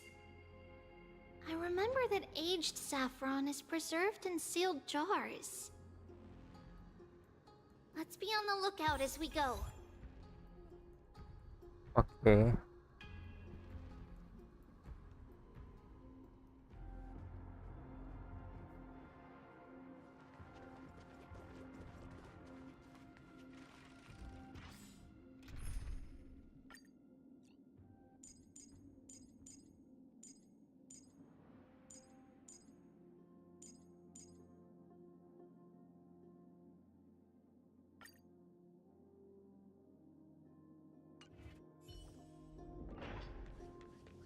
It's a dead end ahead.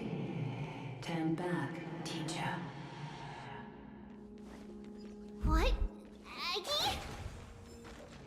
No, it's an illusion.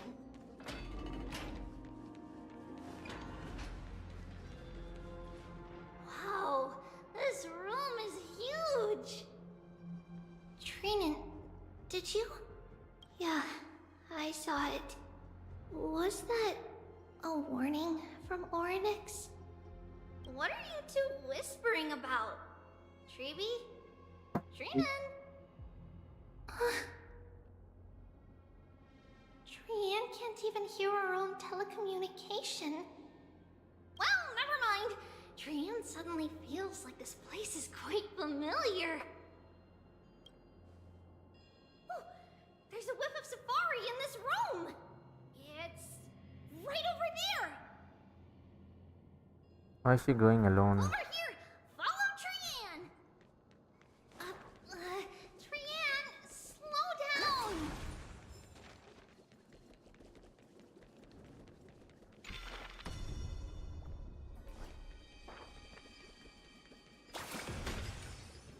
Yeah? Even if separation is our fate, a futile death is not the solution. It appeared again.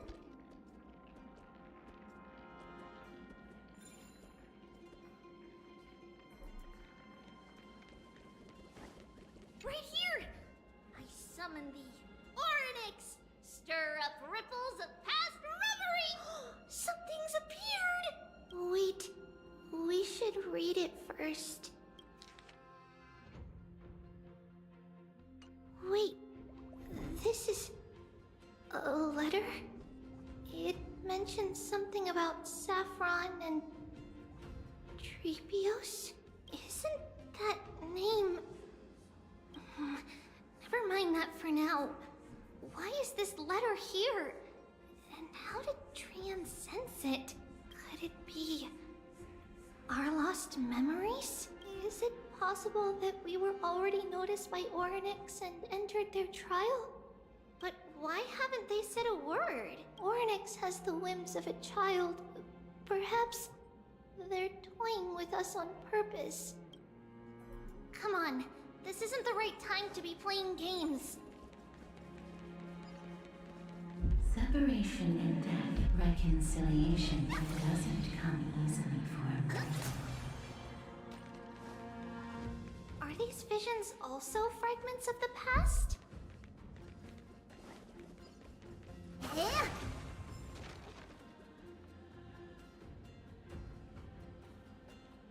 Treeby! Trinan! Look what I found! Is this the safari? Coming! We'll take a look. But Trian, there's nothing in here. What? It was right in the stolium. Huh? There's really nothing here. That can't be! I swear I saw it! I swear! Trinan, Treeby, why aren't you saying anything? Trian can't seem to hear you at all. We were just lost in our thoughts. Don't worry, Trian. What you saw was likely, Yanna's hair. We must have startled it away. Okay. Could Orynyx be trying to make us falter? But why would they do that?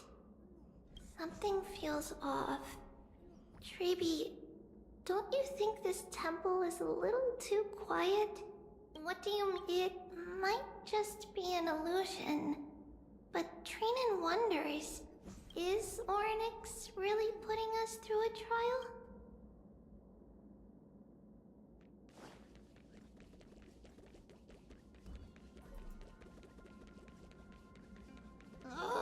Still no luck finding any safari. I suppose we can do without it. Let's try to convince Orynyx. At least they didn't toss us out straight away. Whoa, Treeby, Trinan, look at this! So cool! Okay, this is creepy.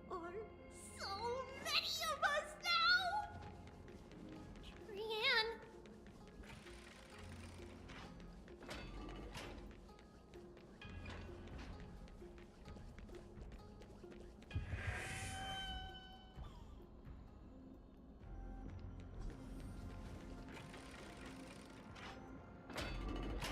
It's really quiet in here. Do all Titans live in dark places like this?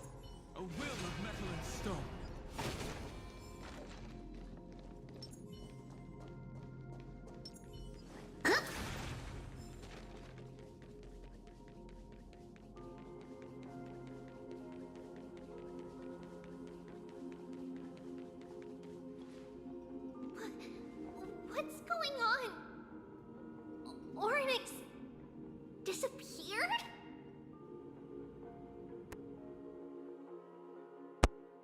What is happening? I still don't know what's happening.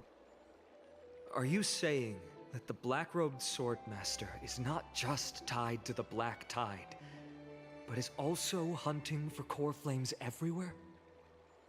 This is the most plausible possibility. First, it has a vessel that can hold core flames. Second, I'm one of its targets. Let's start with the first premise. Its peculiar ceremonial blade can interact with a core flame, as evidenced by the pull I felt when it stabbed into my chest.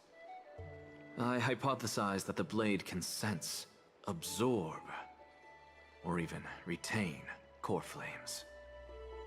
The second premise is even more explicit.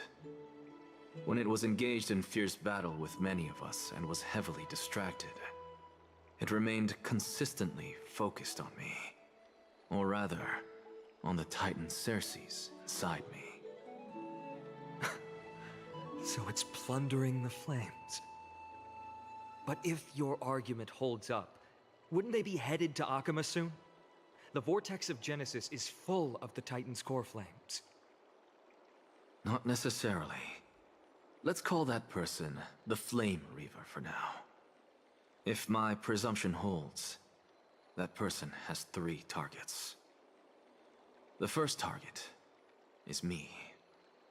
The second target is Orynyx, who hasn't yet fallen. Okay. And the third is Akama and the Vortex of Genesis, where the core flames are housed. But I suspect Akama won't be their first target. Kefali's core flame is guarded by the Council of Elders' arcane power. And Fagusa's water curtain should be able to block out any external perceptions. What about Thanatos and Aquila? Their core flames are yet to be restored? The whereabouts of Thanatos remain a mystery to all. As for Aquila, can you fly? No, I can't. Why are you asking that? Can that Swordmaster fly? Good point. But what if they do grow wings? If they had wings, I wouldn't have made it out of the grove alive. That's a relief. Anyway, since the Flame Reaver has 2 targets, we need to move fast. With the distances between Akama, the grove, and these potential targets, I believe we should bolster our defenses and... Bad news, Finan. Treepy is missing. Uh-huh. The last time the 3 of them were seen was in... the Abyss of Fate. I have a bad feeling about this. Orynyx! Are you in here? No response at all. Did they foresee that we were coming and hide in the fog, or...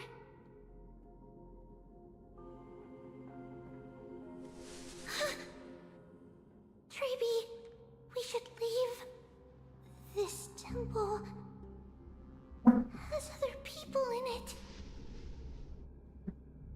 What? Huh. Listen, footsteps. Fast ones. 3 or 4 people coming this way. Come on, we need to hide. Whoever they are, we can't let them see us. Treeby, Trinan, come check this out. Oh, What's this? it's the black car. Trian feels like it's so familiar.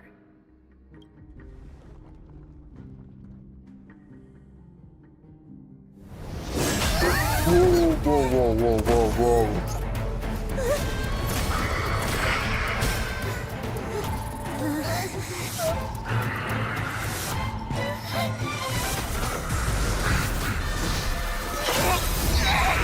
No!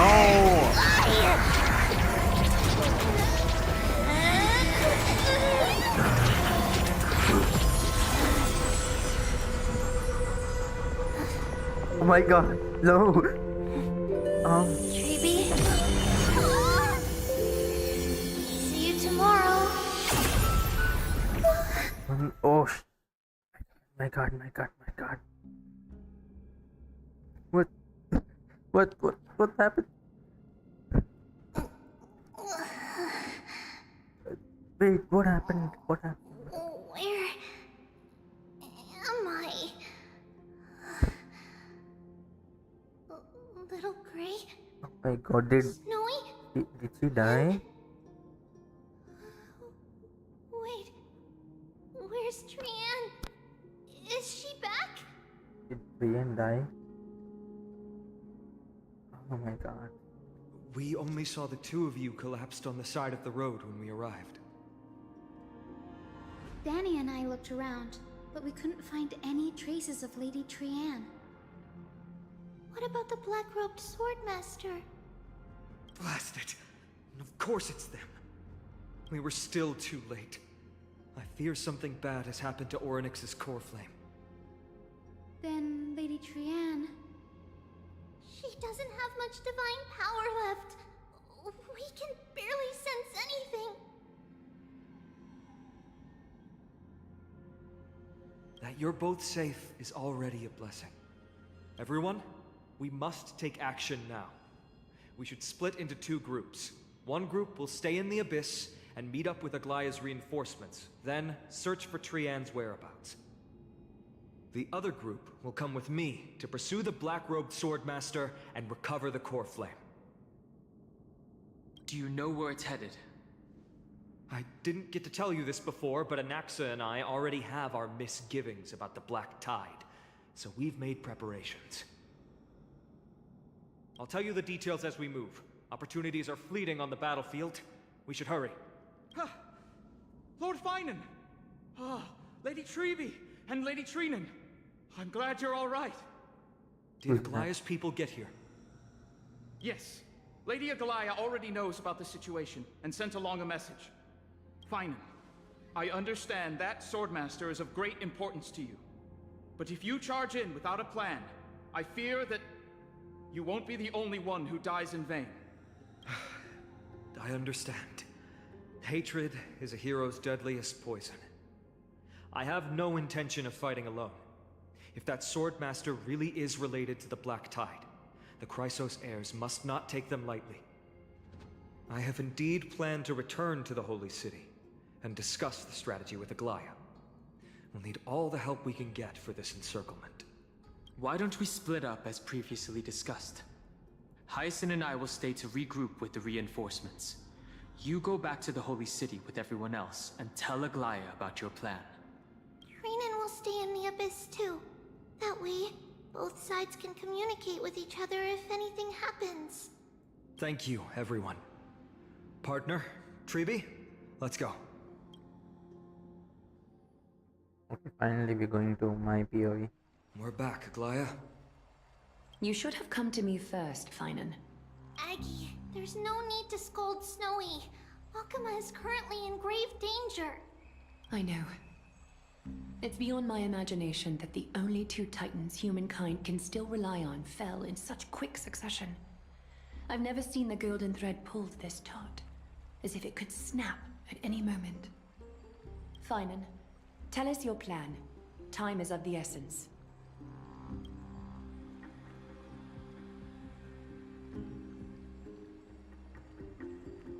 This being is not just hunting titans, but taking the core flames too? Yes, just like the Flame Chase journey is doing.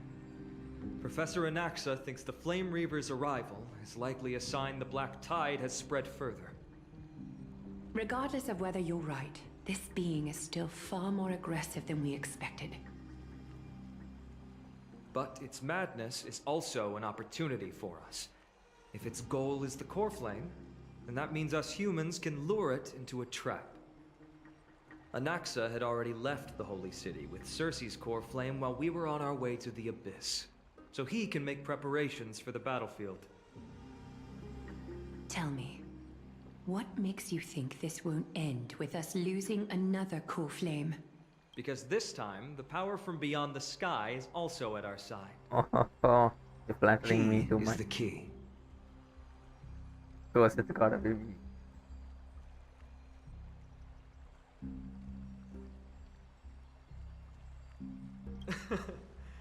We need your other companion too. Ma'am, Oh, you mean me? if she can finally speak now. Finan, that battlefield you mentioned. Is it Castrum Kremnos? Yes, I'm sure everyone remembers the astonishing miracle our partner here performed with his companion during the battle with Nikador, and how they awakened Castrum Kremnos' past. That will be the key to our victory. We will use Orynyx's power to once again open a passage to the past and lure our enemy inside. Then, we'll seal the Flame Reaver in the maze of time. Impressive. Orynyx has fallen, and Yanis's divine power already belongs to Arkema. Once we take back the core flame, the Swordmaster will have no means of escape. It's very clever, using the element of surprise instead of brute strength. Can you do it, little one?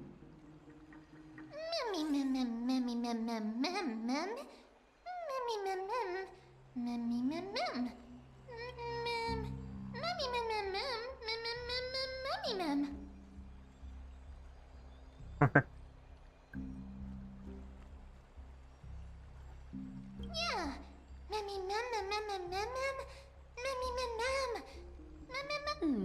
Such enthusiasm. I'm glad to see you're confident. By the way, the Council of Elders declared a state of emergency when Treeby went missing. Kainos and her following have heard tell of the incident at the Grove, and are galvanizing support in secret. I fear she'll make her move before the next assembly of the citizens. What are they plotting? That short-sighted politician likely believes the Chrysos heirs have outlived their usefulness, and is making preparations for her next step. That ugly side of humanity is something we'll have to deal with eventually. But that's a problem for another day. I've sent Castorus ahead to the council with a message. She should be able to keep the situation under control for the time being. Finan, it is my hope that we can come to an understanding on this. We must take down the Flame Reaver in one go, and retrieve the core flame. And in doing so, grant ourselves an advantage against the Council of Elders. Of course. You may count on me to lead the charge. I apologize for tasking you to spearhead the plan once again, but Arkema is currently beset by enemies from within and without. The situation brooks no delay, and we have precious little time to confer and discuss the plan with you.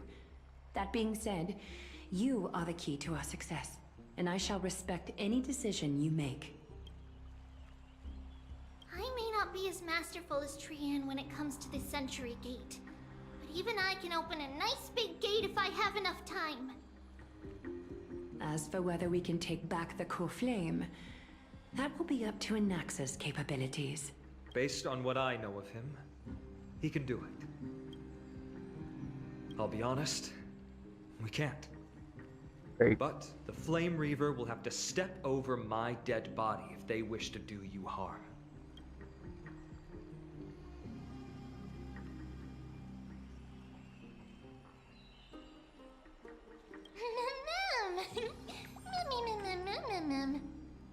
We are grateful to you for your aid, and to the rest of you as well. Now, let us be off to begin the hunt. May Kethely sharpen our gaze and grant us victory over the enemy. You mean Mighty? He's dealing with a different problem. Don't worry, that man would never miss out on this fight.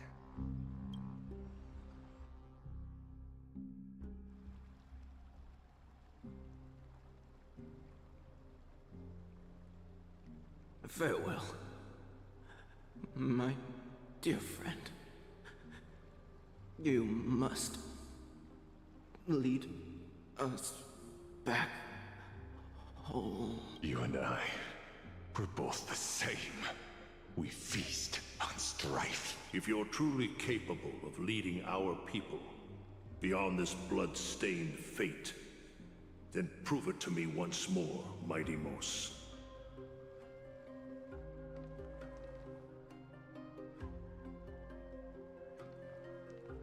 I knew you'd be here. I heard you're about to set off on an expedition. That's right. It's going to be a tough battle, and our destination is... turns out to be Castrum Kremnos. Is that why you're here? To pray to the dead Nikador? No, just the opposite. I'm here to tell you, you can entrust the front lines to us this time. You can't afford to lose your upcoming battle either. So he's going to be the new demigod. Have you heard the story of Geocles the Mountain Breaker? Sounds like you've spoken with Cartonus. That's the name of the legendary mountain dweller, right? Let's have a chat before we go our separate ways. Cartonus told me that back in ancient times, the mountain dwellers lived in seclusion. They spent their days quarrying and gathering, living a simple and peaceful life away from strife. But Geocles was different. He resisted their traditional way of life, yearning for the world beyond the mountain. They're safe, but humdrum culture was like fetters around him.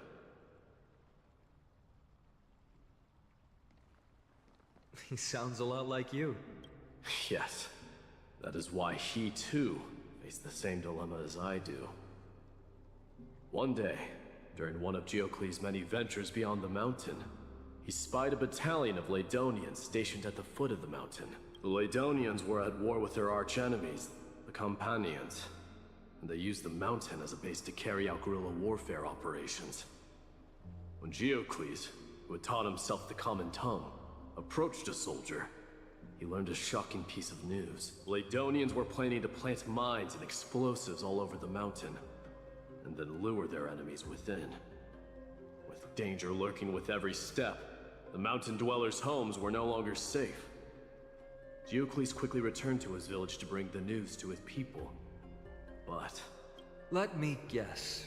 They refused change and chose to put up with the situation instead. That's right.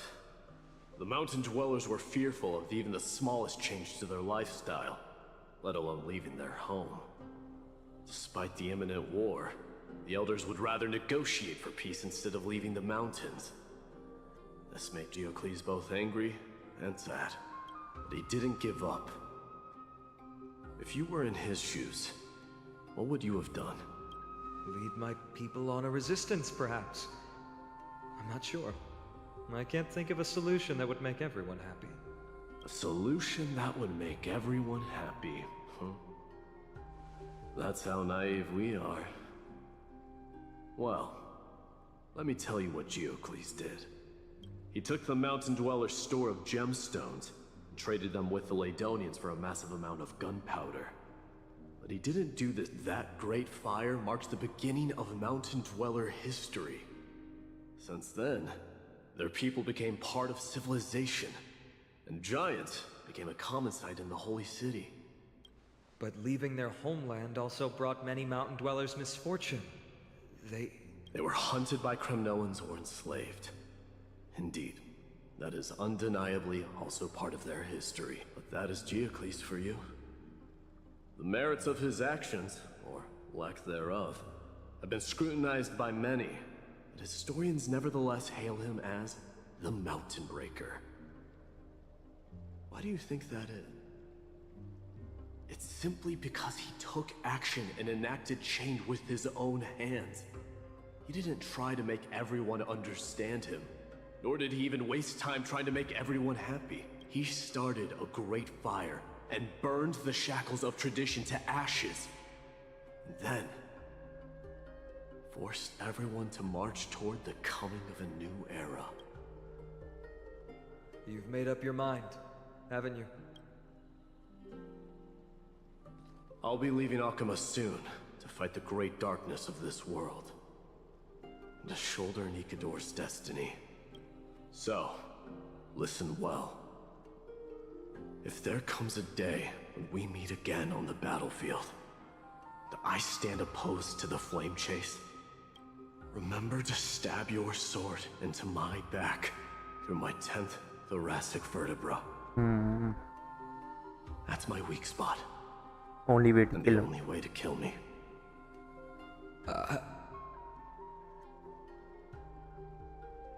You have my word.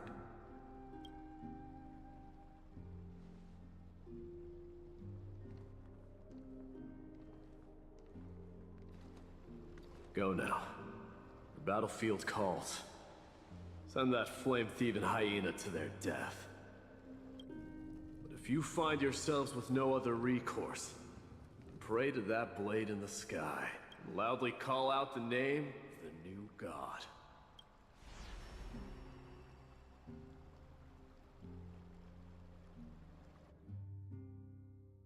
I want to continue now. Now it got interesting. At the beginning, it was not that interesting. Like, it was That's the sound of an all-out war. Not the kind of ruckus Professor Anaxa can raise on his own. Let's hurry. The battlefield is just ahead.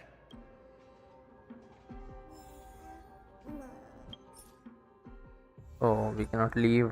That's part of the story. Let's complete this, shall we? It took too much time today. Today's stream will be a bit longer. Wait, a Cremnoan?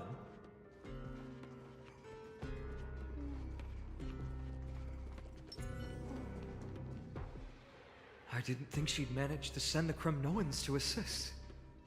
Brave warrior, what's the situation on the front line? And Ackerman, why are you here? What? Didn't Aglaya tell you? We have been instructed to assist you in trapping the Flame Reaver. Aglaya, that vile tyrant. I spit on her name. What is happening? Our king will be back soon. He'll be able to deal with you and that black roll.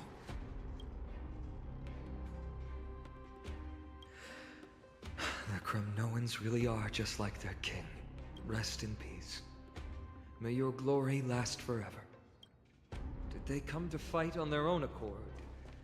Or... I can still fight. You must become king. Start online. Initiating route clearance.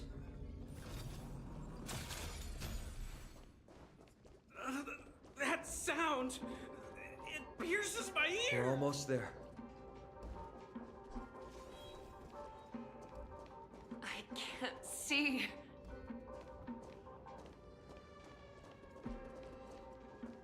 Once we take back the core flame, Yanis's passage will open.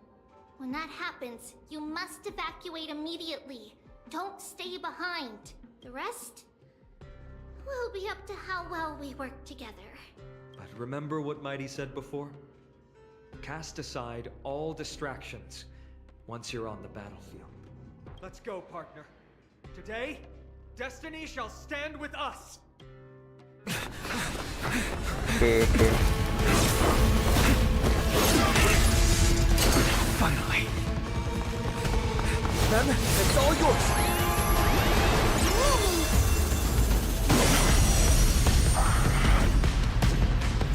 Pent in the memories of the dead!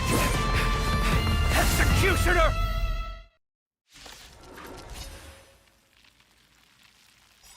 You sure know how to keep a man waiting. Any later, and I fear the Titan would have sacrificed. Survive would be destroyed. Frail child of humanity, 'tis more effort keeping you hale and whole against that blade than it is in seeking the truth of the world. Leave it to me. Stand down. I choose you. A minor setback. Pretty tough. Stop me. Toward distant horizons! We are the Trailblaze! Execute judgment. Execute judgment. Execute judgment. Light up the cosmic night! My purpose is to protect. Dragons, soaring above the lands. This is permanence! Relearn who the Nameless truly— I'll safeguard your path! Connect more worlds! This is being in sync.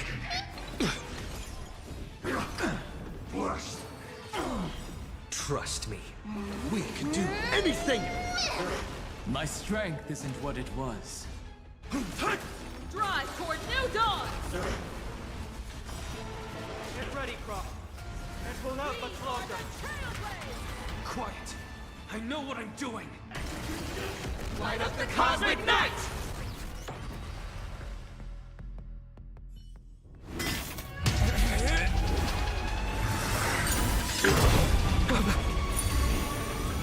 At long last.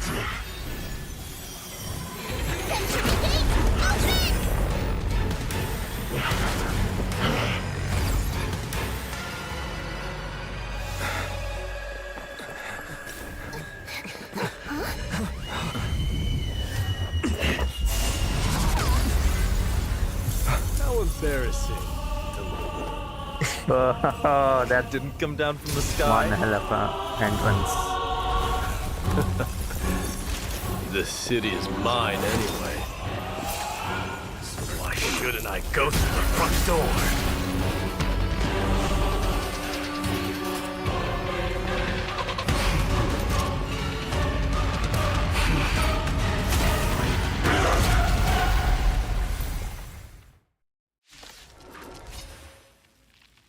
Minion of the Black Tide. I, King of the Kremnoan Legion, will be destroyed. Be your opponent of the day. Long time no see, Mikador.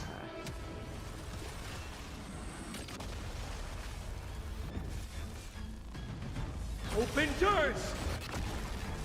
Earth shatters, heaven trembles! Dragons, soaring above the lands! This is permanence! I choose you! Relearn toward distant horizons!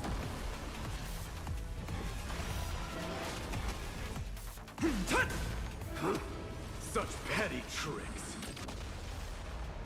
Mimi!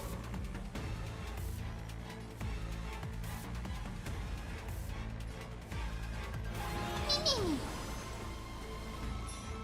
You can do it! I'm not fighting alone. Drive toward new dawn! Stand down. Leads to self-destruction. I am sending a dynasty to its end. Oh, My purpose is to Well protect. fought. That was a good opener to the ceremony. Rejoice, for I grant you the honor of sharing your final resting place with Kremnos' departed heroes. Relearn who the Nameless— lead us starward! Let's begin. Connect more worlds! We are the Trailblaze! Execute judgment! Torment. Execute judgment! Torment. Execute judgment! Light up the cosmic night!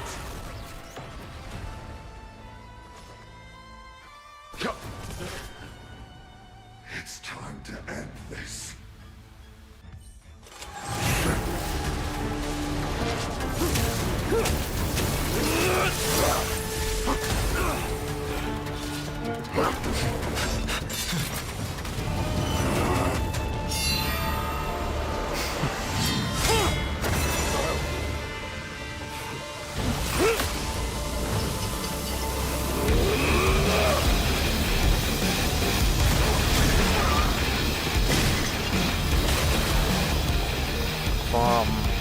damn. Heroic souls of strife, heed my call. I am the Lance of Fury.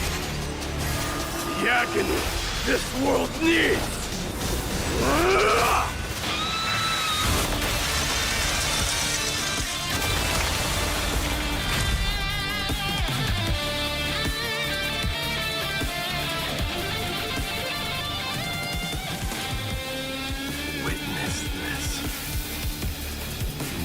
God has come to Castro Kremnos.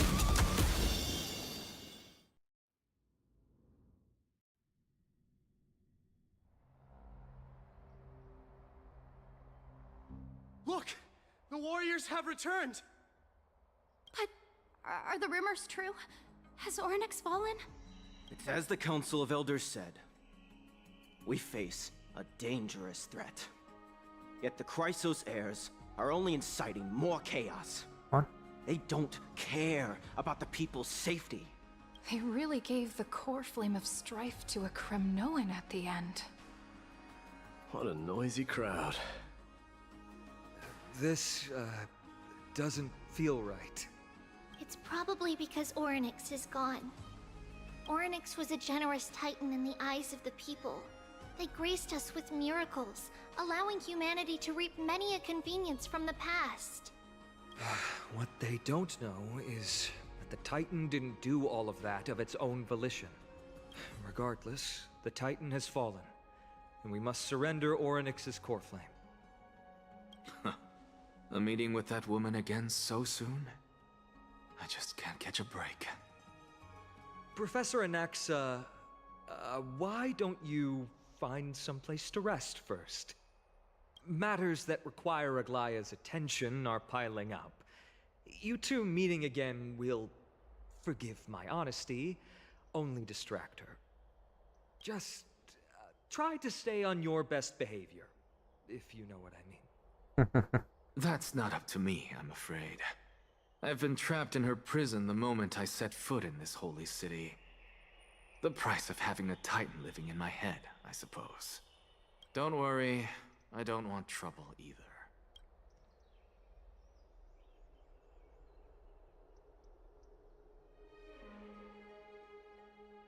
They have differences in ideology. All right, I suppose that's putting it lightly. Don't worry, you'll figure out the intricacies of these relationships sooner or later. I'm sure you don't need my help handling Oryx's core flame. So I'll be off. I have some personal matters to attend to. It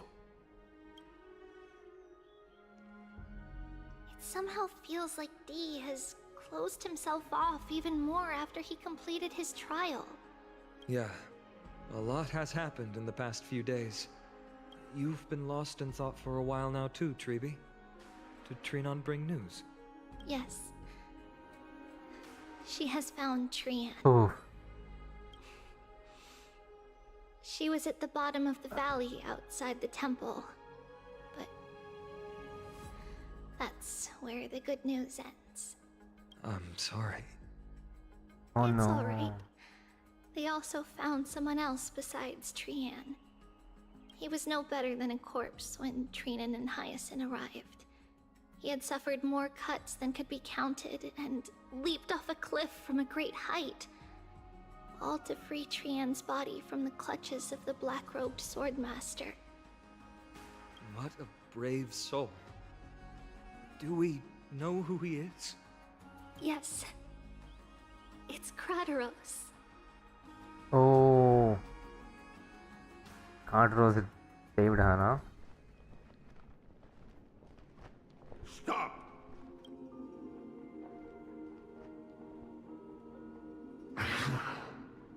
If you want this girl dead, you'll have to kill me first. How ludicrous. Your body made of flesh and blood as it is will not survive more than a single strike from me. Valorous death before glorious return. As a Kremnoan, I know not the fear of death. She's lost her divinity. I have no interest in an empty shell. But answer me this, child of strife. Why do you raise your shield for her? As the leader of the God Shield Brigade's elite, I protected the king against the Black Tide with this very shield. And I've done this over and over, hundreds and thousands of times. A pathetic killer like you could never understand the weight it bears. Pity. And crumble like rusted iron. Good. Supreme glory shall be mine, as I indulge in the libations and incense offered by my descendants. Come, let us fight! For Kremnos! For my king! For Amphoreus!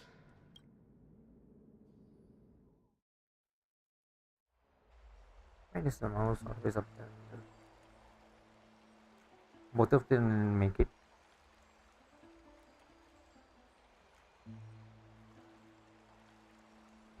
We foresaw this cruel parting 1,000 years ago. Today is but a reminder of that bitter taste. Oh no. But Lady Aglaya, I don't understand. It wasn't life itself that Lady Trian lost. Why does she look like she really turned into a doll? I don't understand. Don't be sad, Hyacinth. Trian has used up her borrowed time from Yanis, that's all. Her spirit is now riding the west wind, flying ahead to a world free of sorrow. If a world like that truly exists, does that mean everyone from the Grove is there too? It exists, Hyacinth. Do you not remember? The prophecy that guides the Chrysos heirs is the voice of Kefili before it fell silent. It loves all of its creations dearly, and would never bear to lead us astray with lies.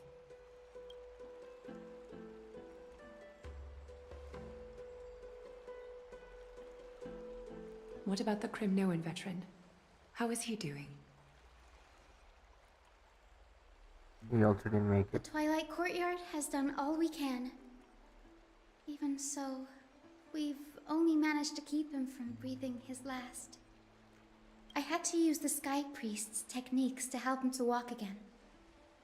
But if light ever disappears from Akama for good... No. Let's hope that never happens. This is already nothing short of miraculous. When we found Kradros, he was no better than a corpse.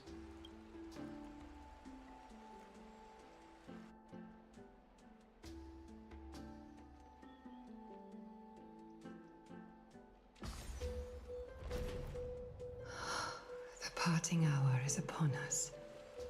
Yet the golden thread runs slack. The heroes have returned with their spoils. Everyone, please take this opportunity to rest and prepare for what awaits us. You've returned unscathed and brought tidings of triumph. Truly a moment worthy of celebration. It's incredible to think that we returned Nikador's core flame not so long ago. It wouldn't be an exaggeration to say that you and your friend's arrival has melted the glaciers of history.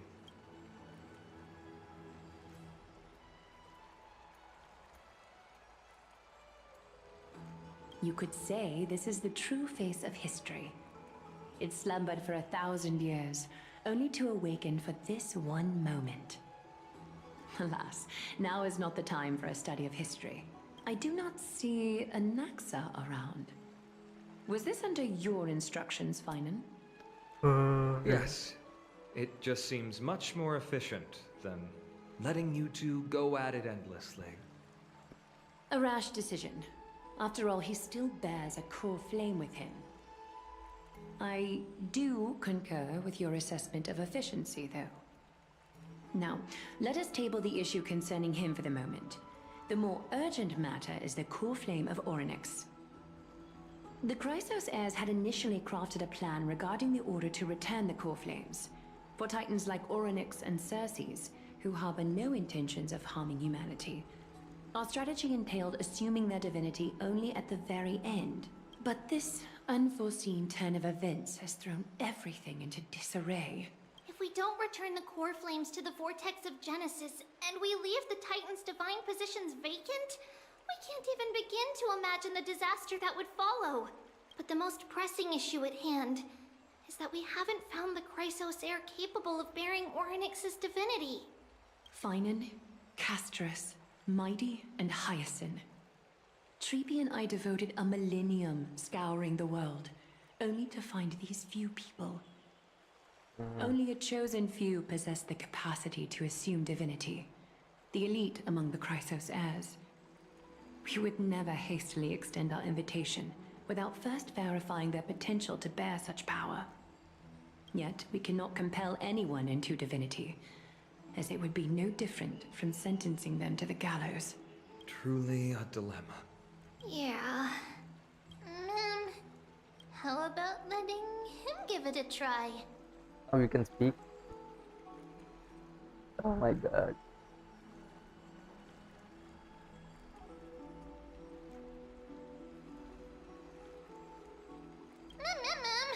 Mem special mem. Mem.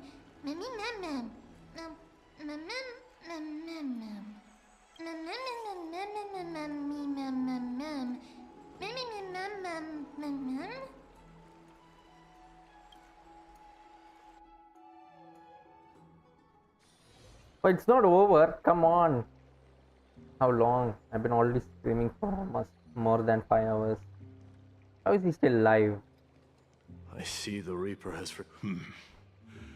It simply put my life in the hands of the Twilight Courtyard. That priest girl's medical talents are truly exceptional.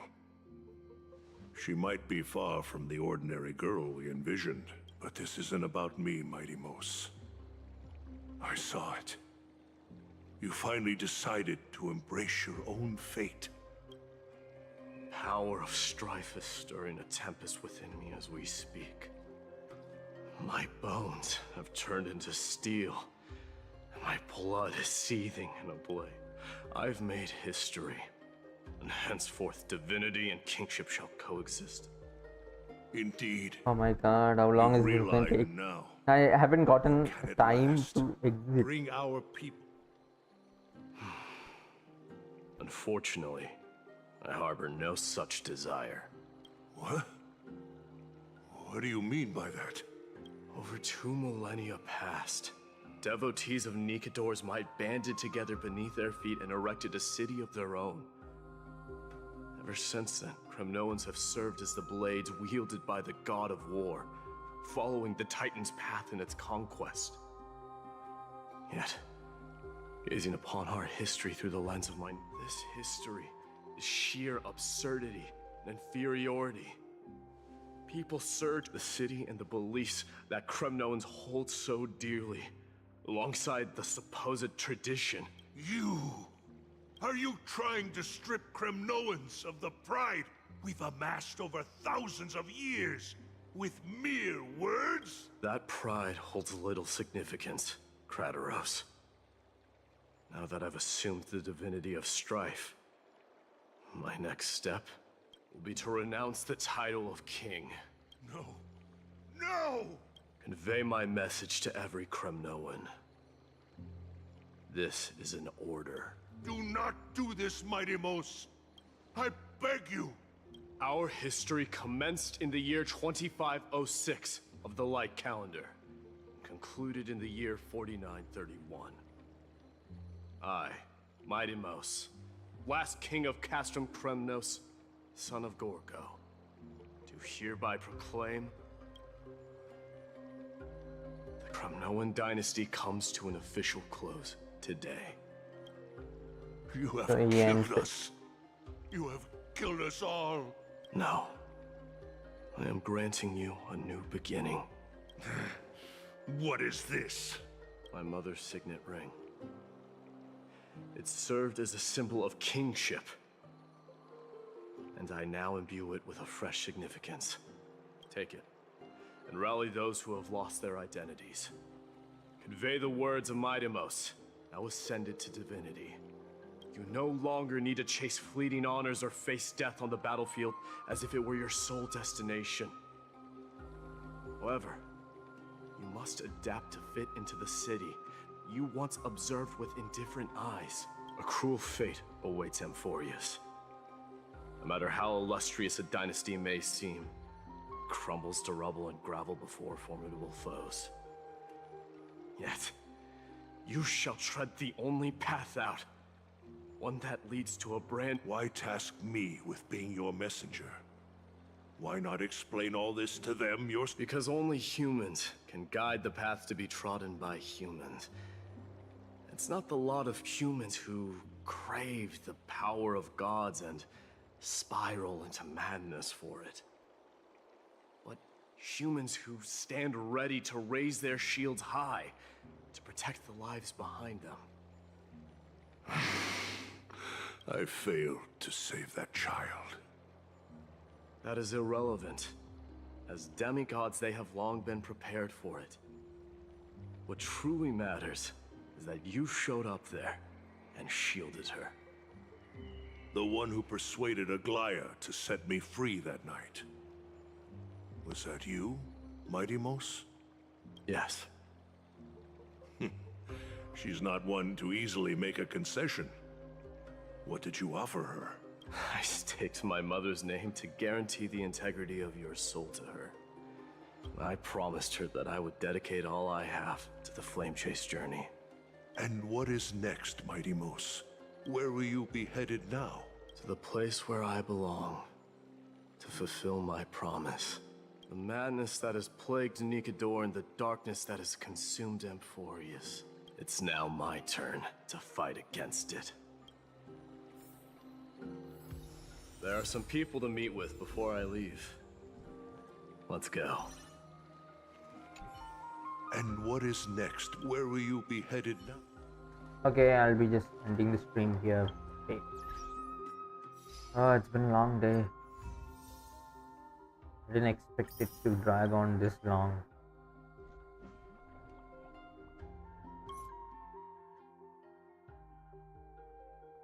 Alright, I'll just end the stream, continue this. Maybe not tomorrow, but yeah, tomorrow there won't be a stream. Probably day after tomorrow. Goodbye. Thank you for watching.